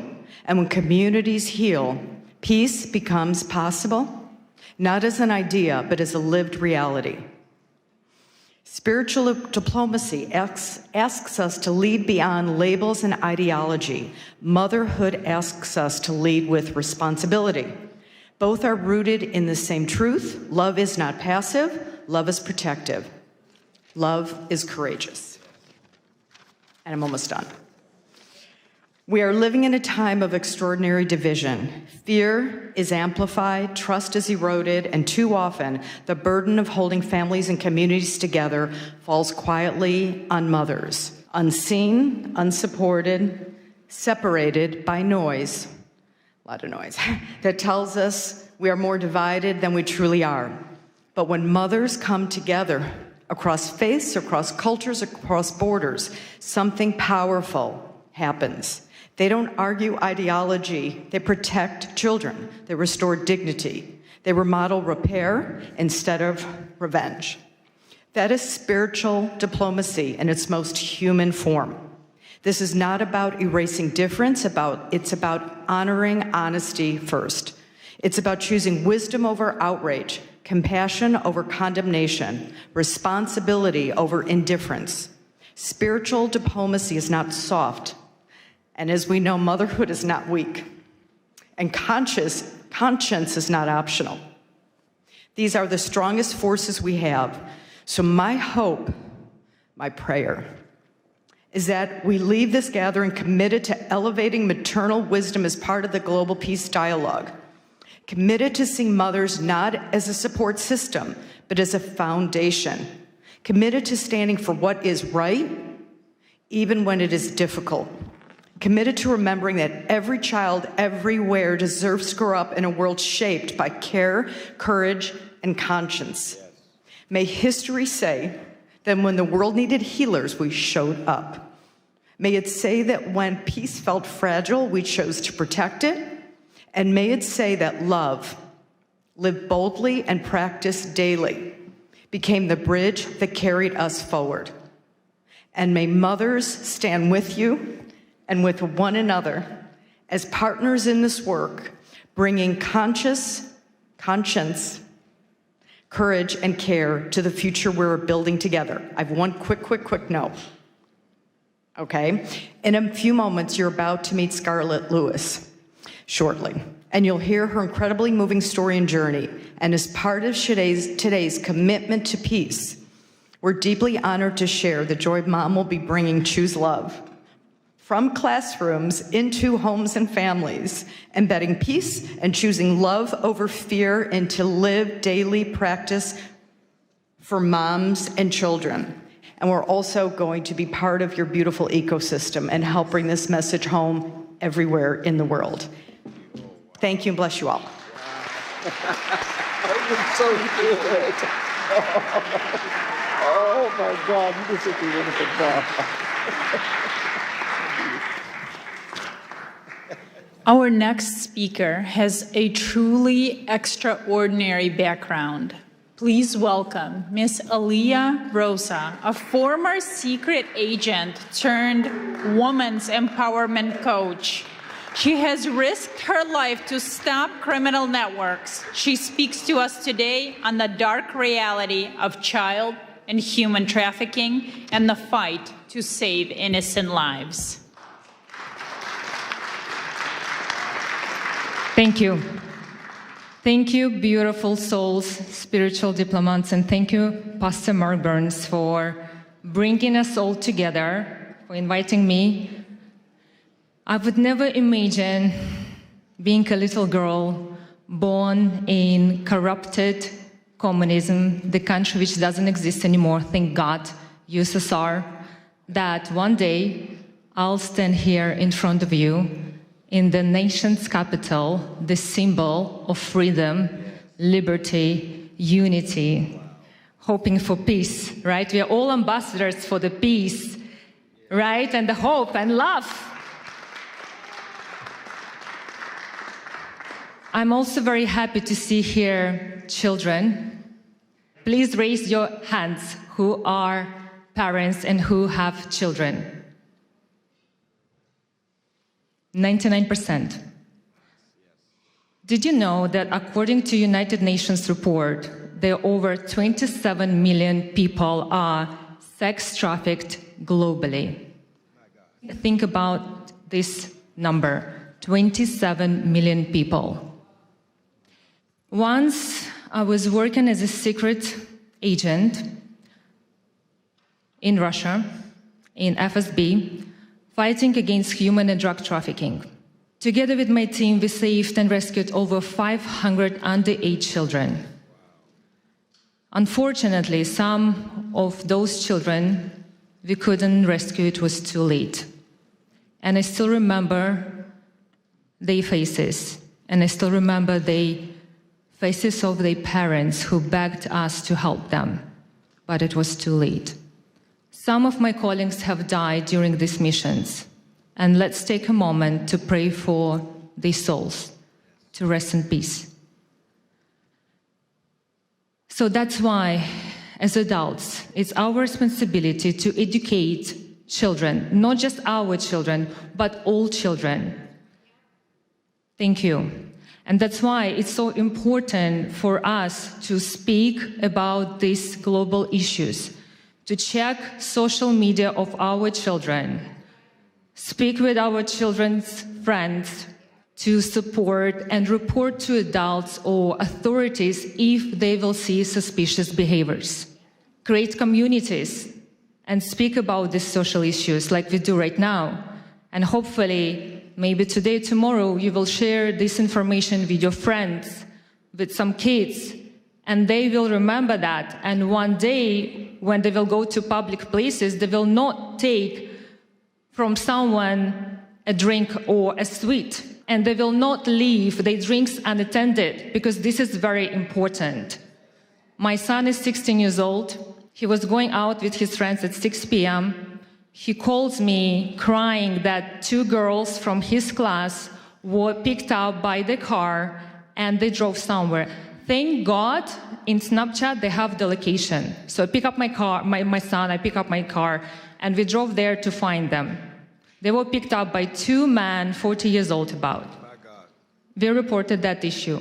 But this can happen with anyone. Imagine it could be your kids, imagine it could be kids of your family members or your friends or so on. That's why, as adults, we need to bring awareness, especially to our young generation, because this is our future. Yes.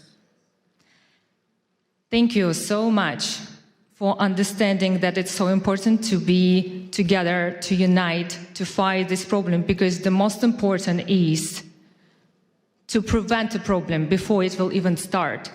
And this is our responsibility as adults, to teach, educate our children, because they copy what we do.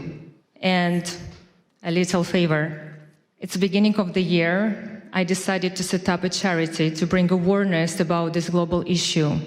And if anyone here would like to help me and join me in this journey, I'm here for you. I would really appreciate about your help, and thank you so much for having me. Thank you for this amazing event, and God bless you all. Thank you. Thank you so much. Thank you so much for that. Thank you so much. Now, returning to the stage, our distinguished Indigenous leaders, Chief Joseph and Ambassador Lara Lynn Riverwind, co-founders of Firekeepers International. They address a crisis touching every community, from silence to sacred care. They will share how faith leaders must respond to the youth mental health crisis. I knew you were going to make us follow either Dr. Burns or the secret agent.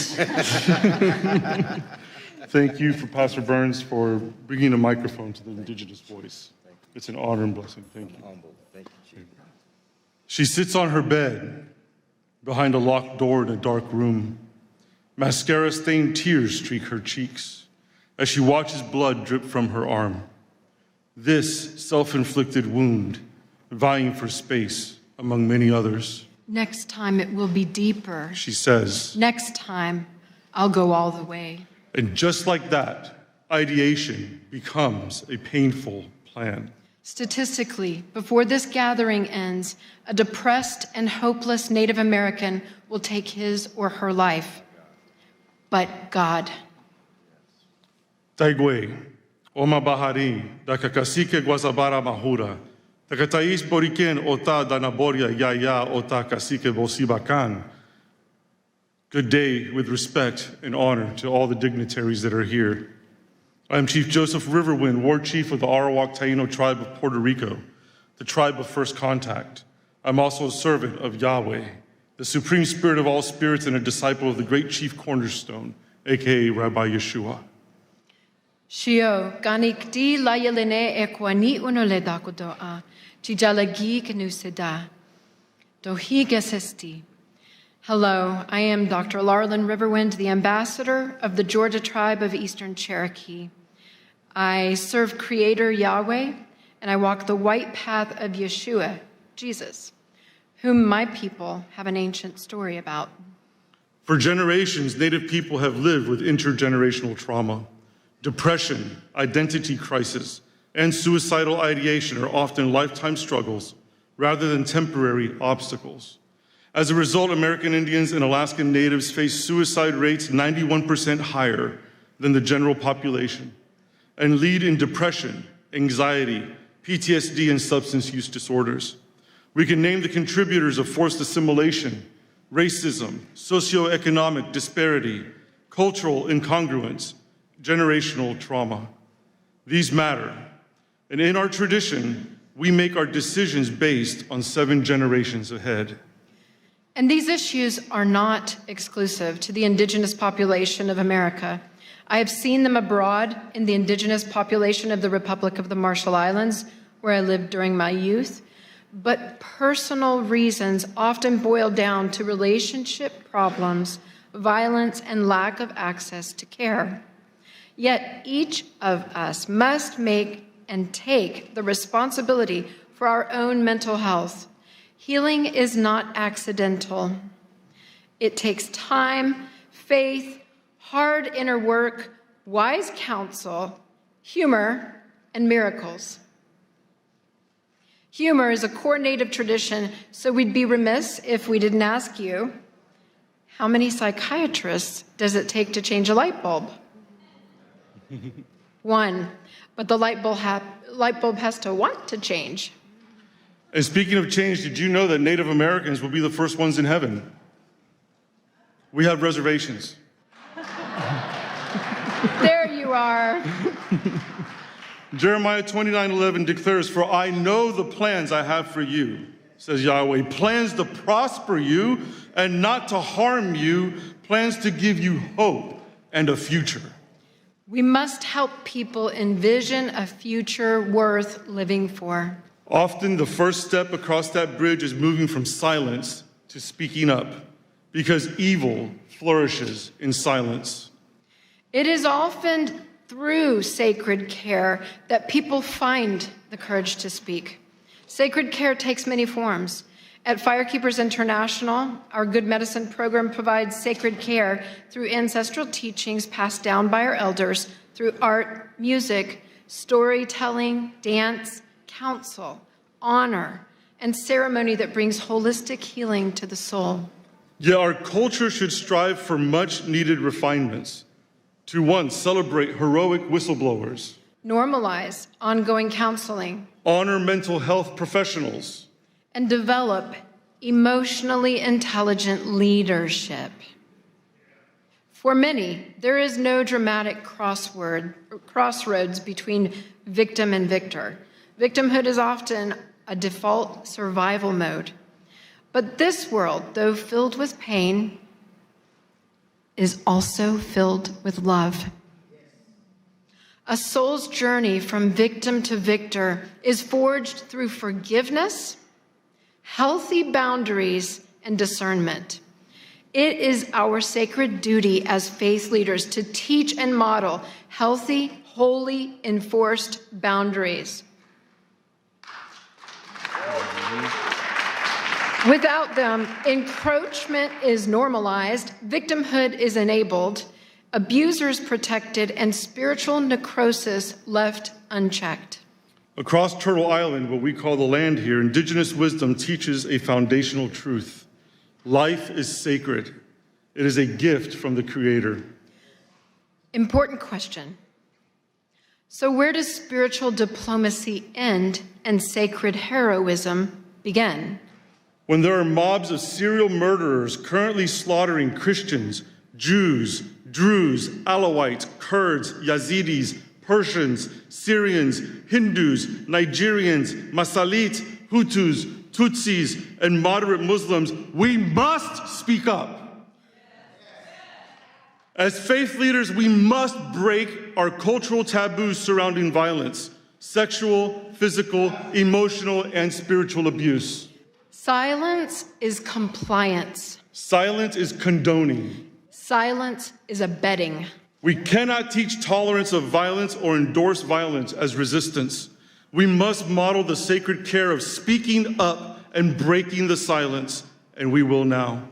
This great nation protects freedom of religion, our right to serve any God or none. But liberty demands responsibility. If a religion commands the taking of an innocent life, it is a death cult, not a religion.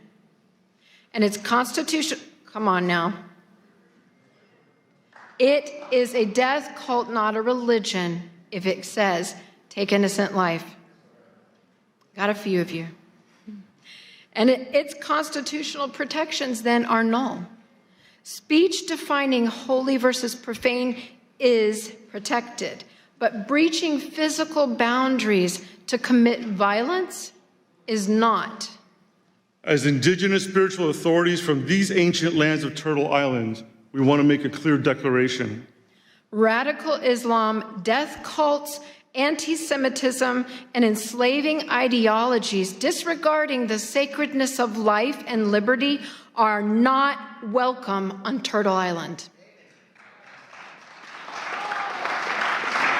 We must become divine interruptions on someone else's path to destruction. And let me just say this.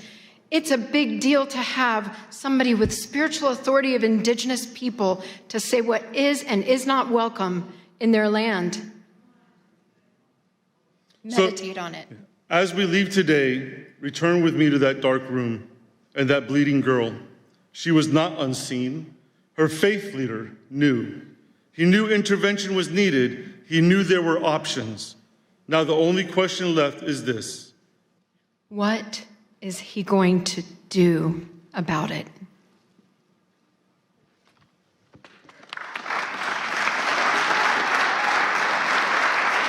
Thank you very much.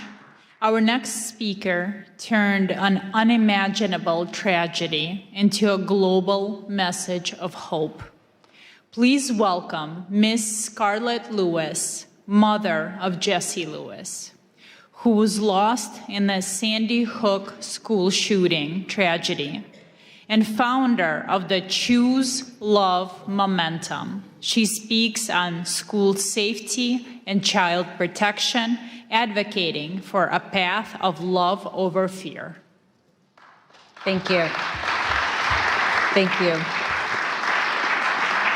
I want to thank everyone for showing up today as boots on the ground soldiers, capital S-O-U-L, soldiers of love, spreading this message because that's exactly what we're doing.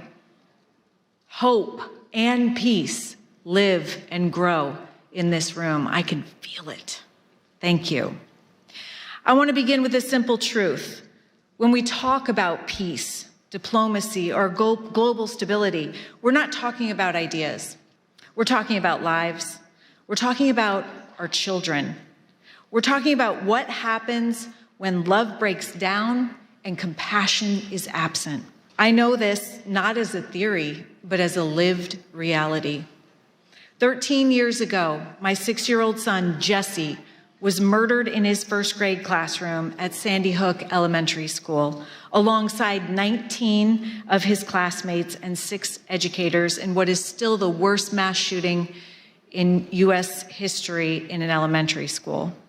That morning, he walked into school like millions of other children do every day, trusting the adults in his life would keep him safe. What happened next is difficult to hear, but important to say out loud. A former student returned to the school he once attended with the intention to cause maximum harm, driven by years of neglect, abuse, unaddressed pain, bullying, and revenge. He murdered Jesse's principal and guidance counselor outside the classroom and Jesse's teacher just inside the door. Then his gun jammed. In that moment, my 6-year-old son stood up and told his classmates to run. His courage saved 9 lives before losing his own that day.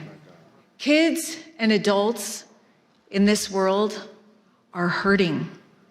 They're in such pain because they don't have understanding, love, role models, spiritual diplomats, essential life skills, and they know no other way to get relief but to seek revenge and to off-put their pain on as many people as possible.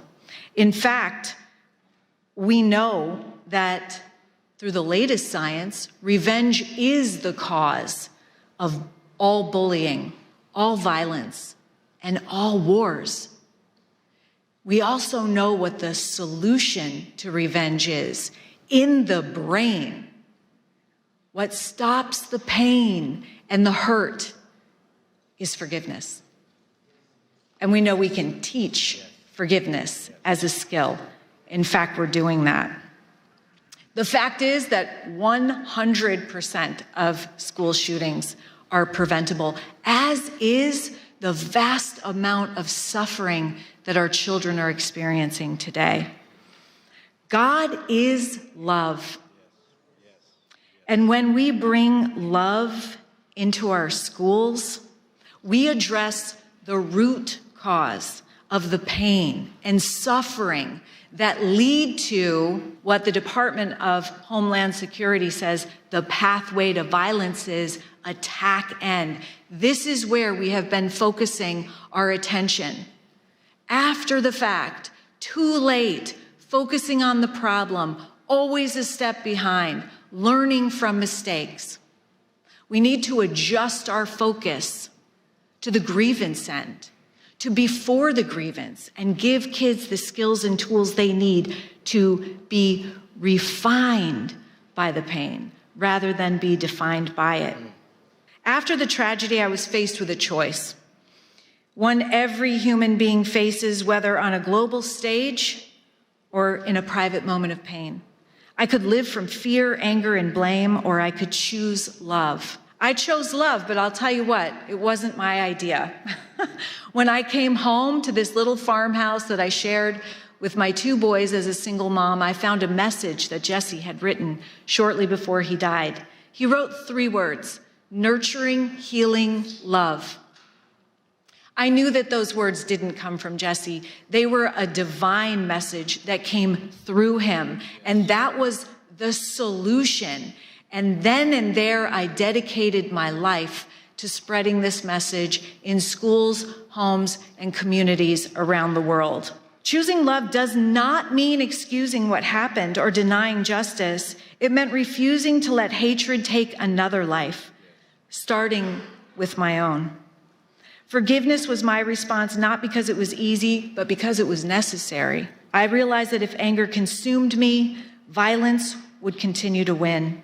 And we cannot afford that, not in our homes, not in our communities, and not in our world. We know that hurt people hurt people. Yeah. If we could hear that cry for love sooner and respond, much of the suffering that leads to violence, addiction, mental illness, even war could be prevented. It's called proactive prevention, preventing the suffering that leads to violence and despair, and it's possible. What happened at Sandy Hook did not begin with a gun. It began with pain that left unaddressed, with disconnection, with humanity forgotten. And violence is always the final symptom of something deeper. Across cultures, faiths, and nations, our children are showing up with the same signals: bullying, mental illness, despair, addiction, suicide, violence. These are not separate crises. They're signs that love is breaking down and compassion is absent. Everything can be seen as either an act of love or a cry for love. It's our moral duty to answer that cry. And here's the uncomfortable truth. We cannot legislate our way out of this. We cannot blame or argue our way out. We cannot outsource or off-put our own responsibility. Peace begins with us. We can't wait for someone else to fix it because there is no one else. And it turns out love is a skill that can be taught and practiced, and this makes it available for everyone. I created the Choose Love movement to teach how to choose love as a thoughtful response in every situation, circumstance, or interaction, especially the hard ones. At its core is a simple understanding. Every day we choose love or fear, and the outcomes of these decisions look dramatically different. We were created in love, but our brains are wired to defend us and thus attuned to fear. Having these essential life skills enables us to have the courage to face pain, grow, and be strengthened by it, and not pass it on. And as Vicki from Joy of Mom mentioned, our work doesn't stop there.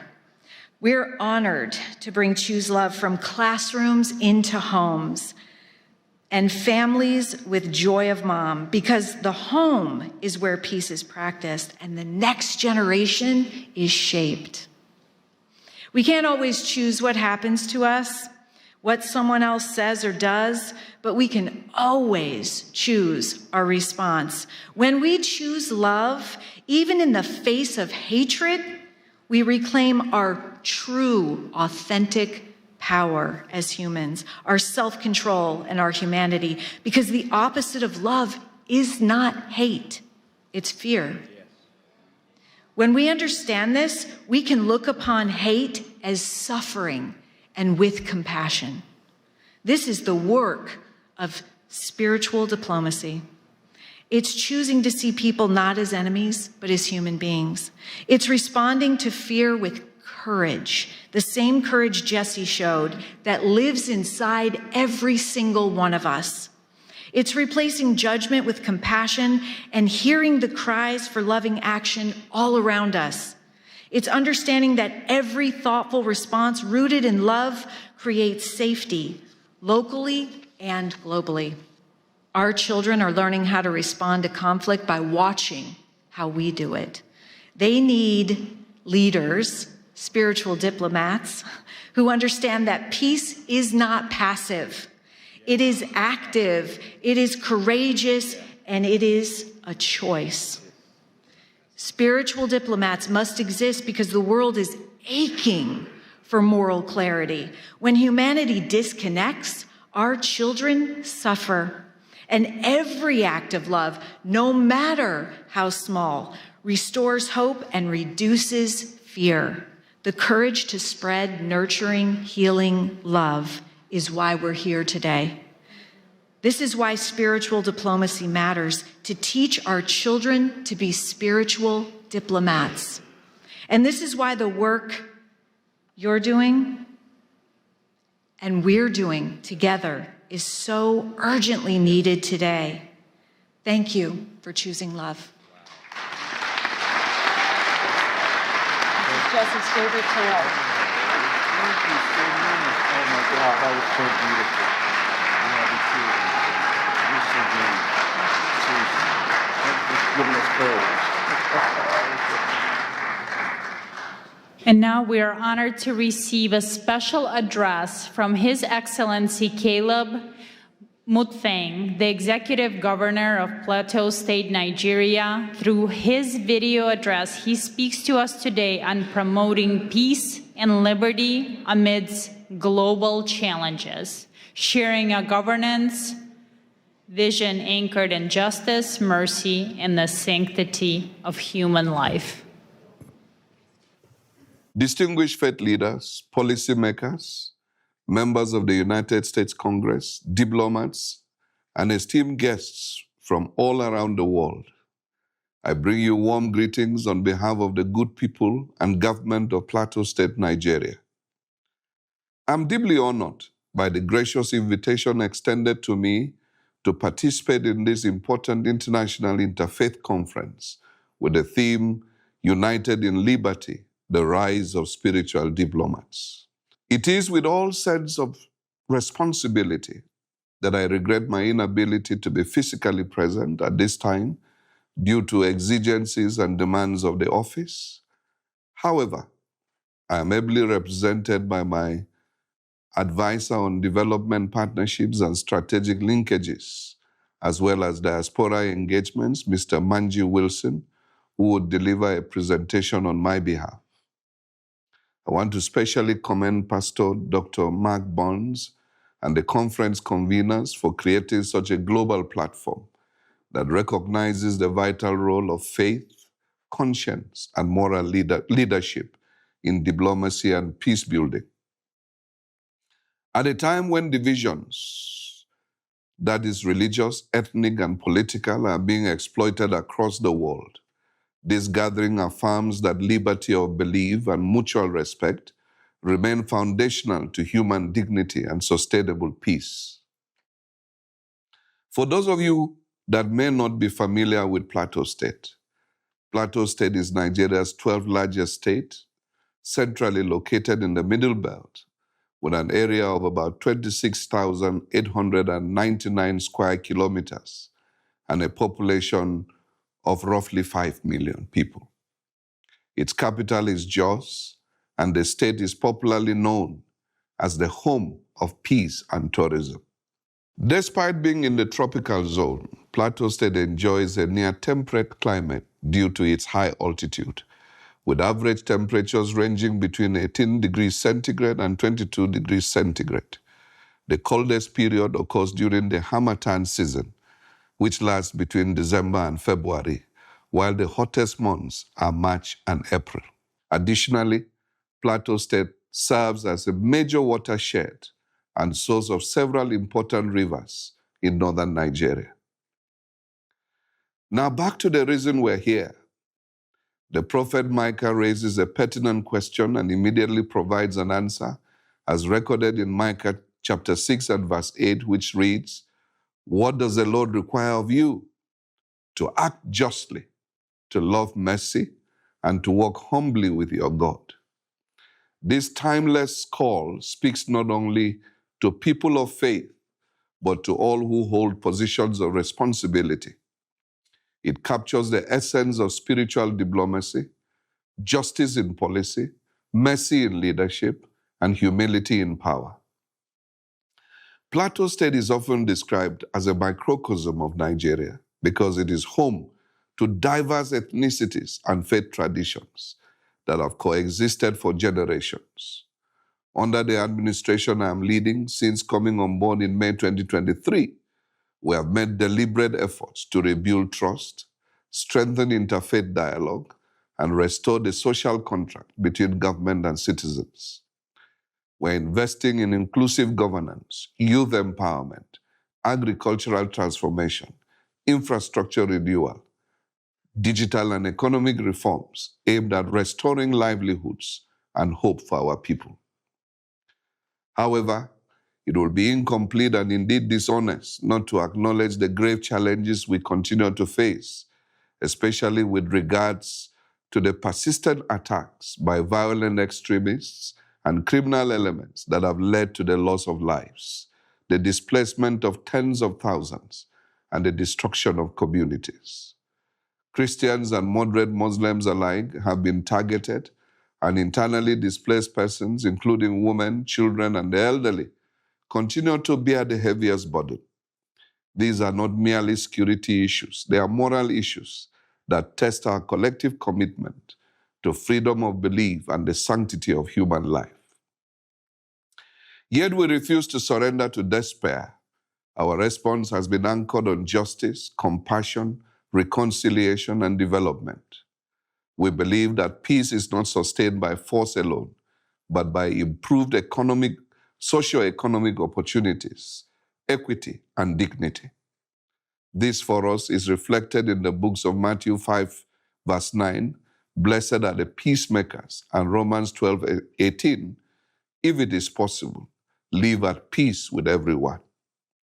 It is therefore my earnest appeal that this conference catalyzes meaningful partnerships with governments, faith institutions, development agencies, and the diaspora to as well support our modest efforts in humanitarian relief for displaced communities, strengthen peace-building initiatives, investments in education and livelihoods, enhance healthcare provisions, rebuilding and resettlement of affected communities, and amplify global advocacy for religious freedom. Plateau State stands ready to engage as a partner for peace, development, and interfaith cooperation. It is my earnest belief that together as spiritual diplomats, united in liberty, we can transform shared values into shared action and prosperity for our people.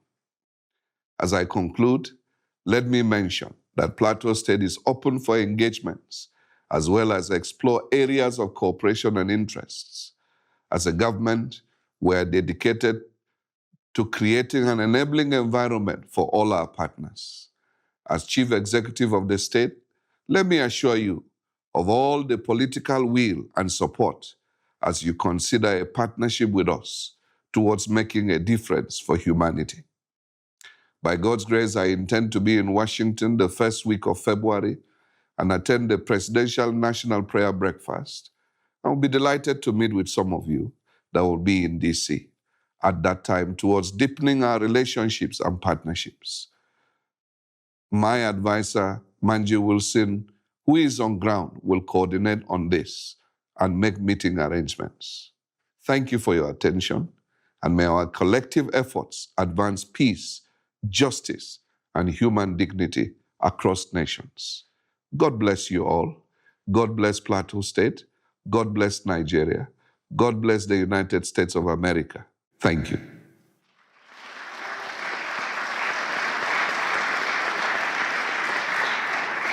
And now we would like to invite His Excellency Manji Wilson to the stage, Chief Technical Advisor on Development Partnership, Strategic Linkages, and Diaspora Engagement to the Plateau State Governor, Nigeria.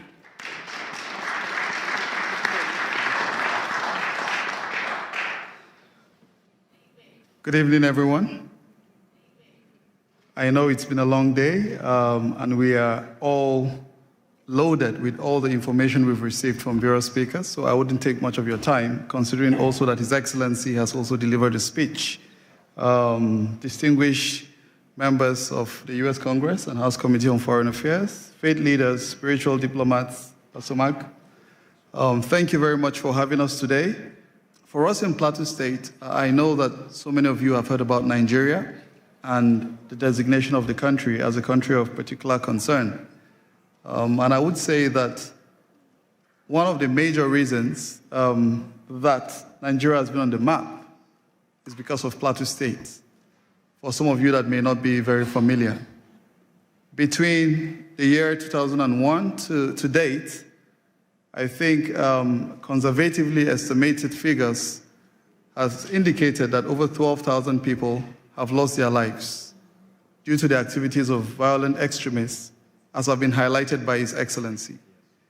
One of the most difficult moments for us when we came to office in 2023 was in December, and I remember quite well on the 23rd of December, when we were preparing for Christmas, people were making all the necessary arrangements.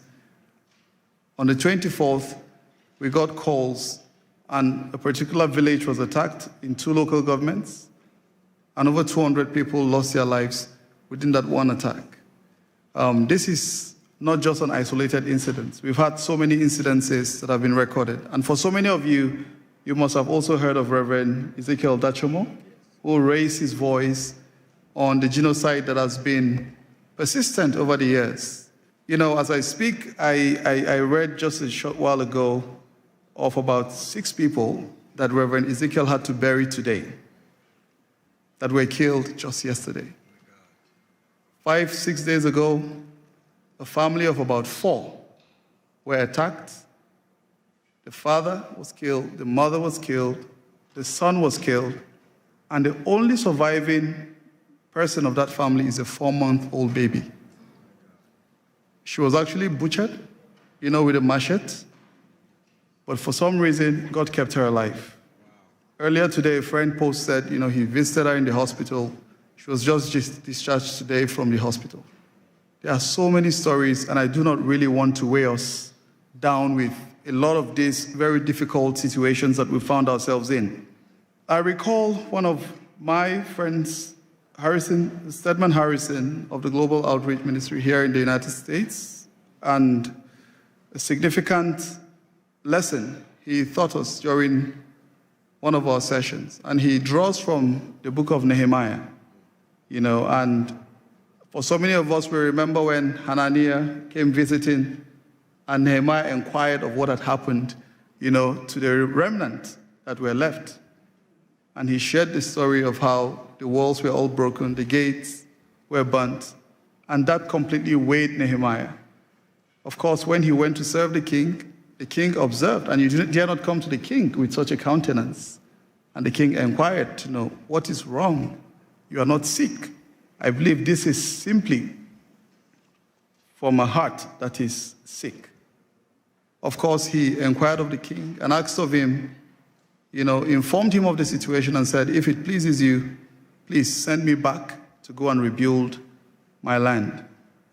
The king granted his request, but he also further requested that the king should give him letters that he will take to the governors across the rivers. And he also inquired for support to get the timber, you know, that he would rebuild, and he got every support that he needed.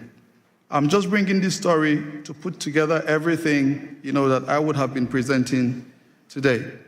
To say for so many of us that are seated here, some of us had to travel. I just arrived last night from Nigeria, came across the river, came across the Mediterranean, just to come here and meet with all of you doing very important work, you know, to alleviate this very difficult situation that humanity has found herself in.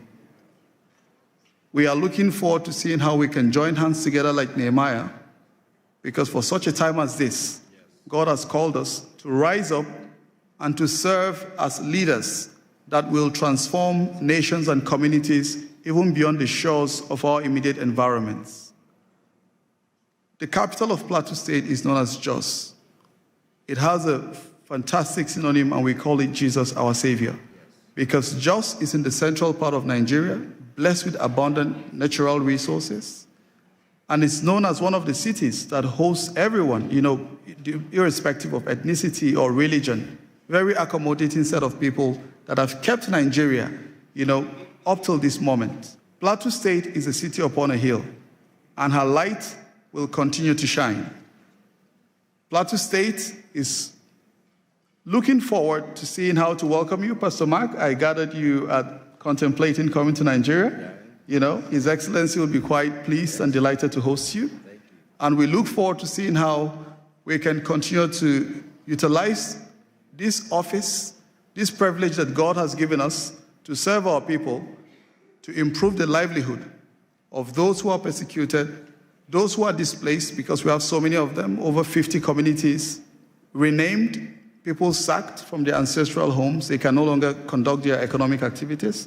But we're doing what we can do as a government to provide all the succor and support. And we are looking forward to seeing how we can continue to leverage on this very important platform to do the good that our people so deserve. Thank you very much. Thank you. Please give my respect and love for your yes. Okay, right now we're going to have quick presentation by Dewey Honig. He wanted to present something to Pastor Burns. Thank you, Pastor Burns. It's a true honor. I have to head out, so I'm sorry for cutting a bit over here. First of all, a pin for you. Thank you. Yeah. So, wow. I could put it on. Yes, I'm going to hold it there. Okay, good, thank you.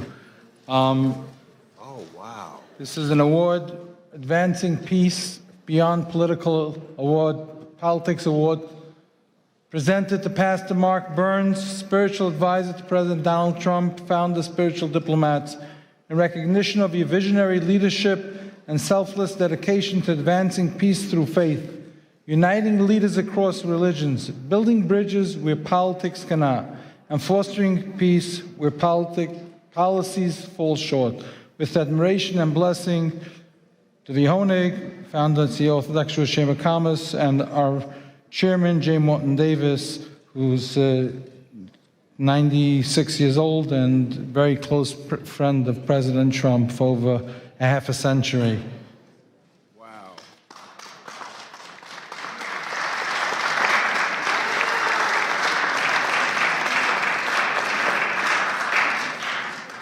What an honor, what an honor. Thank you. What an honor.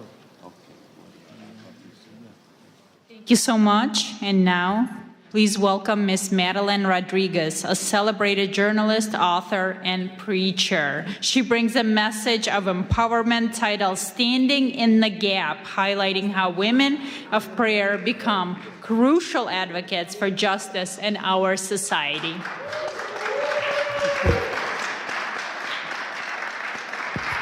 Thank you so much. I want to start off by saying my sincere thanks to Pastor Mark Burns for bringing together faith leaders from around the world for this important conference. Let's give him a hand. Through his leadership, he has created a space where faith and civic responsibility meet in service of justice and human dignity. Thank you for the opportunity to speak in this historic place where laws are debated, policies are shaped, and the future of millions is influenced. Honorable leaders, distinguished guests, and faith representatives, today I will talk about standing in the gap, how women of prayer become advocates for justice, and how prayer moves from the secret place into courageous action. I am the founder of Women with Purpose, a global movement of women who gather daily across nations and time zones through Zoom to pray. These women come from every background, culture, and life experience, yet they are united by one conviction, that prayer must move us to action and faith must compel us to pursue justice. For our God is a God of both mercy and righteousness. Prayer is so important that it moves heaven, transforms lives, and brings freedom, hope, and healing to the body, soul, spirit, and mind. Prayer is not just words. It is power. It is life flowing from heaven to earth. When we pray, what happens? What was lifeless begins to breathe again. What was broken starts to be restored. What was chained is set free. What was dark is filled with light. And what seemed impossible becomes possible. The word of God says in Psalm 34:4, I prayed to the Lord, and he answered me. He freed me from all of my fears. I also serve as chairwoman of the Faith Advisory Board for the United Nations Association of El Salvador. In this role, alongside the president of the organization, we are committed to cultivating and sustaining a prayer-rooted presence at the UN, at the United Nations. One that invites the global Christian community to engage through intercession and God's word. This work is grounded in the belief that when faith communities approach global engagement prayerfully and with integrity, they help foster peace, uphold human dignity, and strengthen cooperation among nations. Prayer doesn't just change our circumstances, it changes us as well. It makes us more compassionate, loving, and full of grace towards all people. To stand in the gap means to step into the space where others are vulnerable, unheard, or forgotten. It is the choice to intercede, to advocate, and to act when silence would be easier. One of the clearest biblical examples is Queen Esther. Esther was a woman of faith, positioned within power, yet initially hidden. When a decree threatened the extermination of her people, she faced a choice: remain silent and preserve her own safety or risk her life to speak. However, Esther chose prayer, fasting, and courageous advocacy. She stood in the gap, approached authority with wisdom and humility, and ultimately saved her people from destruction. Esther's story reminds us that access without courage changes nothing, and prayer without action is incomplete. Her faith did not remove her fear. It gave her the strength to act. Throughout history, women of prayer have done the same. Women have prayed in kitchens and in sanctuaries, in upper rooms, in quiet corners, in homes of worship and hidden places, often unseen and unnamed. Yet their prayers have shaped history, protected God's people, and challenged injustice. Prayer has long been the place where God forms courage in the hearts of women and men. It is through prayer that God forms fearless women. God plants courage in the hearts of women, preparing them to move with faith and strength. Why women? Why am I talking about women today? Because women have often lived closest to the cost of injustice. They have carried families through war, protected children through famine, endured discrimination, violence, and exclusion, yet refuse to surrender hope or believe in Jesus Christ. In our daily prayer gatherings with Women with Purpose, I witness this transformation continually. Women enter carrying the weight of the world on their backs, but they leave with clarity, courage, and a renewed commitment to stand for what is right in their homes, communities, and nations. When women pray, they do not merely ask for comfort, they ask for change. It's about honoring the image of God in every single person. It is about defending the widow, the orphan, and the stranger. It is about ensuring that no one is overlooked or forgotten in the eyes of the Almighty God. Just as Esther stood to protect her people, so God calls us to stand for those who cannot stand for themselves. Standing in the gap is not passive spirituality. It is saying someone must speak, someone must care, someone must act, and often that someone has been a woman. Today, in a world torn by division and injustice, we need women of prayer more than ever to rise, to stand with conviction, and let God's justice flow into every place, crying out for hope. We need women who will pray and vote, pray and advocate, because justice does not belong to one religion, one party, or one ideology. Justice belongs to humanity. And prayer at its best does not divide us, it unites us. And we stand here on Capitol Hill. Let us remember to protect the sacredness of human life in all its form. Let us pursue justice that is compassionate, courageous, and enduring. May our prayers not end in words, but move our feet, shape our policies, and restore dignity where it has been denied. When women of prayer stand in the gap, justice does not remain an idea. It becomes a lived reality. Thank you and have a blessed day. In Jesus' mighty name. When it ended. I'm learning from you. I'm learning from you. God bless you. Thank you.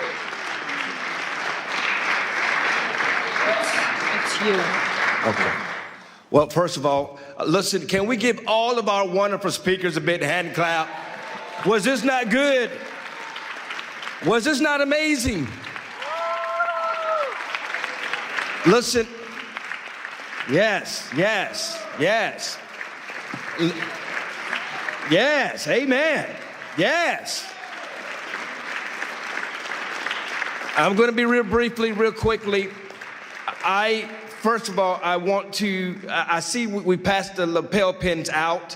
Everybody, please stay standing because we're about to go. You sit back down, you may not want to get back up again. We passed the pins out, and I wanted to give a declaration before you pinned yourself, but that's okay, you pinned yourself. And we'll do it better the next time. But I want everyone you stayed here to the end, so you're telling me that you are truly committed to this movement. And I want to give a declaration, and I want you to repeat after me. Now, I'm going to be very clear. You're not pledging allegiance to a person or an organization, but an ideal of freedom. Are you understanding me? And so I want everybody here to just lift up your right hand, and you're going to make this pledge with me. You're going to repeat after me. Say, I in your name. Today I stand by choice and by conscience to declare my commitment to becoming a spiritual diplomat. I do not pledge allegiance to a person, a title, a political party, or an institute. I pledge myself to a higher ideal of peace, the sacred responsibility of peace. I commit to carrying peace before all conflicts, wisdom before reaction, and truth before pride. I choose honor, the dignity of every human life, regardless of faith, culture, color, nationality, or background. I will be a bridge where others build walls. A voice of calm where anger seeks control. A servant of reconciliation where division has taken root. I accept the responsibility to listen before I speak, to seek understanding before judgment, and to act with courage guided by compassion. I commit to protecting the vulnerable, advocating for justice, standing firm against hatred in all forms. I recognize that peace is not passive. It requires discipline, humility, and strength. I will pursue peace in my own words, my actions, and my influence, in public and in private. In public and in private. In public and in private. In moments of ease and in moments of challenge. Today I declare that I'm accountable to my conscience, my Creator, and future generations. I choose the path of peace. I declare and accept the calling of a spiritual diplomat. So let it be said, so let it be spoken, so let it be committed. Congratulations, spiritual diplomats. Congratulations. Congratulations. And I want to quickly, before we dismiss, I want to thank, we got a couple of people to thank. We've got to thank ALLATRA, Miss Marina. Come on, give the president of ALLATRA. Y'all give a big shout out to all of ALLATRA. Where's Miss Valerie at? Where's she's at? She's running around here somewhere. Where's Valerie at? Valerie's so busy, she can't even tell that I'm calling her name out. Valerie, thank you. Y'all give Valerie a big hand clap, who's so hard. Miss Olga from the president of Creative Society. Y'all give a big shout out to Olga. and to every spiritual diplomat that helped make this happen. God bless you all. Many thanks to you all. And don't forget, in February the 5th, we're coming right back here during Ukrainian Week to have our Ukrainian conference. It is called Freedom Has a Name, and it's called Ukraine. You don't want to miss it. Be right here. And also, in 6 months, June of 2026, we're doing this again, but we're doing it at Mar-a-Lago in Palm Beach, Florida. And then in December, we're taking over the G20, and we're doing it again in Miami, Florida for G20. God bless you all. Thank you all.